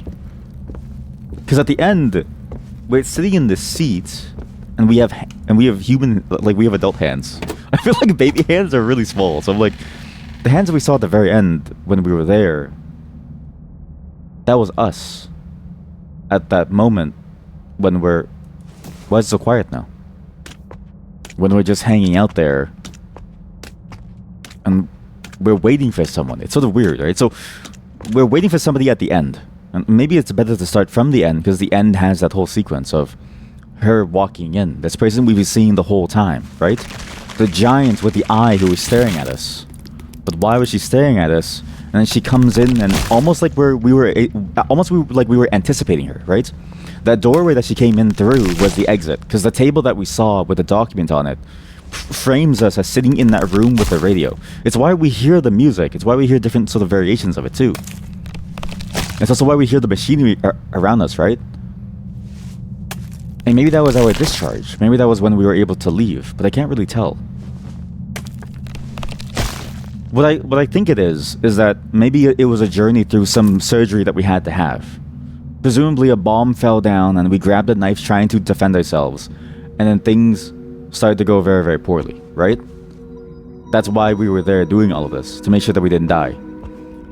because they had to save us for some reason, and it's that I feel like that makes sense. But then, as we go through it, we get into these more and more sort of strange and interesting worlds, like the pigs, the church and the town where they burned the witch, right?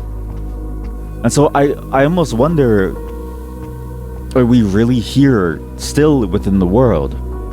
Like when we embrace her and we go through this whole cycle, we're traveling this giant ring that surrounds the heart. And I never really thought about that, but a ring like this is infinite around the heart.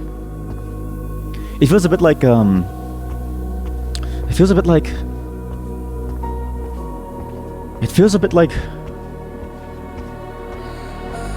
like a declaration of some eternity, right? And so maybe at the end, maybe we never really make it. Maybe, especially during that scene when we're falling through that landscape, and everything is going all crazy and stuff, and we're just, seeing like these nails that we have to like cut the chains off of in order to free something from the landscape. And so that makes me wonder, maybe us freeing that was us letting go of something, right? Letting go of life in some way. Maybe we're already dead. I'm not really sure. Because if we were to hang on, right, in many ways we would be hanging on forever. But the river of blood was there. The pigs are there. The meat factory, when we go inside, we break the factory's gone. The meat stops flowing in. In much the same way, in the sense of like, maybe like an IV or even like a blood transfusion. If you've lost a lot of blood, right, blood transfusion, it stops entering your body. You stop even bothering. And then at the end here, just to see it again, but I think it was so beautiful, the scenery, because what we saw at the very end was the way that this structure, when it fell, caved in on itself, and it almost looked like a broken heart. But specifically, the whole thing fell, and so did your heart. And yet, this person looks to hug us. They want to hold us. And if they want to hold us, why would the heart be falling away? It doesn't mean that we don't love them, I don't think. Uppies time! I know, it does look like uppies, given our height, right? I don't think it's necessarily that. I don't think it's necessarily that, like maybe we've fallen out of love with them, but rather that our life is over and now we need to move on from it. But then there's this scene, right? With the clock, that feeling of like you're stuck in a place. As you two glide on and on, as if you're stuck in this time, in this moment, it just keeps hanging on. The moments drag on. What was a second feels like an eternity. And then at the end here, when you see the light appear from him, and then the scene, or like from a character, right? From a character, whoever they are, him, her, whoever it is. From a character, the light appears as we look at the document, and then the whole structure falls apart. It's as if almost like a realization happened. The heart falls, and then it moves on. Time continues now. As if we had control over that. We had control over whether or not we'd be able to move on, and then she appears. It's a very interestingly vague story, There's symbols all over the place that seem to imply that this is maybe a little bit... It could be a little bit mystical in nature, if that makes sense. The witch burning, right? We see the witch and it was her that was being burned. We see her as a giant under the village with the fish and stuff. Why would we even have that vision of the meat burn, of the witch burning? Considering that like everything else has some tie to the idea of us being in a hostile room, right? But why the witch burning? That's a strange thing to see. But what was that character doing? That when the character at the beginning of the game was there, they were drinking tea and they had a letter under their tea. They were about to look at it, and that's when the bomb dropped. That's when somebody got shot. And then we had a knife in our hands, and then our hands became knives. But the hands, I swear I looked at those hands and I was like, these hands don't belong to our character. As if the hands belong to somebody else. So what is it that I'm missing that would tie this whole thing together? What if it is us joining her? Because I don't know how to explain this, but like in moments of very high stress and in moments of like where it sort of feels like, oh, everything's sort of falling apart, time does feel like it kind of stops, and it feels like you like the moments stretch on. So maybe at the end there, when the structure falls apart, holding our heart, I don't think it's an abstract heart. I think it is our, it's a concept, but it's the idea of our actual heart, of our life. And our life is now over because it falls apart and it sinks down. But in the end, are we reunited with this person? But why would we be reunited with this person? Could they have been the one at that place drinking tea when the bomb dropped and when that person was shot? Did we die in the hospital away from them, and so we finally joined them? Was the witch burning real? And is it actually something that is calling us from beyond the void? I can't really tell. It's a very fascinating game. If anything, I think coming out of this experience, I really enjoyed just the surface level of it. Just the surface level by itself is fantastic. I think even if you hate walking simulators, I think walking through this is just a beautiful experience to explore. It's almost like a living painting. Every single moment that you look at this game, it's a living painting, no matter where it is that you look. But then when you start to dive deeper, it feels like there is a way for you to dive deeper, but I need to go back and actually think about everything that I've seen. On top of this, there was a lot of like different places where I could have made a decision. Even in that first mine tunnel, right? Why did I choose to go down or up the elevator instead of going down that other side where it didn't seem to lead to the elevator? I wonder if I missed something, but it seemed like it was a one-track road all the way through and that you'd eventually go through it all, but I don't know. I had to figure out. Why do we get the powers, you know? Why are we here? The snake wrapping itself around the tower, and even when she was sitting in the throne, she already looked dead. That's the thing that was interesting to me, was that when she was sitting on the throne, she already looked like she had died. Whoever that person at the end was. And the snake tried to pull her away. Yeah, exactly. The hand with the hearts. Yeah. That's like an emo combo. But before that, she wasn't dead. When we were walking through the forest, we saw her. She was singing to her. She was like guiding us somewhere. But she was the bulb of an anglerfish. So that wasn't her. That was a fake.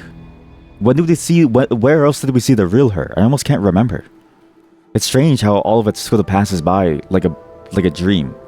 That's sort of the feeling that I get from this. Is it feels like a dream that passes by, and then I can't remember any details because it's that weird state when you wake up where at first you remember everything, and then all of a sudden all of it fades away to nothing. I'll have to think on this game more. There's something there. There's something very beautiful and deep there, but I can't really figure it out. Involving the sword, the snake, this person, and the paintings that we see in that almost art gallery room. The blood on the walls, the way that she leaves her mark everywhere, her path, right? That she's struggling to keep herself up because, you know, you wouldn't get blood on the walls if you weren't trying to hold yourself up against the walls. If you weren't trying to drag yourself along the walls, finding anything to hold yourself steady. And then the painting showing her, at first with both eyes and then later with only one. We only ever see her with one eye. In fact, when we go into her mind, when we go into the giant's eye, that's when things started to change. We went into the giant's eye and we started to see her for what she was, for what was going on. And we started to see what was going on, right? It's almost as if we entered a part of her too. A part of her mind, maybe? I'm not sure. Or at least we saw it from her world, from her perspective, maybe. And what changed after we started to see things from her perspective? A lot. It got a lot darker in tone. It got a lot more horrific, right? That sort of implied horror around us. The moment that we entered her world, we saw a lot of the terrible things that were being done. And then we started to question a lot of it, right? It made me think about it too as a player, the things that I've been doing. It's fascinating. Great game. Really good game. You rarely get a game that makes you, the player, think about yourself. And then you rarely get a game that's, I think, on this level of quality. That idea of like every frame is a painting. But every single frame in this game was a painting. And every single soundtrack, song on the soundtrack even the little things that you do throughout the game, like the mechanics are very simplistic, but it's interesting how nothing overstays its welcome. Everything stays just long enough to where it feels fun to figure out how to use your powers in these situations. And then once you get to that point, it's over. It's like the perfect length for a game, and the perfect length for each and every single segment. And every single segment became more and more complex and more interesting and more difficult over time in a way that didn't feel crushing by the end, but instead felt like a nice way to make you feel like you were very smart. Like that whole level where you're falling through and there's these remnants of things that you've seen, like a house that's empty, and that same house that was empty multiple times that we've seen, once at the beginning and then during that sequence as we're falling through that like repetition scene, right? And then as that world gets like more and more sparse, your mechanics change. All of a sudden, you have one-shot mechanics throughout the entire game. It's fantastic from a gameplay perspective. It's like the right amount of every single thing that you would want from a game like this. And it even is unsettling, like genuinely unsettling. Like I got afraid at times, which is strange because it's a game that fundamentally doesn't really feel that unsettling once you look back on it. But it's only because you know. But going into it, it really captures that sense of what the hell is going on. It really plays it really plays that mind trick on you of like I don't know what's going on, and I don't know what to expect. Really solid stuff. I really hope to figure out what is going on, and because there's so many different hints of us being a part of this character, being inside of the perspective of this character, right? Like you know the meat factory. Even when we entered the creature, that like mouth that was pulsating on the floor, when you look at the two eyes of the creature outside, you looked at it, the eye on the right, the eye was drooping down, as if it couldn't sustain itself, and the eye on the left was like normal.